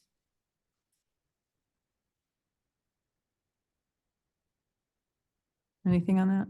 Anybody, any questions? No? So Is it still being pursued, or is it just, this is not happening? Because it said this project was not Yeah, what's initiated. happening? So We haven't initiated it. At just staff resources over the last 6 months since the council provided direction. I was on extended leave, staff turnover, other issues coming into the organization. yeah, So that's- that hasn't been initiated. So, and will you would wait for us to kind of give that direction that it's a priority before you initiated it? No, No. Oh, No. so you're assuming that you're going to initiate it? you've already told us to do it. And so those Oh, are great okay. examples that you've told us to do it. I've asked everybody to be honest. We haven't started it yet, but we're not asking you to pull it back. When you get your stickers and then your last sticker, you say, hey, thanks, Sean, for being honest. I want to make this a priority. That's where you would use your one sticker. But it's approved. We know we've got direction. We haven't done anything yet. So, but if it's not necessary, if there's things like maybe we look at this at some point, but there's other things that we want, then we just leave it as is. Don't put our sticker there. Exactly. Got it. And I'll invite you that with respect to getting shade over our lifeguards, don't use your sticker on that. We know employee safety is important. Don't waste a sticker. We're on it. It's a priority. So you got another sticker. You can't have my stickers. Okay, the next one's the community center recreation and community center parking. We just put this through the council last November. And have you started any work started on it yet? Anybody from Public Works? So we've had some just initial internal discussions on this, and it'll be a joint project between my department as well as Public Works, and I believe we hope to return the second quarter of the year. Okay. We will not be retaining a consultant. I remember the discussion. Hey, I think I understand pretty clearly or recall pretty clearly. Go do some preliminary work among yourselves. Don't be hiring up. Give us an idea of what the scope of what would be next. And that's what we'll do. So we'll have Michael working with Public Works, come back with you with some concepts and get your direction thereafter.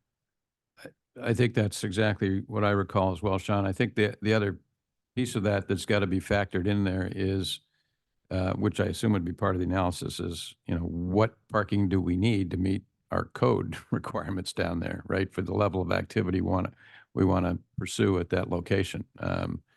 So to me, we got a $23 million asset down there that we need parking for to fully activate. So I'll be using a sticker here. Understood. And that is our understanding of that assignment as well. Do we know, along those lines, do we know how we are going to fully activate that site? So in other words, if we're going to add parking, what do we need to, how do we know how much parking to add based on what we're programming down there? I think the answer is we don't yet know how we're going to fully program because you're going to be a part of that. With respect to the interim uses, it is Tierney, as you know. Tierney's doing all sorts of programming out there. We just put out some temporary skate ramps. Thank you. Yeah, We that's are popular, by the way. People are like, among some. And then we've got, you're not getting my emails, but great. We've got Marines. We've done a lot of really unglamorous but important work to lay to hang wires, to do all this stuff. Again, unglamorous but critically important so that we can move Marine Safety Administration and Fire Safety Administration over there so that we can establish concurrently an Emergency Operations Center, EOC, so that if there's communications, we need communications there critically. That's what I know. What else do you know?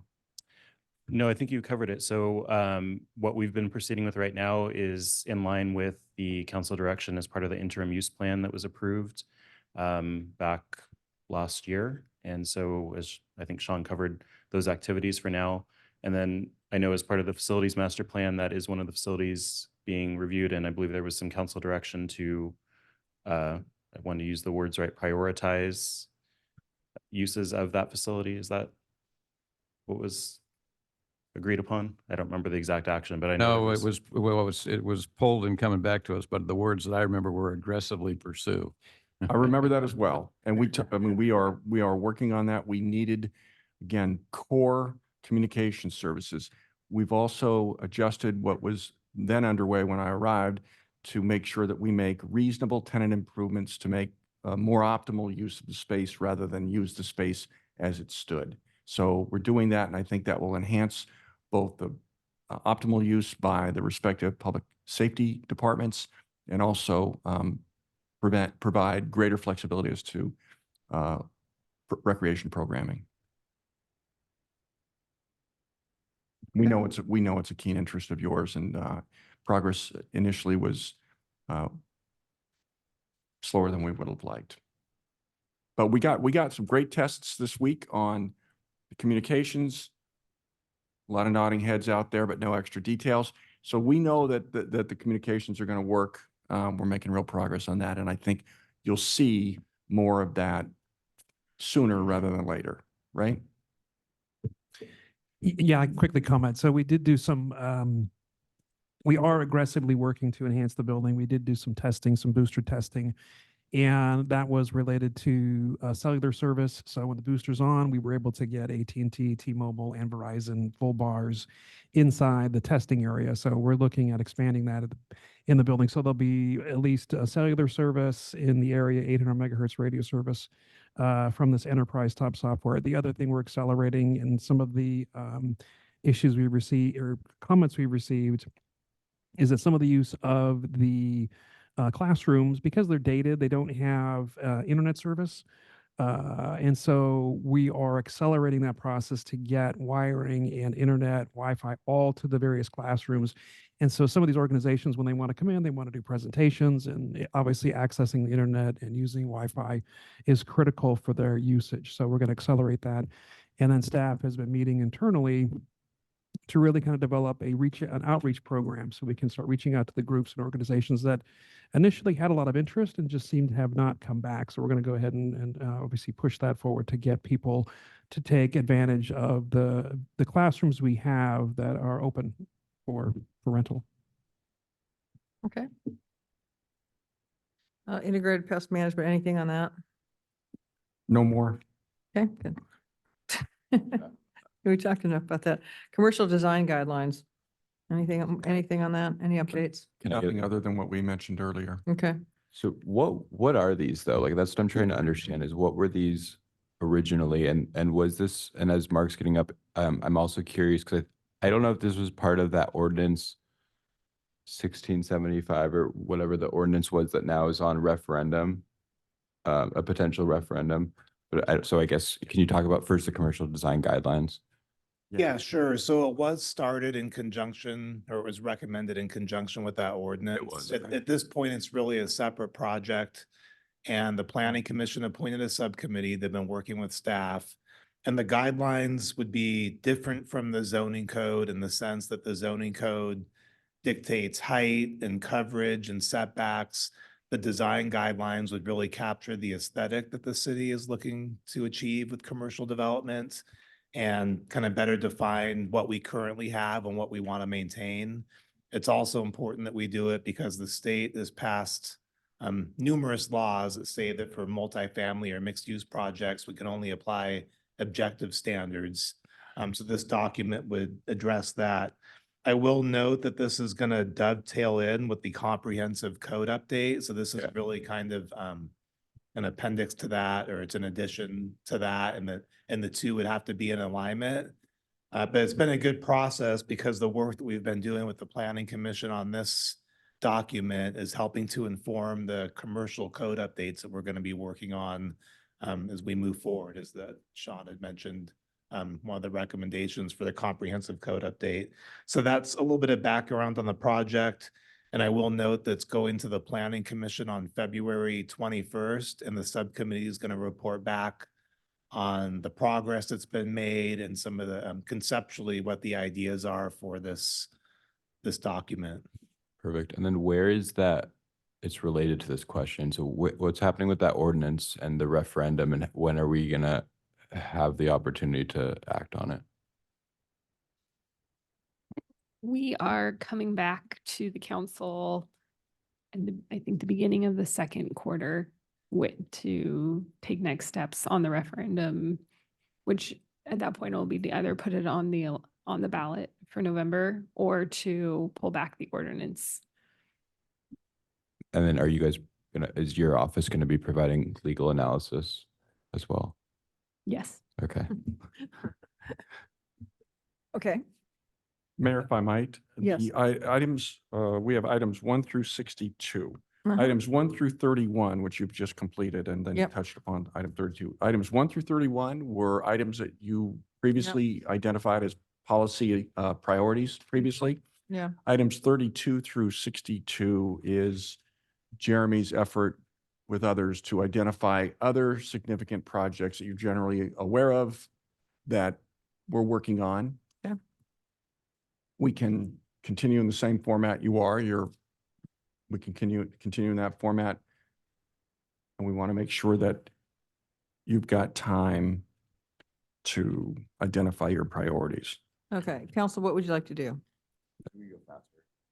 Well, can we go by page? Like, anybody want to talk about question 32 through 36? So 33, do we need, I'm wondering for the Laguna Canyon specific plan update, I'd rather focus all of our efforts on DSP. So I don't know if there's agreement on that. And if staff's, if holding this back could help us focus more on the DSP phase 2. And I don't know if there's support for that. I think it would. When the council reviewed the DSP, there was direction to look at expanding the boundaries out towards the canyon. Right. And really the intent of this project, at least part of the intent, is to look for housing opportunities in the canyon. So I think that would address that request.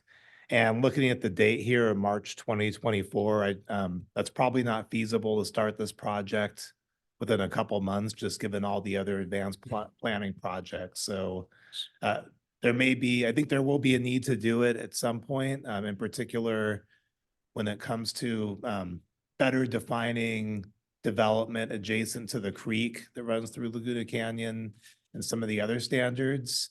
However, some of this will be addressed through the downtown specific plan as it pertains to housing. Okay.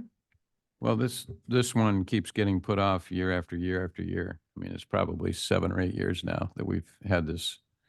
And if Penny were here, she'd be jumping out of her Yeah. skin. Oh, to hear yeah. that. But we did have the direction, but the specific, and we were talking about extending the downtown plan maybe out sort of the college, right? The main college campus area. But this specific plan goes much further out, doesn't it? It does. It would go all the way out. Currently, the canyon is mostly zoned industrial, light industrial. Right. So it would really address future uses there, development standards. I will say that the water course study that we're going to be doing for the open space element is also necessary for this update as well. So we are going to rely on that information and data for the update to this specific plan. Well, something we may need to think about then is, if that work has to happen, the water course work has to happen. And I guess what the concern is that there are projects that come in without us having updated our plans and standards. And, things happen, right? I mean, there've been a couple of examples of projects out there that were not viewed favorably by all in terms of impact on the environment out there. So, there may be, I don't know, maybe other tools that we could employ to deal with those as they come in. I mean, but if we're going to put this off another 2 to 3 years before it's done, I'm just concerned that there could be projects that come through that could have a significant impact on the environment without us really having, and this thing is very, very old, without us having really paid any attention to it in decades, I think. But I guess I just sound that as a concern. It doesn't sound like it's if you're waiting for the water course study anyway, it doesn't sound like there's, this would start anytime soon, because that I heard was put off to the fall, but I think some thought should be given to that. Mark, is the water course study, you're referring to primarily the creek, Laguna Canyon Creek?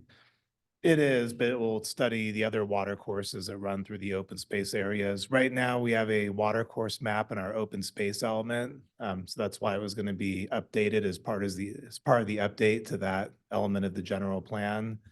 But it will also help inform some of the regulations adjacent to the creek that runs through Laguna Canyon. Mhm.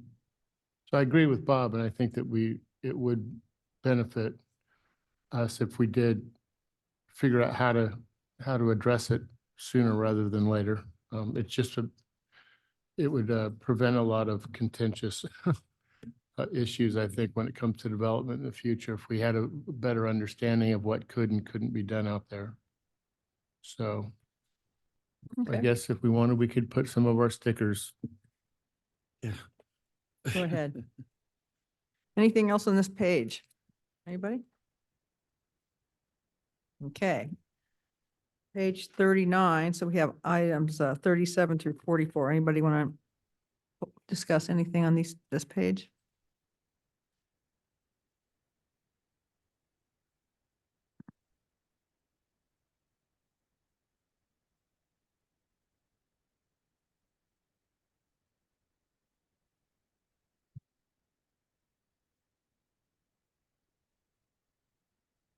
No? No. Okay. Page 40, so items 45 through 51.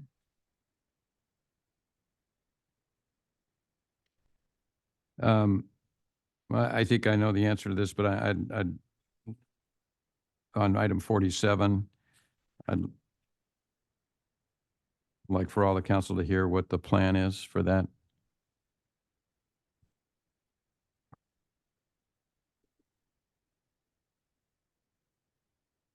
Yeah, Councilmember Whalen, on that project, we expect updated plans from our consultant by the end of this month, and design review and coastal development permitting consideration by the Planning Commission. We're trying to get on the second meeting in February, which would be February 21st. That date hasn't been confirmed yet, but I do expect plans from our consultant by the end of this month. Mark, will that include, will the playground there be affected at all by the master plan, by the improvement plan, or do we know? No, it didn't include the playground. That's a separate effort. This was mostly focused on, we call it, it says renovation, but this is more of a major repair project. So addressing, sidewalks that are deteriorated, lighting that's substandard, things like that. And so it's a major facelift with that. But based on previous council input into the project in the past, as well as Planning Commission did concept review and provided feedback as well. That was what was incorporated in, and the majority of the feedback was to not make major changes to Main Beach, but more of a major repair project. Yeah, I think that one of the comments, and we'll see what the Planning Commission does with it, that we talked about was preserving, we had a lot of question about sustainability and water use down there, whether we could be more efficient with our water use. And I think council agreed it was important to preserve the major major grass areas for public utilization. But there are areas down there where there's, opportunities, I think, to be more sustainable in terms of water use. So I'm just making the comment that I hope that gets addressed in the overall design. Okay, anything else on this page? I just note that 49 is sort of a duplicate of our Yeah. other earlier policy initiatives, so maybe We'll consolidate that. consolidate those. Okay, so page 41 is item 52 through 58. Just a question for Mark McAvoy. On 58, this is the Bluebird Canyon undergrounding. So are we still going to start in March? Edison has not indicated otherwise. So this is the Okay. portion that Southern California Edison is building. And so we completed the widening project. Right. And basically set the stage for them to come in and do their work on the undergrounding coming up. we understand it's out to bid, and Edison, they do their own bidding for this work. And then they will let us know when the bidding phase is completed, which is when we, staff would bring an item to city council regarding here's what the bid results were. It's being paid for by Rule 28 credits. And so here's what the bid results were. City council would have to authorize use of our Rule 28 credits towards that. And, but right now, March is the latest date we have, and Okay. I'm Hope they hopeful stick that to it that because stays. they keep moving their target date on us. It was originally going to be this past fall. I know. And so, and then And they then they bumped said it to May. spring, May, and then they said May, then they brought it back to February, then told us March. So, we're hopeful that March, it's now January, so we're hopeful that the date doesn't change. Okay, thank you. Anything on this page, everyone? Anything? No? Okay. Page 42, 59 through 62. Could, I don't know if this is Tom, maybe on 59 and 60, the Coast Highway projects, just, there's no reference here to timing. Could you remind us of what the timing on those looks like, Tom? Yes, so the 59, the Agate to Arch, that last update from Edison was that they would be doing that, starting that work this summer. I actually, and this kind of goes back with Bluebird as well. I have a meeting with Edison, I believe next week, so I'm hoping to get some better dates on that. But the latest we had for Agate to Arch, like I said, this is going to be this summer. The Agate to Cajon is probably further off, probably would be, you know, best case, the end of this year, more likely into next year. Okay.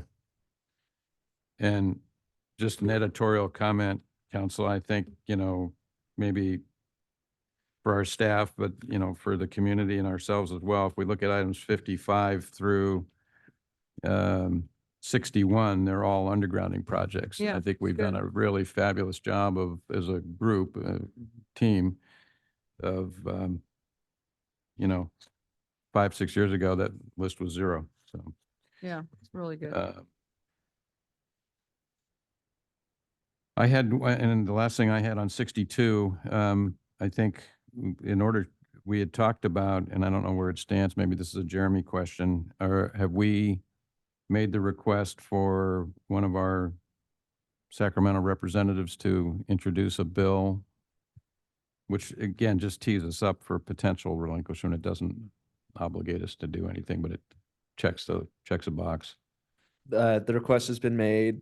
They're on standby, but staff's conclusion that we would want council direction to initiate that process, but we have made arrangements if that's the council's desire. You want direction, you feel you don't have direction. Okay, Correct. so how do we give that?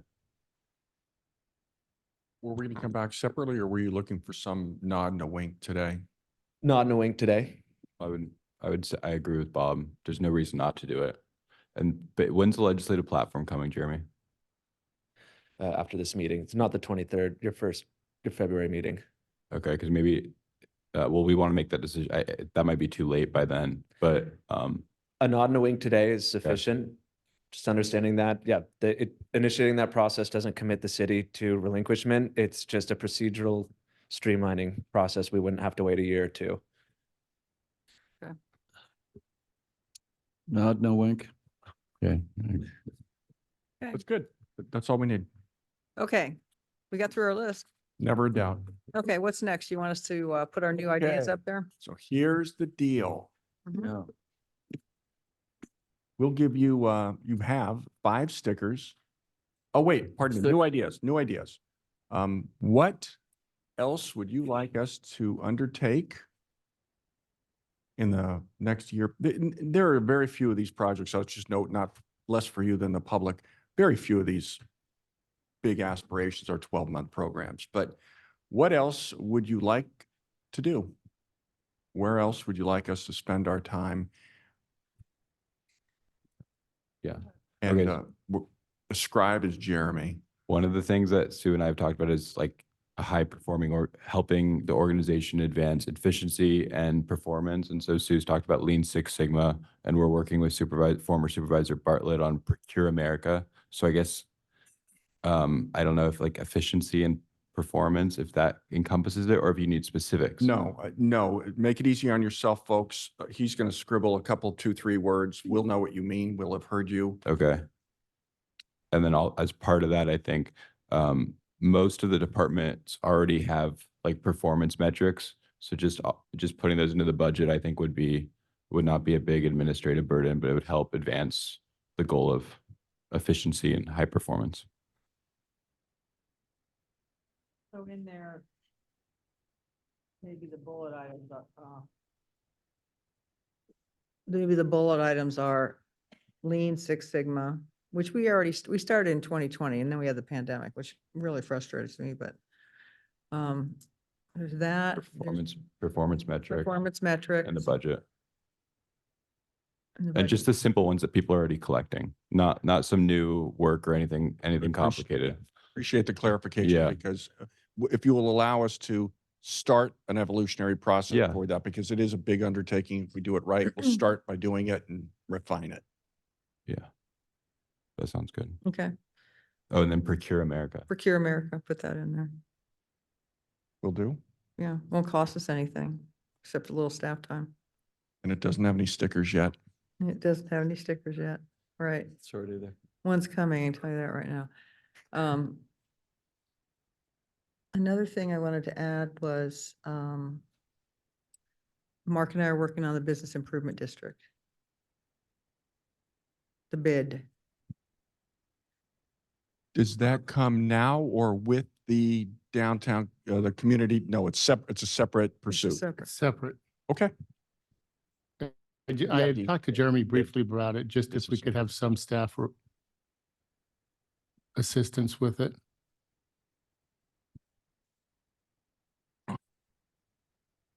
Business improvement. Yeah, just put the. Yeah. put it- So I have a question on this. You've done the Lean Six Sigma. Mhm. Bob, a bit ago, talked about the ebbs and flows of the planning department and, some of the work that we contract out, some of it we don't, really depending on, usually it's the economy, right? How many people are applying for building permits?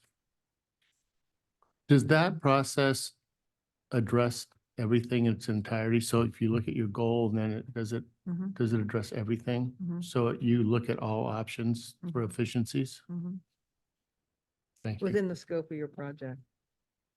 So you take like the finance department and your goal is to improve efficiency. So you figure out what all your data points are.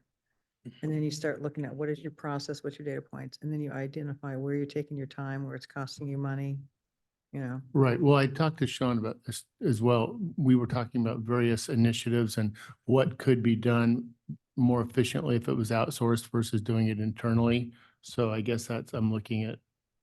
Can I offer Sure. something? We're on both. We got it.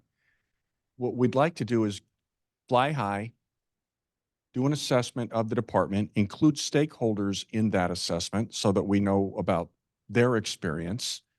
By way of, our thought is focus groups, a couple times in, who's using us, who's using our services.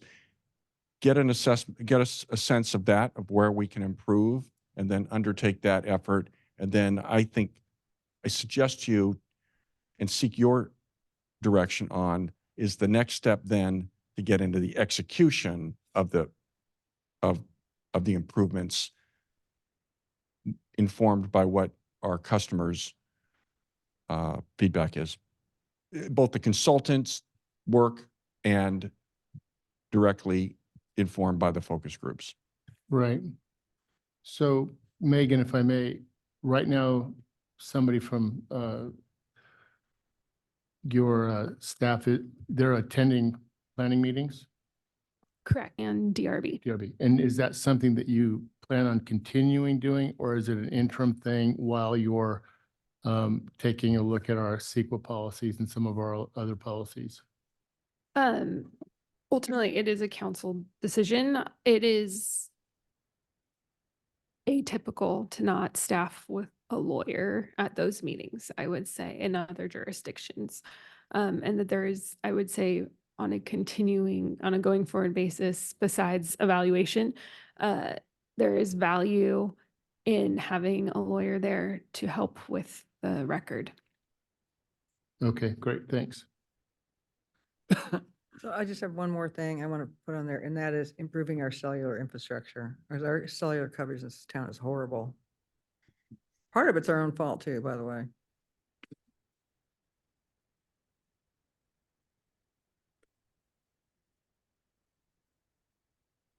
So Sean, on the items that were, I believe it was after item 36 that were. Those How are did- significant undertakings with which you are all familiar. They come separate from your policy meeting of a year ago. So we know they're important to you. We report on them from time to time. We'll do so more regularly, but they're either generated by you indirectly or by staff, but we're all working together on it. Okay, so one of the, and this isn't a new idea, it's on here, it's number 36, is the downtown action plan. So I just was, at what point would I try to highlight my support to move that along? Jeremy will write it right here. That was number 36, you said? Correct. And if anybody has one like that, that's helpful. Aren't these new ideas? Because They're- that's going to get to be a long list. If we're pulling from the existing list. If it's Councilmember Orgill's, if it's 36, it's off of that. These are your policy initiatives. The other ones are efforts already underway for which there is no intention to stop. However you want to spend your 5 and then 1 sticker telling us that you really want us focusing on that because you would doubt that we would otherwise make it a high priority. That's where you'd want to use those stickers. Otherwise, we're working on it as we represent in the summary. So Councilmember Orgill is right. If he wants the opportunity to say, I know you're working on it anyway, but I want it to be one of your 5 top priorities, I would suggest adding it here if that's what his intention is. So Bob, I just look at the promenade and the improvements that are supposed to come with this. It just seems like it needs to kind of come together. Yeah, no, I'm not disagreeing with the observation.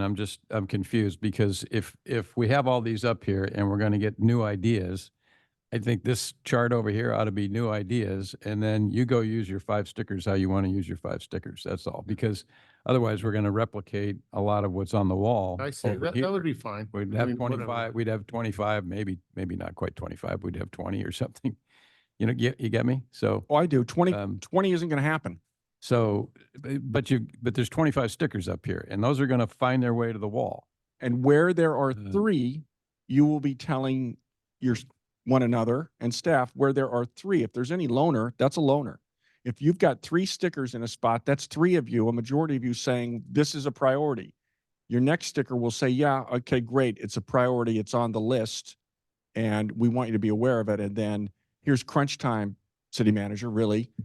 This is where we really want you grinding hard on what's going on. But I think you're writing it there because it's not up here. That's why you're right. Okay. That's, yes. Got it. Okay.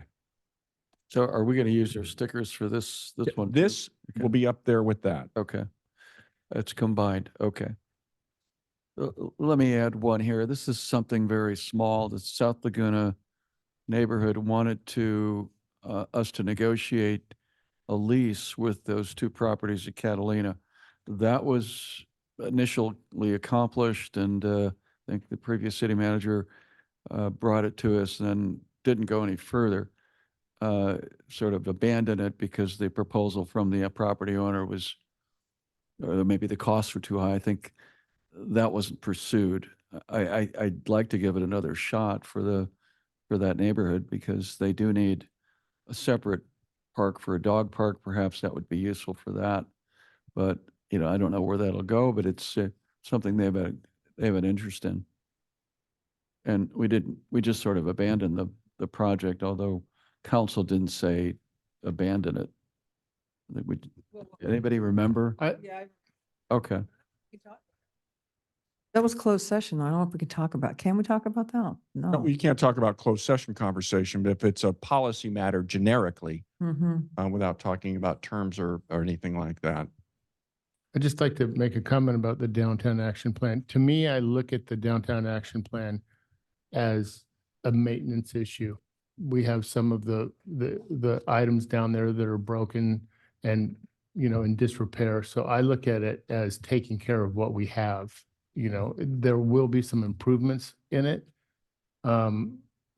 beyond what is currently there, but I just want everybody to know that I look at it as taking care of what we have. I agree with that. It's totally true. I think I understand the ground rules now. I don't want to get this right because I see what we put on the board over here. This is 1 through 31, all these nice colors, right? And then Mark had, for example, Mark wanted to pull 36 up. It's not up here currently, so okay, it's over there. I get it. So if you have something from 32 on that you want to get up on the wall, you got to call it out. Yes. Okay, got it.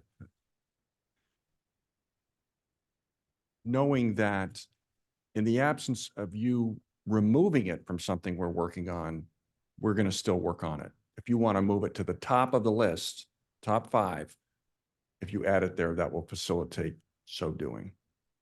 Is there anything else that we're missing? Well, let me ask a question on item 40 in that case. Jeremy, does this item have a cost benefit analysis associated with it? Because Under there, public places. for those items that Right. would have a return, I might want to put that on the list. We have not performed that analysis. What item is that? Number Yeah, 40, that'd be 40. I'd like to see that move. You mean the, art in public places? Well, no, that's environmental stewardship, electric vehicle and charging station master plan. What item is that on? wait, I think we Oh, got, that's 42. okay. Yeah, in mine it's 40. I have a. You have a blue covered binder? Yeah, I have, mine is old. Okay, okay, that's okay. So Whatever it 40 is. It's 42. 42. Okay. So, that is something that I think there is a return on, but I don't know what it is. And it's not just a cost outlay. Mike? Yeah, I think I can address that. So 42 on the electric vehicle and charging station master plan. Yeah. So in the master plan, we did look at the kind of life cycle costs of using electric vehicles in the fleet versus gasoline or diesel powered. So Or they're hybrid. or hybrid, yeah. So there was some high level analysis done as part of that plan that we can look at, and it did show overall a reduction in operating costs over the life cycle of the vehicles. So 10%, 20. I don't recall offhand what the number was. I can get back to you with that. It was included in the report. But yeah, we can Okay. follow up with you on that. Okay. I've got one that John Thomas stole my thunder a little bit, but I do think he raises a very valid point, which is I would like to see us as a council exploring revenue enhancement alternatives for the ballot in the fall. Me too. Because you look at this whole list and there's nowhere near adequate revenues to do them in the near term. So I think that I think I could leave it general like that, but specifically, I think John has it right. I think business license tax, potential TOT tax. I disagree with him on the sales tax. His observation on the sales tax, I would add that into the list to be considered. So those would be the. Can we also look at adding more parking meters? Yep, that's fine. Does that work? That's not a ballot. Yeah, because you don't have to go to the ballot, but it's Yeah. it's the same But goal. It's going to be easier and we'll do it where we have the sidewalks now. Yeah, exactly. That's going to be That's why a we huge should, help. we should relook at it. Yeah, we need to look at. Yeah, huge help. that's and maybe, yeah, I guess you could put it under revenue enhancements. The ballot measure things are a much bigger deal than that because there's a lot of work and a lot of, there's policy decisions for the council to make as to whether they support that or not. Have we already made the decision to repave Forest Avenue Alley? That's already done, okay.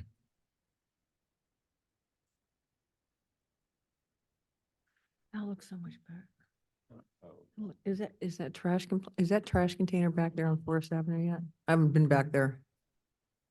So it's planned to be completed next week. So Oh, it's good. pretty far along. And then the thought was, once that's completed and we've moved the trash cans, then we would be working on the forest lane or the alley. That's going to be so much better. And all those building owners have instructions on, I believe letters were going out this week or next week to let them know what the program, how it's going to work, and get that set. So right now the dumpsters are scheduled to be delivered next week, and we'll be getting all that ready to put it into operation. thank you. I thought that was King Tut's tomb down there. I wasn't quite sure, but I know. I know. Well, they had a big design review thing on the planning commission. That should be a piece of art. Right? The other one I wanted to add is, and Bob and I have talked about this, is looking at the policies related to our neighborhood undergrounding districts, and if there's both opportunities for them, if there's city policies that are barriers to the creation, and maybe ways we can incentivize it, but just kind of a relook at how we can make it easier for neighbors to do that. Did I capture that, Bob? I think that's right. And I think part of that we talked about was, instead of neighbors sort of willy-nilly carving up an area, right? That staff would look at it and say, these are the logical, shapes of districts and what they would look like. So I think that would be part of the task. Would that include funding as well by the city? Are you able to look at that? Well, I think maybe looking at the way that we do the reimbursement, like potentially looking at paying for the design on the front end, and then, well, I guess it depends at what stage you pay for the design. So I think that it would be not funding for just the districts in general, but kind of what phase our money comes in.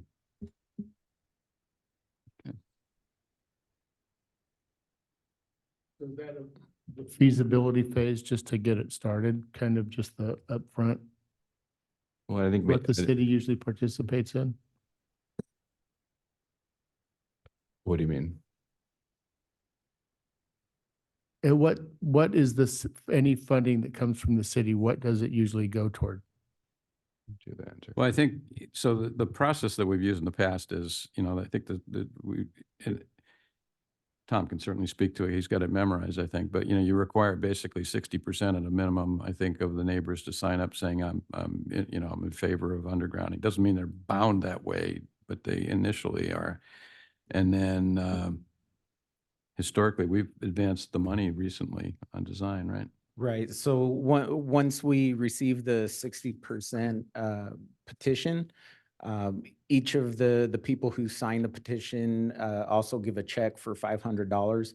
So what the city does at that point, we receive the petitions, we take the money we received and then couple that with city funding to initiate the design. So at that inception is when the city starts to pay Edison and other utilities to design the undergrounding. But I think all of that would be up for discussion, right? Are there ways to facilitate getting to the starting line, as compared to how we've done it historically? And to George's question, do we want, I think we just went to a increased city participation financially. Do we want to go more? All those things. Would we want, the deferment program that we put in? Are we going to continue that for other districts? Yeah. That could be. Yeah. Okay. Yeah. Yeah. Again, we're going to summarize it. We are not going to be led by our poor note taking, and I'm helping them take them. I'm telling them what to say here. So we're going to be led and directed by what you actually say, not what we write. I promise.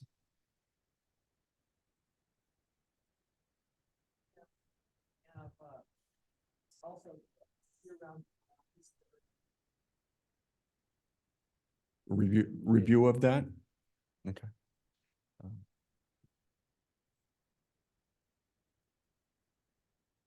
I think that's fair to put on the list. I think they've got lease rights. Well, if you're a tenant and you've got a lease till 2041, the landlord doesn't get to unilaterally rewrite the lease, but you can certainly have conversations. Yeah, you can. No, absolutely. I'm just pointing that out.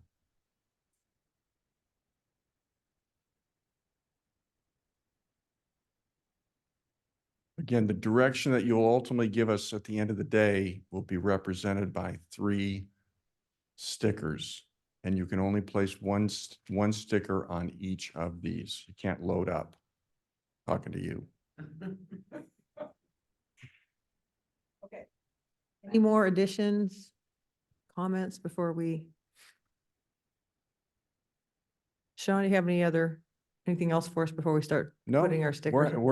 you would be free to start by placing one each of your 5 so that we can learn where there are 3 stickers. And then when you're done with that, we'll see, you'll use your 1 sticker that you can only place where 3 stickers already exist.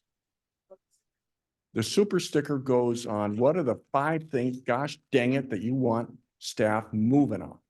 That's the polite way of putting it. That already have 3. But they already have to have 3. You can't just trump it and say, I'm alone and I'm gonna make Yeah. staff work on these All right. things. Yeah. All right. I've got a roll of stickers in my pocket if anybody Drum needs roll. more.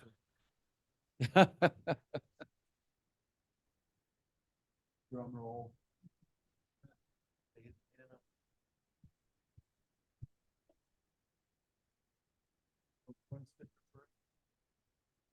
The number 1 goes first, right? I know. There's no priority in the number. No, it's just your 5. We know who you are.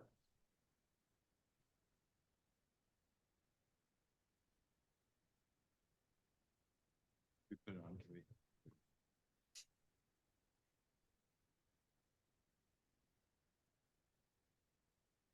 Jeremy? Downtown action. I forgot to put a box there, yeah.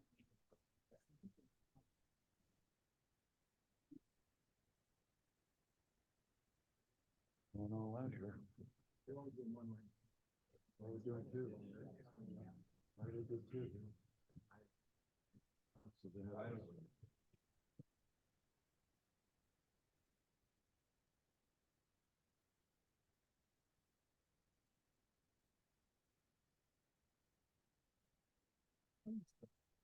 It's already underway, so I want to put things on.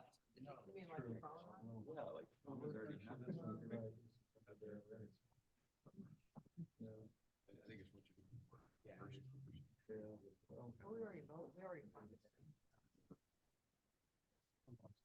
Wait, only 2 right now, right? Why is it only 2 right now? I thought someone said that. He did, but why are we, we're already doing this, so. Well, no matter what we do. Well, we're gonna talk about it.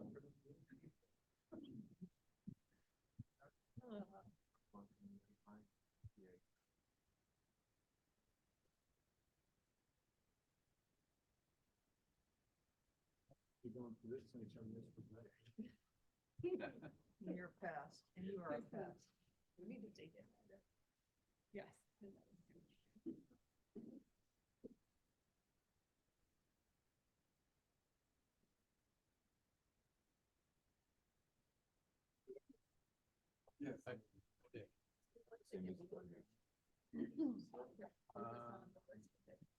Well, it's actually that one gets.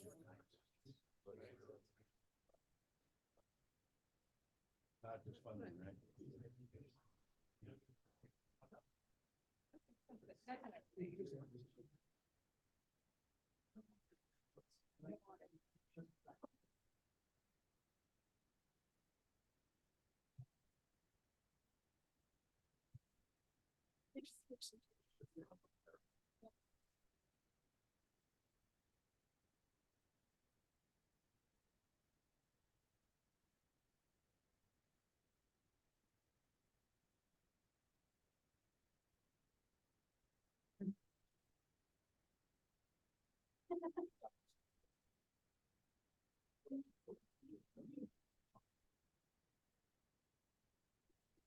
Already in the website.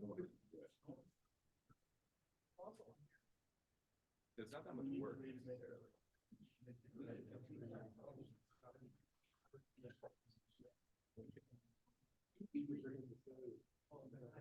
with. You gotta get one more.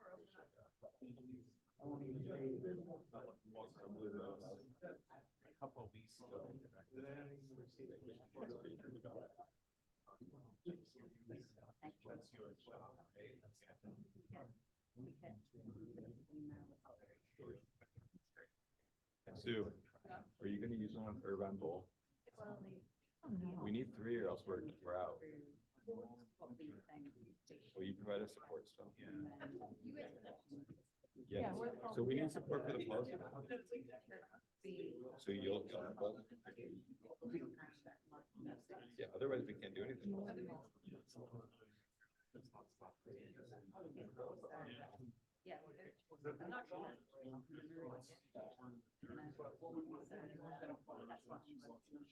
if we don't get to 3, we're nowhere. I don't know, I think they already. Yeah, so Jeremy, what's the strategy? What do you? How do I do this? So we're on the application. So that's already happened. So why would we're already on the committee. We have, where we go. So we have our. But that's because you're on the committee. Yeah. Lucas asked them where the fight will happen. At the committee. Yeah.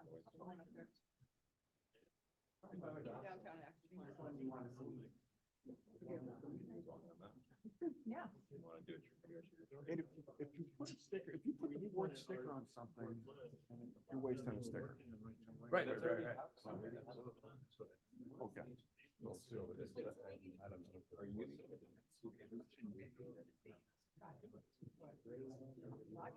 I don't need Or just strike through that, Sue. Just strike through that. But that's pay someone else.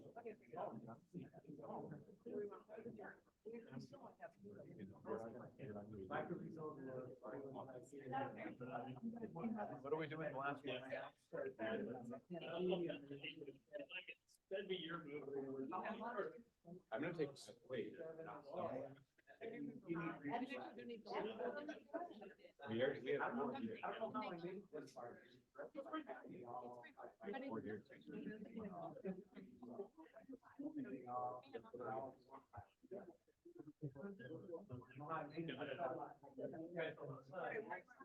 Want to put this on? Oh, yeah. We're already. No pressure, no pressure. They act like we're not here. Who are they gonna give us? Especially when the. My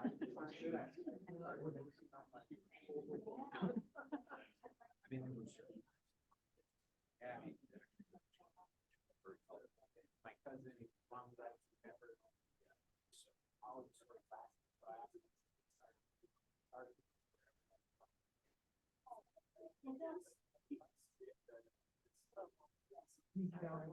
I wake up in the morning and I'm still reaching over and I'm like, what's going on? She goes, during the day, I still find myself going like, this is the.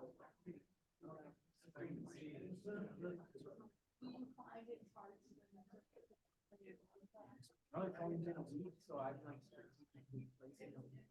You know, I just went to Costco, there's Alvin for 3 times.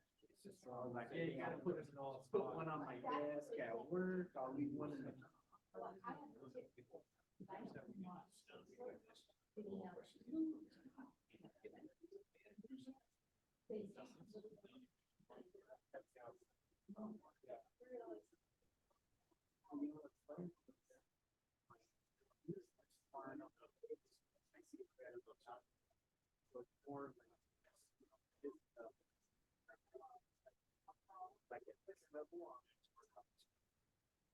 put it right here. Should have told my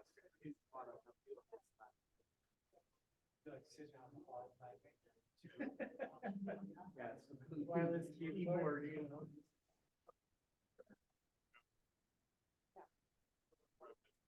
Well, you're not.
Oh, they did your work for you already.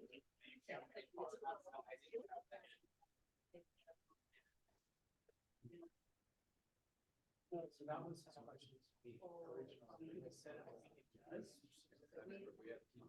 I wasn't sure about that.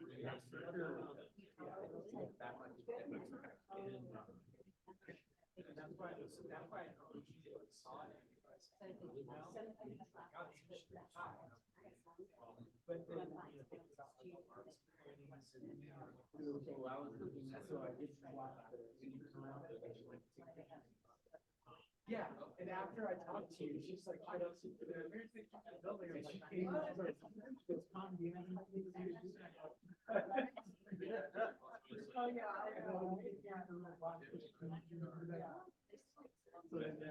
Yeah.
Again?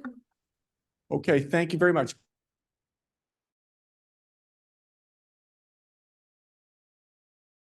Guys, so it's not my place to suggest that you remove anything from those, and they're not being removed from the previously adopted priorities.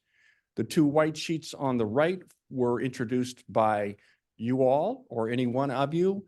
They were added, and effectively you asked your colleagues, do you support me in advancing this initiative? Wherever there are three, a majority of you are providing policy direction for that which you would wish that we would pursue on your behalf and with you. So what I'm going to do is ask Jeremy to summarize, share with you where a council majority support exists for identifying the priorities from among those initiatives. And those will all be pursued. After he summarizes those, we invite you to take your super sticker and let us know. That tells us, so that super sticker can only go where 3 stickers already are. You already did it. Do we have super sticker? Yeah. That's bogus. If you did, I'm good. So we're done. Okay, so then Jeremy, they didn't follow instructions. Thank you, Jeremy. So circle the super stickers if you would, please. Super stickers don't have a number on them, right? It's just Exactly. initials. But the super stickers. Okay. This is a super item. It's got a lot of super stickers. I didn't understand the super sticker, so attach no significance to where. Okay, well, honor system here, right? It's just us. So if you added a super sticker to where there's 3, we know at least one council member says, gosh darn it, this is really important and we want you to get it done. Can you identify those? And call out the council member? Sure. So with our artist live work housing, we have 2 actually with 2 super stickers. So why don't we circle back to that one and see if there's Okay. lower hanging fruit Sure. on this. We have under infrastructure, develop funding plan for Laguna Canyon Road improvements. I know we're updating the title. It's not just a funding plan, but that one right there received 3. LBCRC. But no super sticker on that one. No super sticker Okay. on that one. So it's important, but it's not the top 5. Sure you can. Yeah, I don't think we understood the super. Okay, sticker. that's okay. Well, we'll move on the fly here. But you can't use your super sticker on one you already put a sticker on? Is that what you're saying? You can use your super sticker to say, hey, there's a majority here. I'll go back over again. And by the way, it's just all us. Nobody's watching. Okay. No one's watching. So we'll back into it. Wherever there are 3 stickers, I would wish that you would let us. So now that by the 3 stickers alone, 3 of you agree that we ought to be really making these priorities. And of those with 3, for which there is support that it's important, you say, this is most important to me. That's your super sticker. Jeremy, give it a go. Let me say first. Give it a go. Should we cross out anything that's stuck and just hand out new super stickers? Sure. Why don't we do that? I can cross out, if there's confusion on those, I can cross out the super stickers. We can hand out more and just do that round over again. Tell us among those items that have support, 3 votes. Tell us among those that have 3 votes, which one is most important to you? So it Councilmember already got Orgill, 3 votes. Mayor, I saw, and Mayor Pro Tem. So, okay. So Councilmember Orgill, I saw you made your change. So Councilmember Whalen, I'm crossing out your super sticker. Councilmember Whalen needs a new super sticker.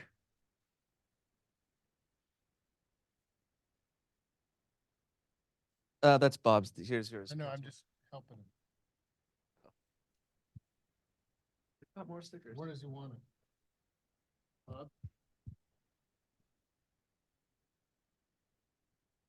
Where it does the most good. In an event that there's 2 stickers on it now, can a council member put a super sticker on a 2 sticker item? Sure now. Sure. Sure. Okay. So, you're okay. Here's your super sticker. Did you want that, Councilman Weiss there, or do you want to pull that one off? Yeah, I probably do. I'll get it. Just so everyone knows, I'm going to consult with my 4-year-old grandson to see, did you follow instructions today in class? How did you do? Did you put your stickers in the right place? I'll blame me while I'm here and then in the car on the way home. Maybe not.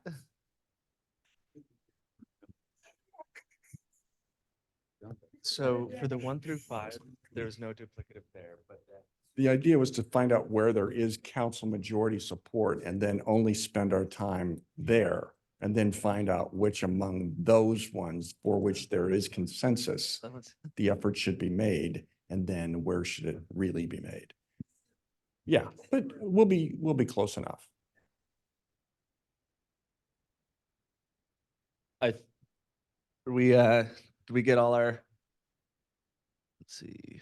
Okay, there. so 3 priorities were added today.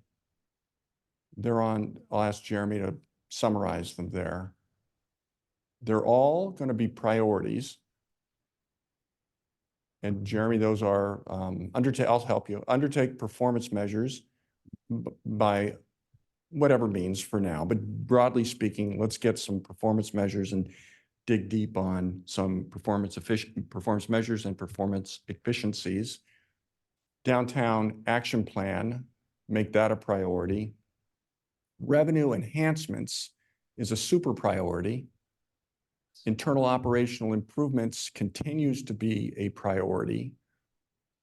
Environmental stewardship by way of solar panels on city facilities is a super priority, and it's one that we've kind of lagged on. So this is important today. That's a real takeaway is, hey, staff, we know that you've got it, but you got to pick up the pace. That's my summary of what I see if I read those stickers.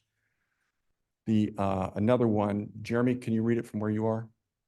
Yeah, so we have 3 plus a Mayor Pro Tem Renagi on develop funding plan for Laguna Canyon Road improvements, or the Laguna Canyon Road improvement, as we discussed earlier, the project. Correct. So that has 3 plus a super, 2 stickers on LBCRC parking exploration. And then this one, we have 2 stickers for Artist Work Live plus Councilmember Orgill's super sticker. And because he didn't follow instructions, we're going, that's a priority. No, that's a priority. I'm just kidding. So that's a priority. Why aren't you circling it? There's 3. It is. Okay, Well, there's, just go with it. That's a priority. yes. So the super priorities, if you're to go visit the city manager, because I'm pulling my hair out, the next city manager, you would say, our super priorities are, Artist Work Live, Laguna Canyon Road, solar panels on city facilities, revenue enhancements. Pardon me. Well, then 3 plus downtown action and performance measures. okay. I'll memorialize this in a much cleaner, neater format. Mayor, do you or any of your colleagues take issue with our summary or summation of what we hear you telling us? Any buyer regrets up here? No? No? Good job. Okay.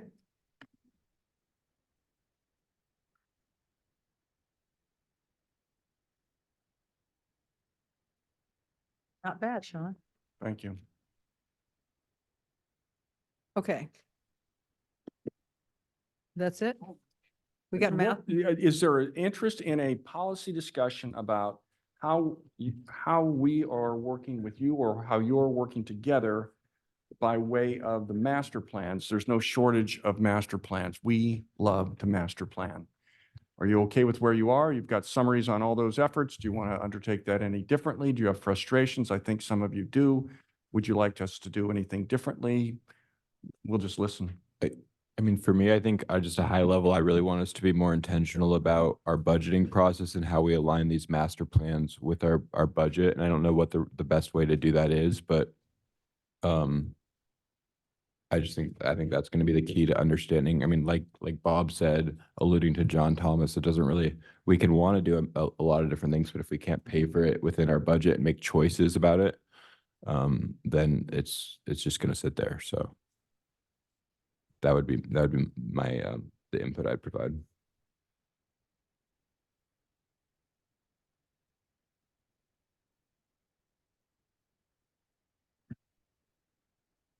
If, as I'll throw back at you, some of you, what I've heard over the months, in previous months is, hey, I know, I love the master plan idea. We need to have a big picture before we get into the weeds, but there is a path we can take where we can get some low-hanging fruit while we don't await an 18-month master plan.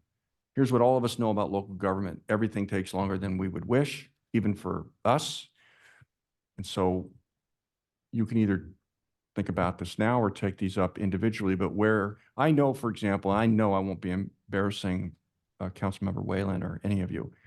And he mentioned it, so I certainly won't be taking liberties. The community recreation center. Okay, we need a master plan, and who would doubt that? But gosh dang it, we have some space out there. How can we make best use of it? And so that's an instance where the master plan is inarguably noble and the right general step to take. But with $23 million hunkered down, what can we do along the way? And we're doing some things, but everybody would wish that we would do more. The facilities master plan, again, indisputably a good, broad approach. But do we wait 18, 24 months before we do this project? So I would invite you to be free with your thoughts about how you would wish that how do we cherry pick? How do we not wait for 18, 24 months on something where you really would like for us to be focused on a particular deliverable? On the downtown action plan, if that looks, and it probably will take some time to develop, I would like to see an interim plan just to kind of improve what we have, whether it's planting or, so reason is we're going to the community and we're proposing a building maintenance plan, right? I just don't want them to point the finger at us and say, this is the pot calling the kettle black. Why don't you guys take care of what you have and then we'll take care of what we have. So I just kind of like to take a look at that. You know, I think in that downtown action plan, weren't there like 22 or 24 distinct projects that were put in that action plan initially? Is that right?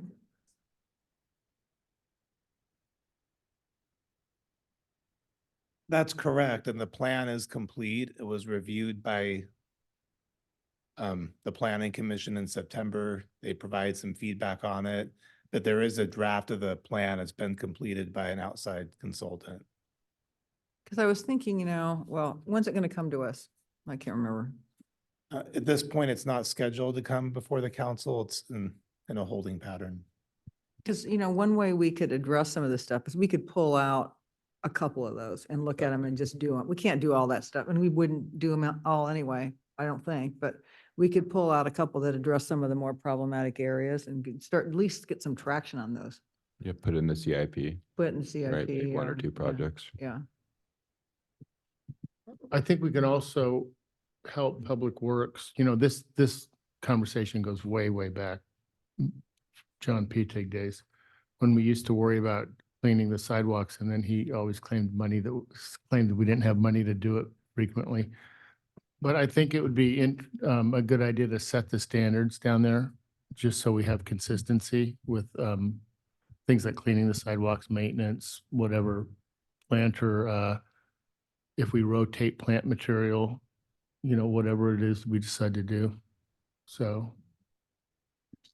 If I hear your interest there, would I be taking liberties to say that you would encourage staff where it makes sense to bring to us before the report is expected to be completed, an interim or early,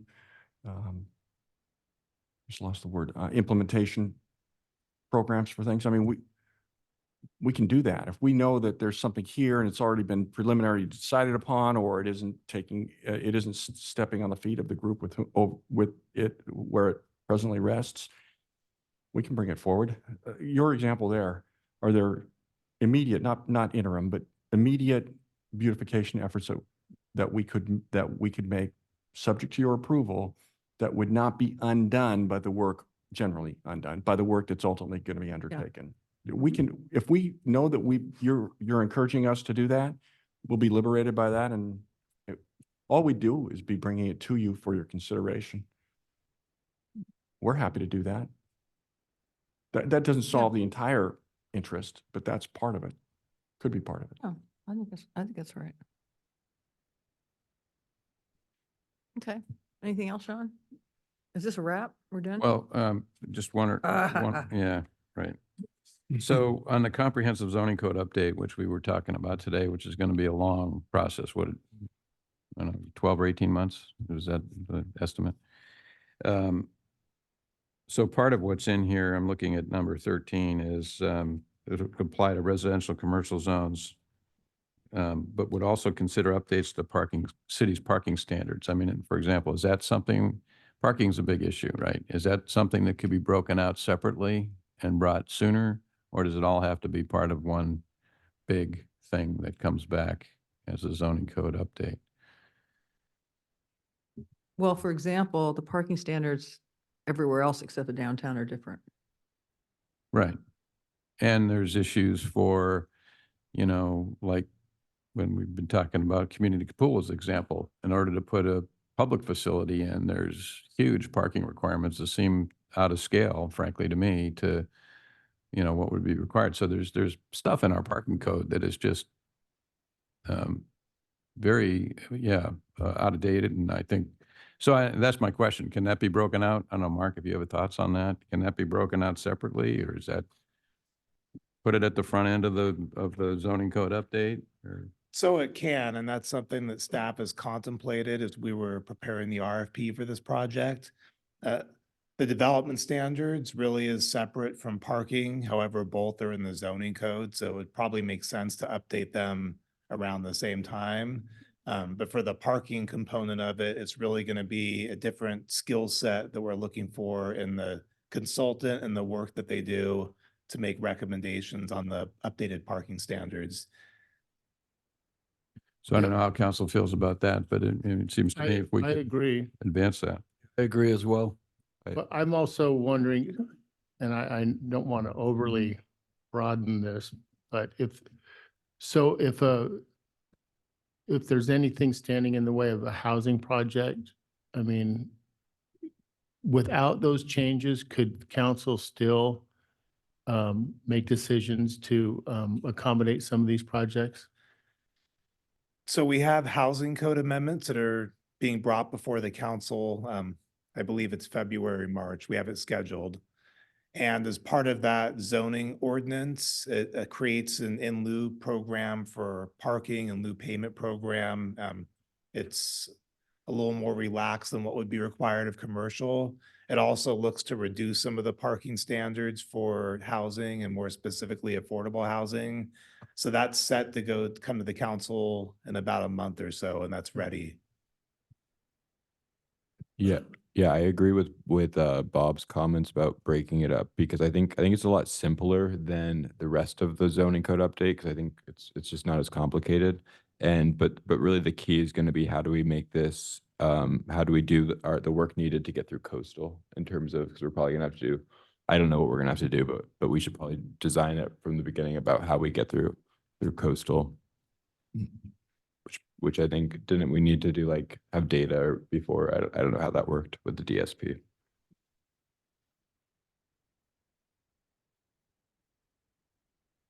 Okay, anything else? Well, I'd just like to say, if we're about to wrap up and conclude, having gone through the 61 or 62 items here and seeing all the, the action items that are baked in here and the stuff that's going to be brought forward to us and that's being worked on, I just want to say that I think our staff's doing an incredible job of moving stuff along. They got a lot on their plate, and we really appreciate it, I know. Yeah, agreed. Thank you. I had just a couple of short observations on the facilities master plan. I don't know that there's 23, I think, buildings or sites included.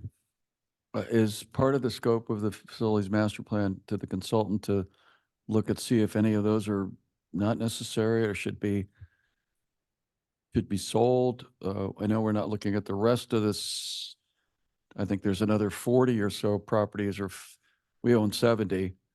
Those aren't being looked at as surplus to generate revenue to do some other things with it for the community. The other thing I wanted to point out is that the library we have until August of 2024 to start on a plan to remodel the library. Otherwise, those funds go away, $4.2 million. So I think, I was going to bring that up on Tuesday and I could do that, but I just wanted to mention those things.